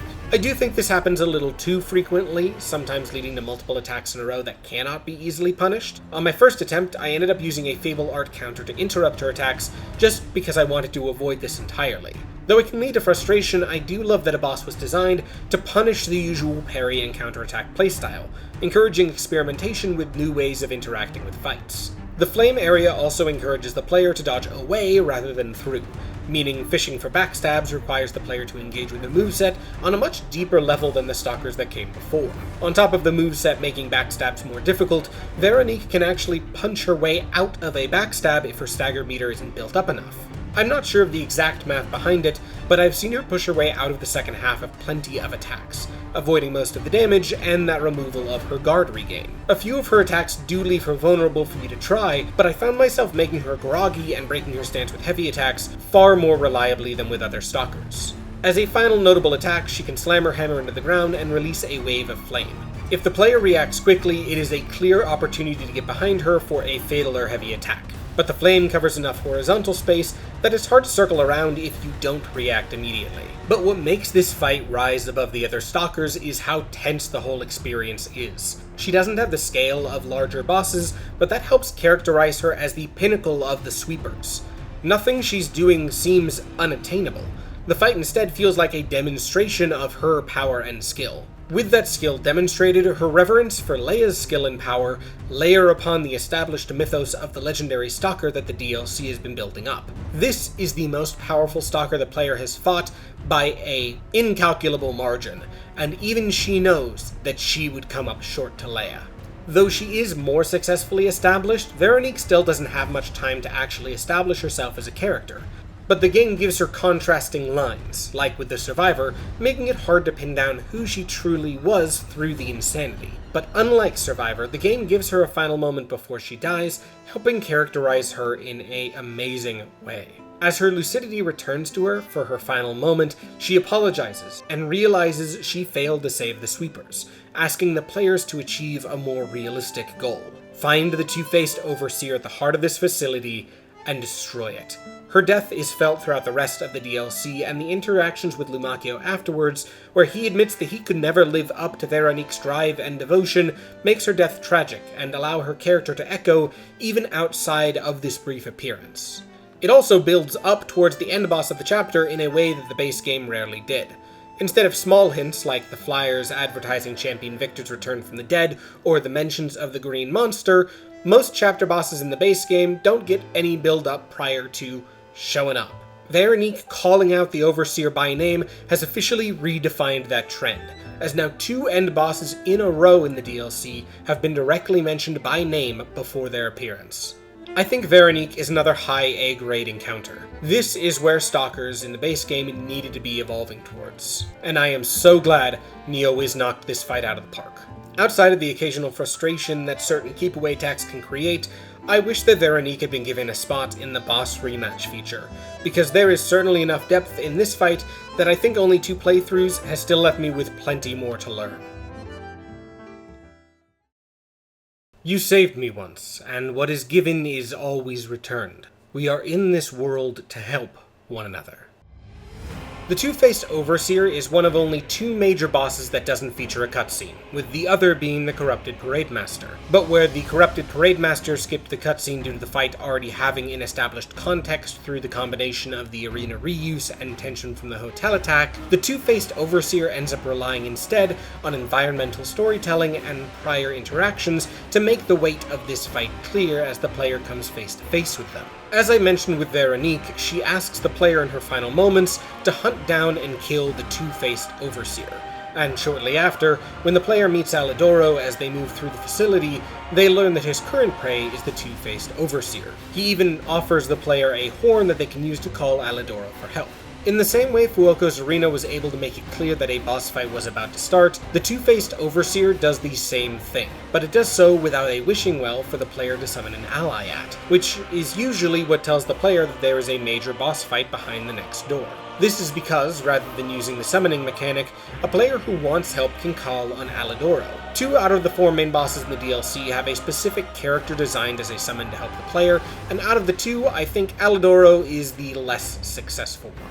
First, the Two-Faced Overseer has less of a character and more of a characterization that defines him. Rather than taking any more plot lines from the adventures of Pinocchio, the Overture DLC instead continues to focus on building up the story of the world that Lies of P is set in, and the Two-Faced Overseer is an experiment, a prototype of Champion Victor made from an ancient warrior. Outside of the abject cruelty suggested in how torn and dissected his body is, the only characterization that we get here is rage. The hallway leading up to it and the Overseer's room itself is drenched in blood, and he tears apart a creature and roars in rage upon seeing you. And his fight is built around him entering a further rage state, which you'll need to interrupt him out of. Alidoro wants to put him out of his misery, and his scene after, where he wishes this creature rest, is pretty solid. But that scene doesn't come directly from the way that he helps. In the middle of combat, he functions like any other summon,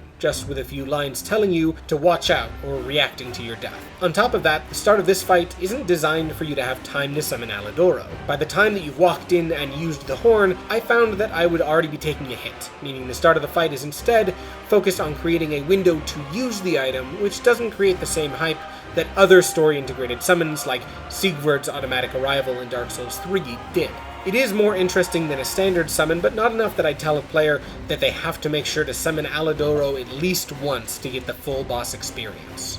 The coolest thing about a boss rematch feature is how it can encourage experimenting with these unique story summons. You know that you can just fight the boss again and master the moveset one-on-one afterwards, so why not summon the first time when you're learning the battle and get a more cinematic, smoother fight instead? Especially for bosses that ramp up their aggression, story-driven summons are the perfect way to get players to start internalizing the boss's attacks without making them too initially overwhelming. And following that logic, it makes sense that Overture integrated this kind of summon regularly. But this summon also misses out on the best part of the Overseer to me.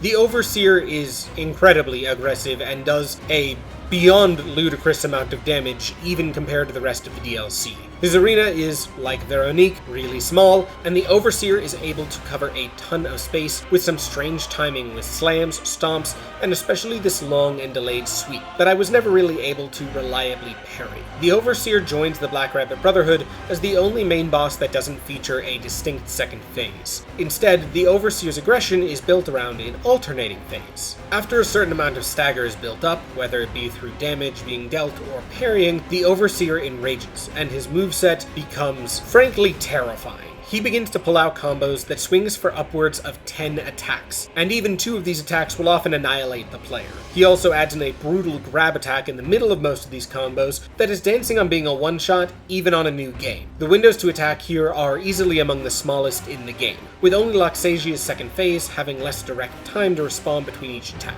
When people talk about the DLC dealing an absurd amount of damage, this is the boss they're talking about. And these combos can get really fast. Things like his thrust into a pullback can easily kill a player through blocking and close the distance quickly. Having Alidoro can help give a player the moment to breathe amid the barrage of attacks, because the Overseer really does not rest once he enters this mode. On the other hand, the way to swap him out of this mode is to fill up his stagger meter and land a heavy attack while he's groggy, stunning him for a long time and returning him to his less aggressive moveset to begin the loop again. Of course, since the aggressive phase is so non-stop, heavy attacks aren't going to be easy to reliably get off without setting yourself up to be slaughtered right after. The end result is that the player has to learn the Overseer's moveset, because the only way to reliably get out of the aggressive barrage is to stay in his face and parry him, sneaking in a final heavy attack just to get that stagger. Alidoro does help the player stay alive longer, but it doesn't help them get through this final phase. Alidoro ends up just being beaten down to oblivion while the player is stabbing the Overseer in the back, rather than learning the parries of this fight. In the first phase, the moveset is very much defined by double hits. A long dragging swing into 2 slams, 2 stomps in a row, 2 swings straight from neutral, or a spin attack that connects twice. There is a great sense of presence with how the club grinds against the grating on the floor as he drags it around, and it adds a lot to the threat of this Hulk moving towards you. Once the rage-filled phase starts up, combos often lead into themselves instantly. This thrust with the club always leads to another hit as he pulls it back, and is then immediately followed up with an attack if you are still in close proximity. Shoulder checks into slamming combos, or slams into sprinting across the arena. Most famously, he has a barrage of 5 attacks, followed immediately after by 3 different slams, then a grab. And again, even 2 of these attacks fully connecting will kill a player. Interestingly, most of the attacks that grind against the grate vanish in the second phase, outside of spins that temporarily grind the weapon on the ground. It establishes and then removes this feeling of something approaching the player, and instead replacing it with slams and screams that remind you that it has arrived. But for the same reason Alidoro struggled to help improve the fight for me, the Overseer has always felt like the most frustrating of the 4 DLC bosses. Unlike the other bosses, there is a specific way to take him down that can become almost scripted once you start working your way through. As I was learning the fight, I found that I would either die within 15 seconds, or I'd make it through the end, which lasts a long while with no real change or complication. Alidoro's presence is neat, but it also seems underwhelming compared to the other 3 major bosses of the DLC, each of which offer an experience unlike anything in the base game, and the Overseer doesn't quite manage that, even with his fight's abnormal tempo. With that said, I think the 2-faced Overseer still earns a B grade. The atmosphere and area building up to the fight foreshadow the encounter enough to help him stand out, and once the fight is learned, it's satisfying to pull off. But the process is frustrating enough and lacks the presence of other major encounters that I think he only earns an above-average nod. Do you think that I want to lose the opportunity to taste such a rare fish? A marionette fish does not come very often to these seas. Overture doesn't offer much in the way of optional content. Out of the 8 new bosses, 7 of them are required. Usual optional DLC challenges represented the game's apex of challenge. Fights like Dark Eater Madir or Nightmare King Grim defined a new level of optional difficulty that the base game didn't even try to offer. Lies of P's DLC bosses are a major increase in challenge from the base game, to the point that, on my first playthrough, only 1 actually fell on my first attempt. With that boss being the hidden fight with the Premetamorphic Green Monster. That's right, he's back, and somehow more powerful in the prequel, though he also loses his second phase. The green monster's introduction here is the best part about this fight. After finding a hidden pathway, the player hears an unnatural roaring coming from deeper within. As they follow the sound, the ground gives way and drops the player into the pit the green monster has turned into its lair. This effectively melds with the area the player is exploring too. After escaping the laboratory, the player finds themselves going through a mine with a combination of puppets, carcasses, and alchemists with no clear theme. Though this is done to build towards the final boss of Act 3, it makes traveling the hidden pathway and falling into an arena into even more of a memorable moment. On the other hand, the fact that the climax of this memorable moment is a rematch takes away some of the power this introduction provided. Though there are a few new moves and one combo adjusted for the smaller size of the monster, his charge, step back, and spitting attacks are all unchanged. Usually, if a boss fight repeats later in the game, it's because you want to take a pre-existing skill and require something additional. For example, let's take the green monster of the swamp. Its second phase took a moveset the player was already familiar with and added decay and after attacks. The muscle memory that the player already had was rewarded, and then the fight evolved on top of that. The Premetamorphic green monster not only does not add enough to feel like a complication on the green monster, but it actually punishes players for demonstrating a muscle memory. In the original green monster fight, the monster roars before doing a big 4-hit combo. This attack is always the same, and provides an opportunity to either parry through or dodge around the attack. The Green Hunter has a roar, and the first two attacks are timed exactly the same before the Hunter changes it up and does a much faster 2 slams instead of 1, before doing a faster version of that same final hit. This move is effectively a gotcha rather than a new move to learn. It punishes the player for remembering the same tempo as earlier in the game with a quick 3rd hit sucker punch rather than rewarding that memory and increasing the threat it provides through additional after effects. Why call upon the iconography of what is one of the most precise tells in the game only to mess with the player? None of the green monster's new attacks do anything to make the fight more engaging than it was previously. The tongue slap is reminiscent of Andreus, but this phallic-looking monster flailing around reads much worse than the clear directionality of the Archbishop. His design even feels like a step down here, losing that iconography of the hairy beard that connected the monster with the green fisherman that he was adapting. The fact that things like his charge deal more damage here than he did while larger in the base game also makes this struggle as a prequel fight. The green monster had only gotten bigger and larger since then, so why is he more deadly here? The biggest new addition to the moveset is its grab attack. If it connects, it both does heavy damage and heals the green monster a huge chunk of its health bar.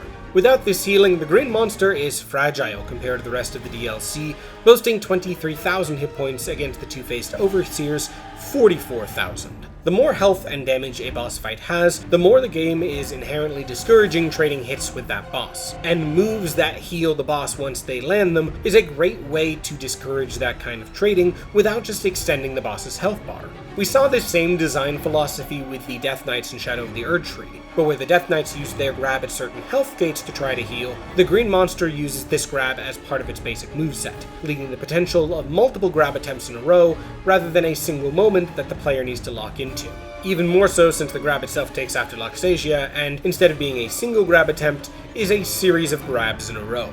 I still personally enjoy the framework of the green monster, but this fight takes everything that made the green monster so extraordinary and pushed the frustrating aspects into the forefront. Though there is a little story excitement to be found in providing a in-world reason why the green monster was so upset when it found the player in the present, it is not enough to make the fight mechanically worth the detour.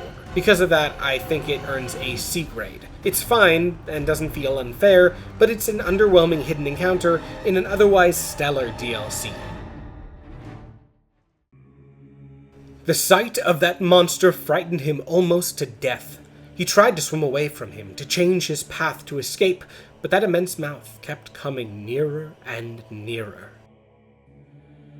As I mentioned with the Premetamorphic Hunter, the third chapter of the DLC doesn't build towards anything specific. You move through mine shafts and tunnels, deeper and deeper down with these massive mining puppets, the green monster, the alchemists, until you reach a room with what resembles an egg chained to the ceiling. Your entering disrupts whatever was in here and the chains break, allowing the Anguished guardian of the ruins to emerge as the culmination of this strange area. The Guardian's atmosphere is somewhat of a gamble, as it shirks the usual story-driven nature of Lies of P's boss encounters, providing instead a massive and unknowable creature with hidden suggestions as to what it might be or why it might matter, which is a much more classic Souls-like formula for an encounter. Outside of a rather unimportant giant crocodile, all of the DLC's bosses have a specific name, but the Guardian is only described. What is it doing here? What woke the Guardian up? Who chained it here? Why is it anguished? Why is it guarding these ruins? It utilizes weapons throughout the fight. Does that mean it's intelligent? What's going on with the second phase? Why does it provide the player a gunblade? There are bundles of questions by the time the fight is done, and unlike every other encounter in the game doesn't offer anything to ground your experience on until you dig deeper. It's a risky design decision considering the rest of the game that partially worked for me. I was much less invested in the story outcome of this fight than the fights like Laxasia, Markiona, or even mini-bosses like Veronique, but the surreal and unknowable design here stands out from the rest of the roster, especially when it combines with the other core tenet of this fight, spectacle. Massive doesn't even begin to describe the Guardian. The camera has to work differently here than every other fight in the game, zooming out in an attempt to give the player the ability to see most of what the Guardian is doing. And even with that, he still barely fits in the frame, with attacks like a spear stab often flying in from off-screen. That spectacle doesn't end with size, either. Even the way the Guardian takes damage is designed to emphasize the scale here. The Guardian has 2 crystal deposits, one on its head and one on its hand. Until the deposit on the head is broken, the Guardian's stagger bar cannot be filled up completely, meaning the Guardian's health regeneration cannot be slowed down. Like Victor and the Two-Faced Overseer, the Guardian has 1 single health bar and an absurd amount of health, meaning that the regenerated health adds up a lot over the course of the fight. Each time an attack on the Guardian hits the crystals, it increments a hidden counter, and once those crystals are hit enough, they'll break. The catch is that the more damage you deal doesn't actually break the crystals significantly faster, meaning faster weapons are much more effectively able to shatter these crystals than the heavier damage weapons that usually tear slow, large enemies apart. But instead of discouraging heavy weapons, the Guardian instead encourages heavy weapon users to supplement their moveset with the Legion arm. That's right. We are over 4 hours into this video, and I am now mentioning Legion arms for the first time. That is because this is the first boss that made me actually think, beyond a surface level, which Legion arm I was using. Legion arms are equipment that provide additional attacks to the player using an additional resource meter, renewable through items or specific upgrades. Although they are helpful and can be used to great effect, the skill ceiling on them is much higher than pressing R2, leading to legions of players who found the Aegis shield and then used that when we didn't want to learn how to parry something. There are plenty of other bosses that specific arms can help a lot with. The Puppet String is great against the Black Rapid Brotherhood and Mad Clown Puppet, and the Flamberge tears apart the Green Monster and the Archbishop. But all of them pale in comparison to any rapid attack arm against the Guardian's head.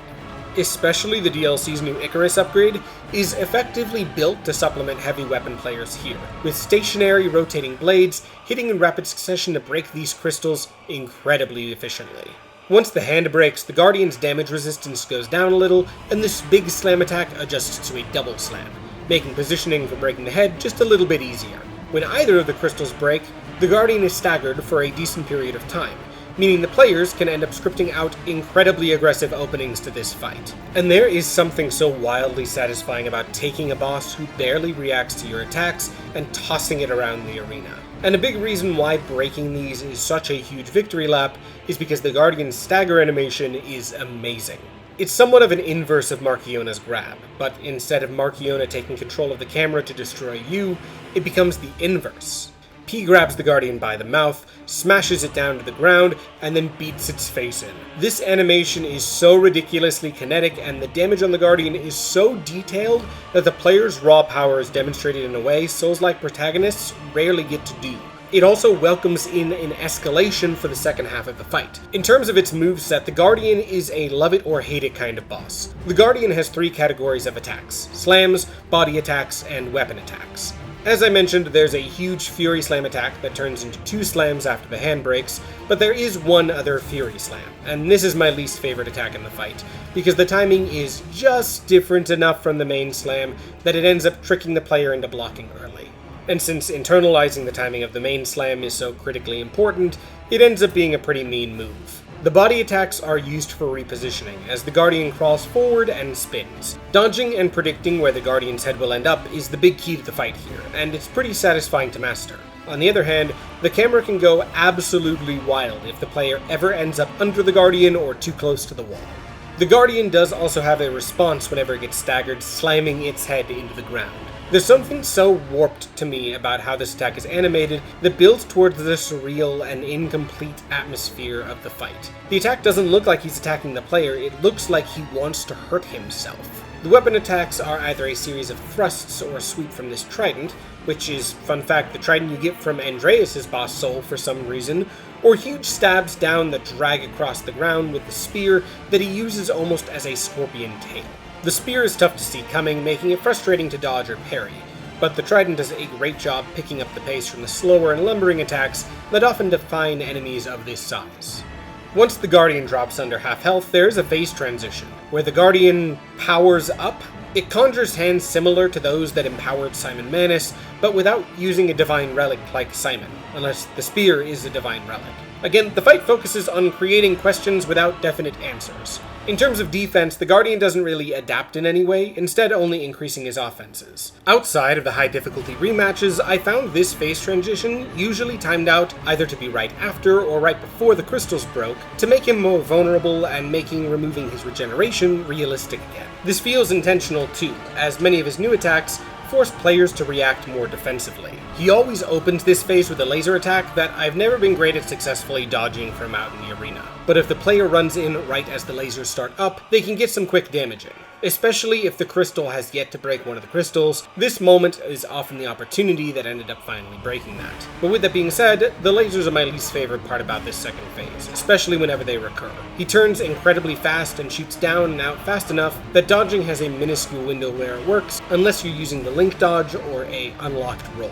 And unlike Medeir's famous phase 2 lasers, the tracking nature of the attack and the short window afterwards to punish doesn't lead to a large enough reward like it did in that fight. His other attacks, specifically with the spear, are empowered with explosions here, making it harder to press in and punish after every attack. But with regeneration removal on the table again and much lower defenses at this point, I never found myself frustrated with the slower pace that these explosions created. The only attack that intensified a little too much was his single spear stab. It was always hard to react to, and it still is. Only now, it's followed by continuous spear slams and had its damage and area of effect dialed up to 11.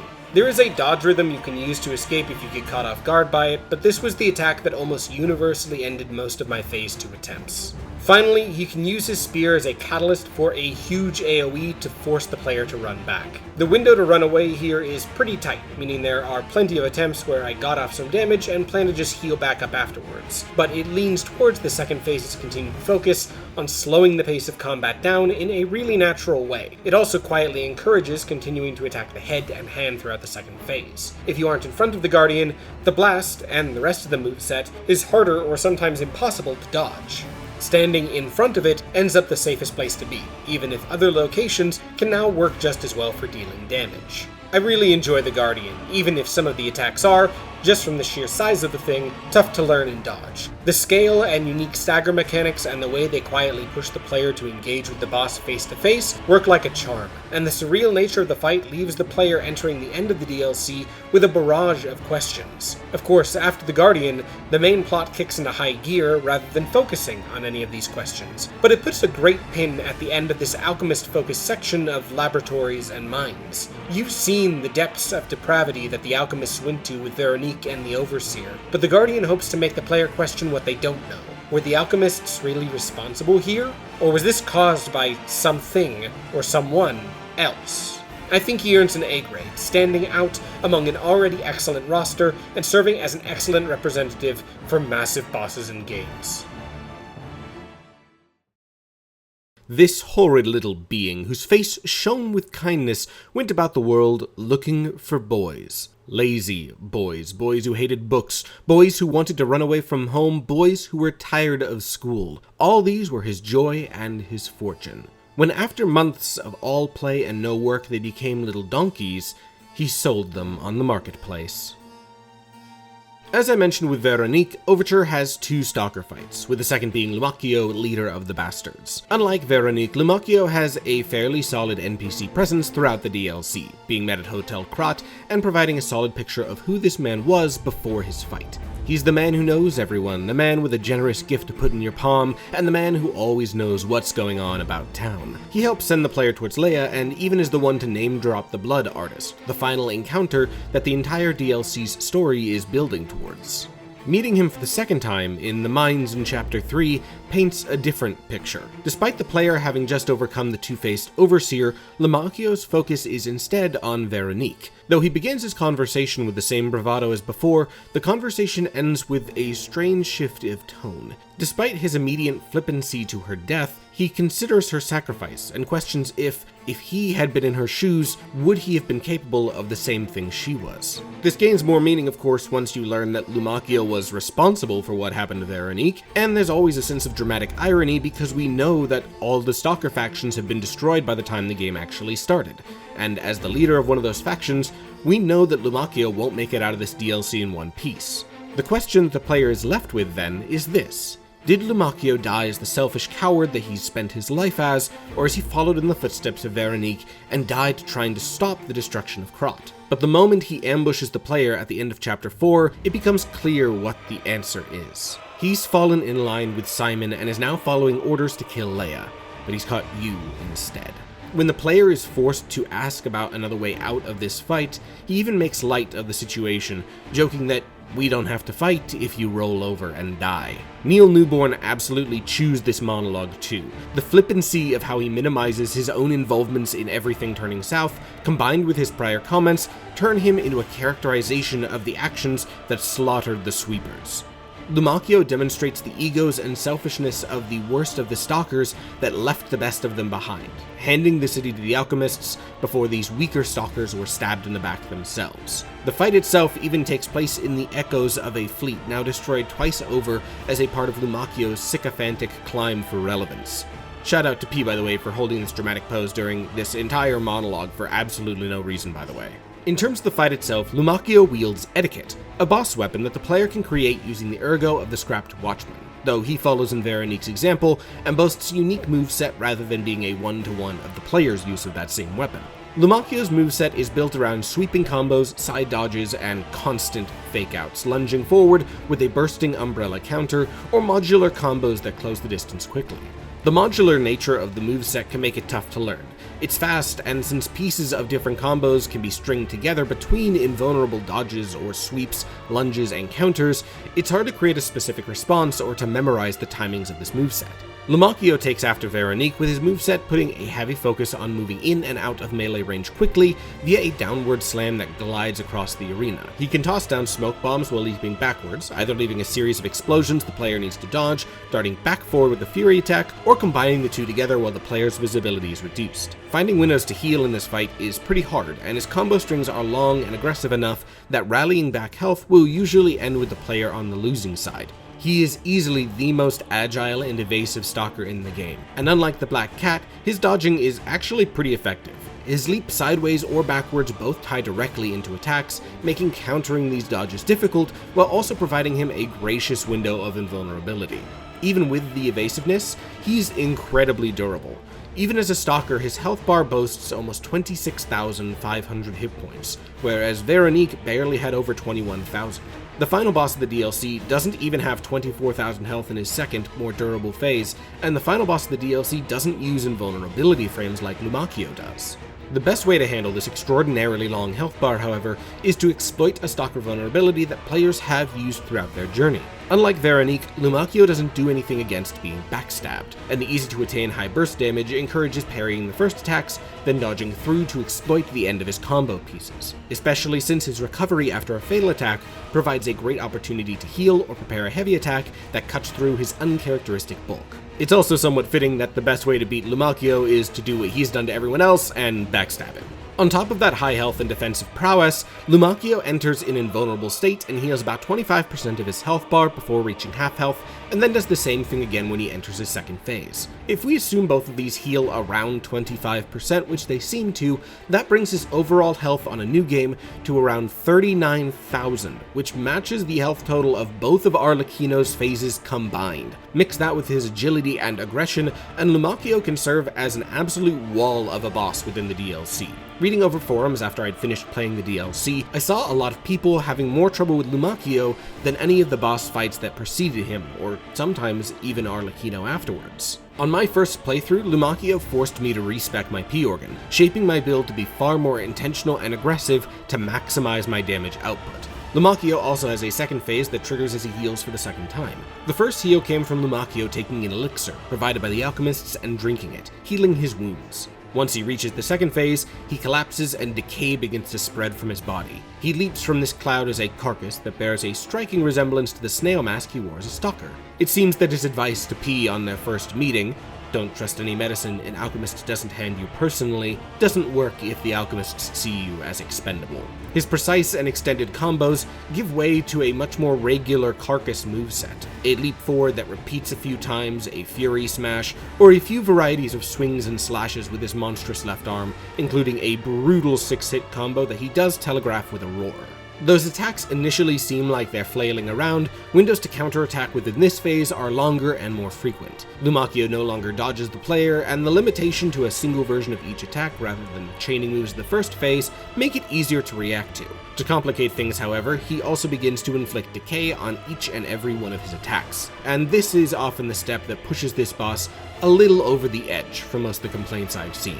Lumacchio is a tanky boss that dodges out of the way of attacks, counters quickly, and then uses the most disruptive status effect on top of all of that. Especially since the first phase often lasts as long as it does and has no similarities with this second phase, it's more similar to learning the second phase of Romeo or Laxasia than the Archbishop's evolution, where the Archbishop used the player's familiarity with the first phase to make any attempt to push the player closer to being able to complete the full fight, despite the precision decay on block adds. Until this, there was no unique second phase that universally applied statuses, and this phase kinda demonstrates why. When I reached him on my second playthrough with the Nameless Puppet's amulet on my New Game Plus save, I was able to get through on a first attempt with a much sloppier fight using a new weapon suboptimally, casting him more like the mini-boss he is, and less like the wall he seems to be for most players. As I referenced earlier, Lumacchio's motif is snails. His mask is a snail, his carcass form a shellless gastropod, snails collect on the ground around him, and his name is, if Google Translate is to be believed, Corsican for snail. In terms of why they went with Caucasian, Caucasia is a French territory, and snail in French is escargot, and they really couldn't call the villain Escargot, leader of the bastards, and have him still be taken moderately seriously. Even his outfit, once you kill him, is called the Golden Snail's Mask and Tailcoat. Now there is a snail in the Adventures of Pinocchio who serves as the doorman to the fairy, but I don't see any direct inspiration for Lumacchio pulling from that character. The closest connection I could potentially see lies in how Lumacchio views himself, as the important guardian of Simon and his forces, versus what he actually is. A shellless, spineless, pathetic excuse for a guard. Even when he drops down, he begs for his life, claiming everything horrible that he ever did was because of Simon, and that he can't be blamed for what he was forced to do. He tries to justify that he was given the wrong elixir, that there was no reason the alchemists would have him killed. It is a stark contrast to Veronique's noble and tragic death. With Veronique humble and grateful on her knees despite her affliction, Lumacchio's begging and screaming on all fours, the opulence shattered amid these mollusks in the ruined ship, it makes him seem even more pathetic. After he spills everything he knows, the player has the choice to kill him and end his suffering, or abandon him to die on his own. Regardless of what the player chooses, Lumacchio screams about how unfair this fate is. Even if you leave him alive, he complains that you aren't taking him to the people who want you dead in order to get the medical attention he needs. It is such a pathetic final beat that it makes the frustration inherent in his moveset worth it to me. The tricks and exploit that he uses throughout the fight to get cheap feeling upper hands are how Lumacchio lived as long as he did, and the challenge ensures that the player is actually ready for the DLC's final boss encounter, allowing the Rose Estate to be one huge sprint up to that final climax. When the player beats Lumacchio, they aren't overcoming an uncompromising monstrosity, like with the Anguished Guardian. They're killing a sycophant who died last, only because he pushed the rest of the world ahead of him in line, and his strong characterization through his moveset and voice acting are what carries that through. I think Lumacchio earns a B grade. Though the fight is frustrating, it pushes towards his characterization, and he and Veronique serve as great foils to each other in the end through their distinct fights. The frustration holds him back from being great, but it is still a solid fight, once you've learned the parry timing for the second phase, or have a way to have decay immunity, that is. Pinocchio! Come up to me! Come to the arms of your wooden brothers. Earlier, I discussed how the game characterized humanity as empathy. The ability to spare the red fox, the ability to connect with Geppetto in his final moments, these are the things that proves that P has become a human in his own right. But those are all unspoken and implied interpretations. There's only one character that directly calls P out as having been human, the King of Riddles, Arlecchino. Throughout the base game, the player received 5 riddles via phone that allowed them access into Trinity Sanctums for loot, and though these start as actual riddles, they quickly turn into questions and accusations by the end of the game, with the final question directly asking if Pinocchio's creation is a killer. The answer, of course, is yes. Even if you've tried to avoid killing as many as possible, the mad donkey still had to die. And should you tell Arlecchino the truth, you'll gain the ability to meet him in Archie Abbey. The King of Riddles here is a broken puppet who tosses away his facade and presents the player one final question. Are you a human, or are you a puppet? If you answer that you're human, Arlecchino celebrates the realization. After all, he is certain of only one thing in his existence. You are both human souls trapped within puppetry. He thinks, he loves, he hates, and that makes him human. And he uses his own lust for violence and pain as proof.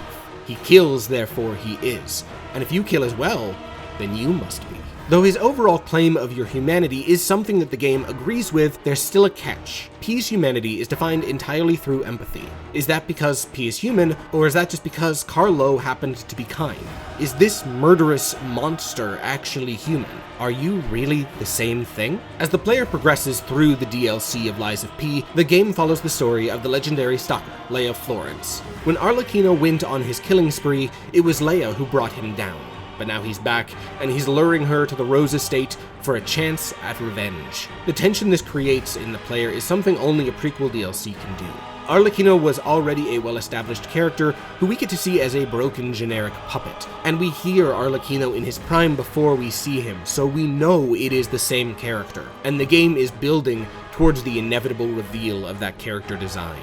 Arlecchino explains to Leia in a demented invitation that he's selected Leia for a study of humanity, taking Romeo and threatening him with a fate worse than death just to watch her run into what he knows will be her final moments of life. Despite claiming he's a scientist and that this is a study, Arlecchino has a clear image of how this is going to go. Leia will come to the Rose Estate, despite the fact that she's dying of the petrification disease, and he's going to kill her. His experiment is a shallow justification for murder and cruelty, but to him, his research is a proof of his humanity. Leia disagrees directly, referring to Arlecchino as a puppet throughout your conversations, with no reference to awakenings or intent. To her, Arlecchino isn't human, despite his obsession with it. He is a murderer and a monster and nothing more. But her opposition to Arlecchino doesn't matter once she reaches Arlecchino and ends up his next work of art. The build-up to this fight is incredible. Working with Leia as you make the final push to the estate and finding the piece of art that Arlecchino had formed with Romeo's severed hands as you enter the estate sells exactly how demented Arlecchino was as the blood artist. The melancholic music as you move through the massacred Rose Estate increases Arlecchino's scale from a serial killer to a city-ending threat, so that by the time the player reaches the arena, the sounds of battle already coming from within, they know that this is the final stretch of the DLC, even before the notification pops up letting you know that this is the final stretch of the DLC. The blood-drenched steps look incredible, and the arena's design is extraordinary. The garden bed has been turned into a pool of wet blood, and the way it sprays up and splatters on Arlecchino's white outfit as he runs across the arena, the way it drips off him, covering the white snow when he travels out of it, is exceptional. Romeo, strung up in the background and backlit in an almost Christ-like manner, is chilling, especially with how little Arlecchino even acknowledges that he's there. In terms of Arlecchino himself, this design is everything someone could hope for. The white overcoat pops against the pool of blood, the fake mustache is drilled into a composite mask of skin pulled from some unlucky target, and the human teeth filling the deranged smile makes this design that gets worse the more you look at the details.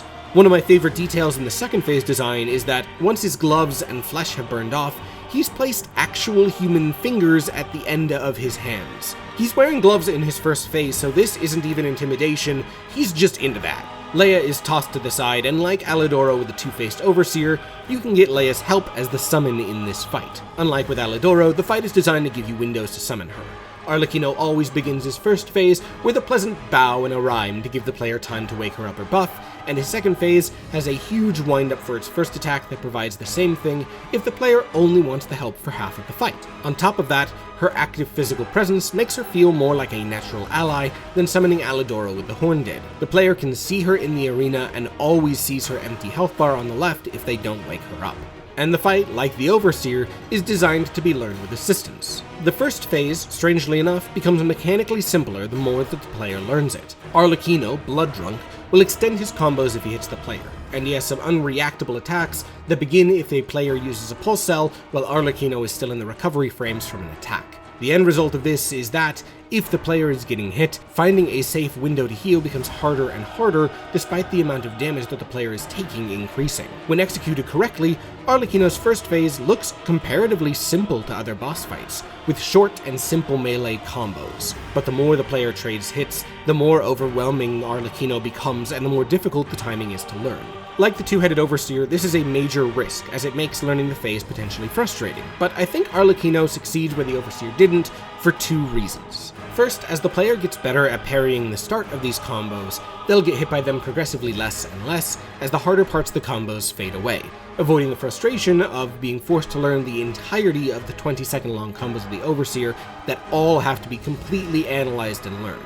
Even when Arlecchino gets a few new Fury attacks and heavy blows in the second half of his health bar, they don't add much outright challenge to the moveset, to the point that I was getting near hitless runs on his first phase before I had beaten him for the first time, and it didn't take me an outrageous number of attempts to reach that point.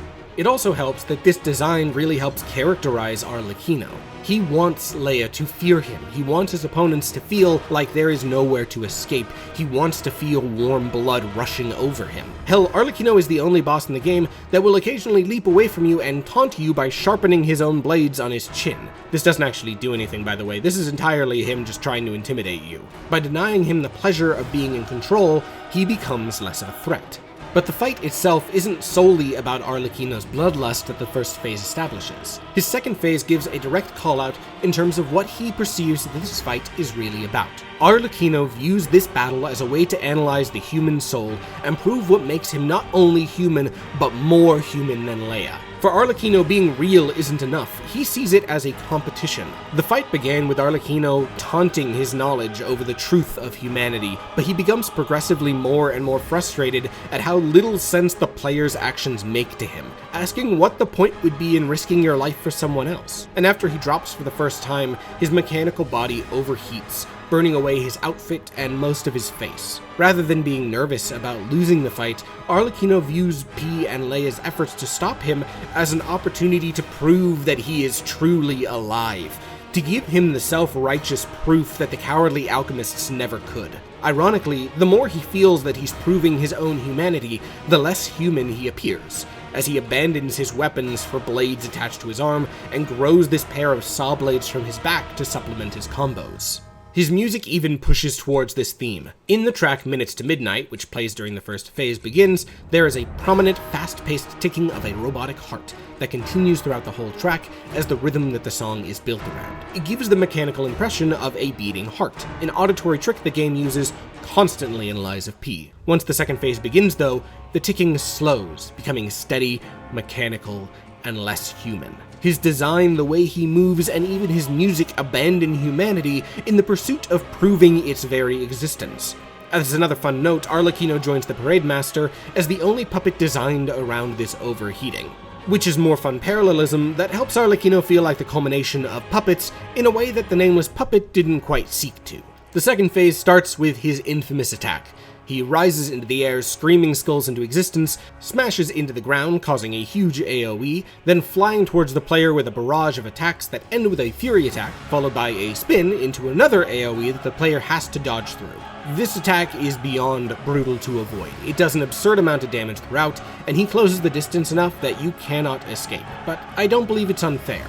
It all flows smoothly and predictably together every time, and the player can use the Perfection Grindstone to get through both the occurrences of this move in this phase while they're learning the rest of it, as even one quartz dedicated to extending the length of your special grindstones lets the player use it to get through the whole thing while just holding L1.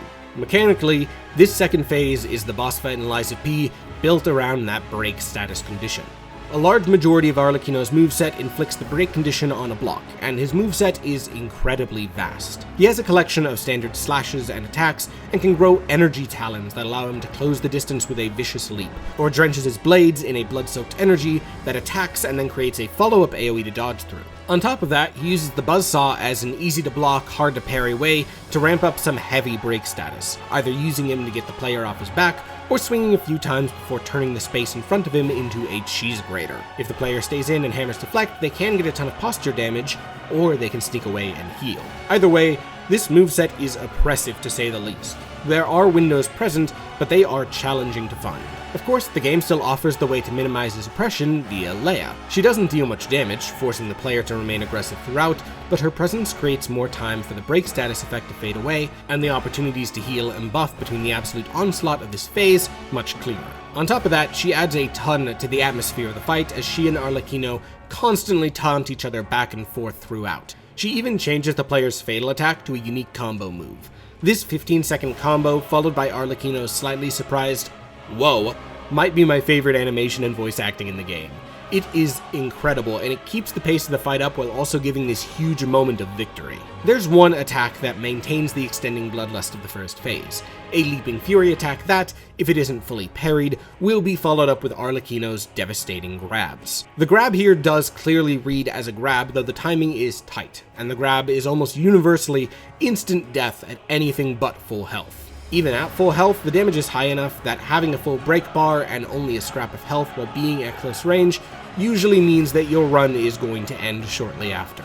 There's one final evolution in this second phase as his health reduces, gaining an attack where he creates a series of energy saw blades that rush at the player, and this is the only attack that I ever felt could become unfair. If he creates the saw blades then runs in after for a melee combo, it feels fine. If he creates the saw blades then leaps in with a fury attack while you're still parrying away the saw blades, and then that knocks you down into a grab while you're being hit by the saw blades, that's a different story. Arlecchino does his huge combo one final time when his health bar is almost empty. He calls upon negative emotions and welcomes in the end of the fight as this grand finale, which is a great way to segue to his victory quote throughout the fight, name, and how it ties into Italian theater. Whenever Arlecchino kills the player, he says, "Time to exit my stage." Arlecchino was the early name of the Harlequin, one of the masks worn in the Commedia dell'arte in classic Italian theater, and the character that Arlecchino was lightly inspired by from the adventures of Pinocchio. The Commedia dell'arte is the first Western form of theater that recognized and utilized trope and stock characters. Actors would don masks that immediately told the audience who they were supposed to be. The innamorati, upper-class lovers, the pantalone, the greedy man at the top of the social order, and of course, the Arlecchino. Arlecchino would often be played by an acrobat, engaging in acrobatics and pantomime as the source of slapstick comedy. His role was that of a servant, who often foiled and disrupted the plans of his greedy masters, which fits onto Arlecchino's massacre pretty well. The shift to Arlecchino from Harlequin, which was a word drawn from Heliquin, an emissary of the devil, occurred as the role adjusted from the source of comedy to a romantic hero. Not a hero who engages in romance, to be clear, but a hero defined by their thought and introspection, with the story either chronicling their ability to self-reflect and grow, or to die overwhelmed by their own obsession. For example, Harley Quinn is pretty directly named after this trope. She is a servant of something greater, forced to conquer her own mental shortcomings in order to become her true self. In Arlecchino, we see this continued attempt at rationalizing why P is still fighting him, claiming that you're an aberration, that something must be wrong with you, because if you define humanity, what does that make him? Arlecchino has come to his own personal realizations and conclusions, but he stops at hedonistic pleasure. He believes that he can prove his own humanity solely through the process of engaging in that which gives him personal joy, rather than needing to be part of something greater. He is completely alone, and in the base game, tries to convince P that they're the same. In the truth, though, Arlecchino may have a soul, but lacks what the game defines as humanity. That ability to hold Geppetto and empathize at the end is something Arlecchino could never do. Arlecchino's attempt to define P then becomes him attempting to rationalize that he is not alone, that he is normal. One could even interpret Arlecchino's involvement in the base game as him trying to rationalize and bucket you in with him as a way to not isolate himself. It's fitting, of course, that though you are the one to land the final blow in the cutscene, it comes with the assistance of Leia, whether you got her help or not. It's not only narratively satisfying, but this kill is so ridiculously cool, as Arlecchino is both disarmed and then cut to shreds by P, laughing wildly as his body fails him. And that is a great way to loop us back around to Leia and her story throughout this fight. After the player has beaten Arlecchino, they can find Leia's recollection, a final voiced note from Leia to Carlo, and honestly, this note broke me when I found it. Why is it that we humans always look for more, when happiness is already in our grasp? I couldn't appreciate what we had then, but that wasn't because I found you tiresome. You washed away all the spite and hatred in my heart. Legendary Stalker. A worthless title. That cruel end should never have been your fate. It was only when I held your pale, cold face in my hands that I understood that we should have stayed together. That I should never have left the two of you. But now you belong to the past. I shouldn't cry. It happens to us all. Eventually, I will join you there as well. No one lives forever. So in time, we will meet again. And in that moment, my wish is that I get to sit with you as the light of the sunrise washes over us, and we share a laugh together. The reason I skip ahead to that note is because it makes the end of the fight even stronger in retrospect. Throughout the game, to use a summoning pool and summon another version of yourself, you use a wishing star. The concept of wishing on a star was from the Disney version rather than the original story, but the imagery was strong enough that it became half of Disney's branding even almost a century later. In this last fight, we can't make a wish to summon anyone. We learn that Leia made a wish in this recording, and our role here in this time was not to change anything. We can't stop Romeo's fate from happening. We can't save Krot or Alidoro or the legendary Stalker. After the credits roll, we see what actually killed Leia and Romeo, Geppetto and his nameless puppet. But what we were able to do was to stand here with Leia and Romeo as the light of the sunrise washes over them. And in that moment, Leia realizes who she just fought alongside. That student that she thought she failed is real again, all grown up, and he doesn't need her anymore. Your appearance has fulfilled her last wish. You were the summoned spirit in her final moments. And so when her death comes, minutes later, with that final act of cruelty from Geppetto, she doesn't flinch, because she knows Carlo is alive somewhere out there in time, and that his story gets to continue without her. Arlecchino and the ending of this DLC earn an S grade, and are the best fight in Lies of P by a pretty decent distance in my opinion. The mechanics are deep and challenging without ever creating frustration, forcing the player to utilize every single piece of their moveset, with moves encouraging parrying, forcing dodging, and leaving specific windows to weaponize grindstones, cube buffs, and more in a way the rest of the game just doesn't. The story is narratively satisfying both for Arlecchino as a villain, Leia as a character, and Carlo as a protagonist. There have been plenty of moments in Souls-likes that moved me personally, but the ending of Overture had me genuinely sobbing during the credits in a way that only the best games are able to do.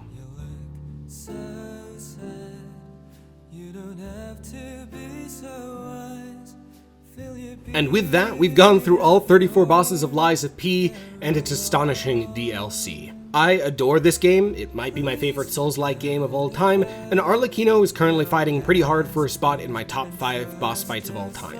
This is by far the longest video I've ever done, so if you liked it, please like, subscribe, and let me know your favorite Lies of P boss fight below, or any other fun facts about the game and how it adapts the source material that I missed.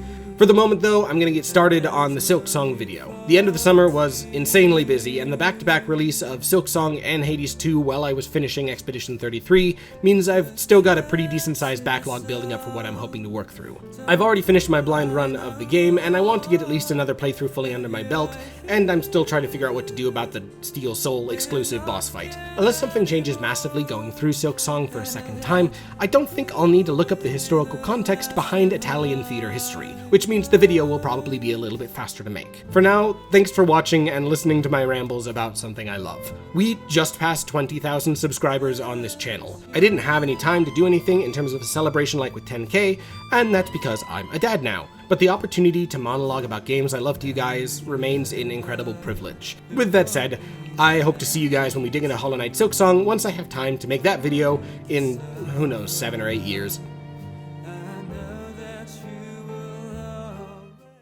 And helps new players improve the game's core gameplay loop, but also, there will eventually be a quote to put here. Leave space when you're editing this, Marcus, you dumbass. What? I was talking to myself, giving myself a reminder so that I'm not a dumbass. Oh, thank you. He serves as the front line. At the front line, you either need to dodge in, learn to parry, and you fight. If you fight him on that, if you fight him in what it seems, he keeps the core. He keeps the core. Two criminals pretending to suffer from horrible ailments to garner sympathy. Wow. If that's the case, I could see the argument for Simon adapting the I don't know if that's sacrilegious. If that's the case, I could see the argument for Simon in adapting the bibbly boo.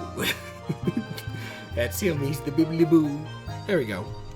Now let's see if I can do the outro without crying anymore. Yeah,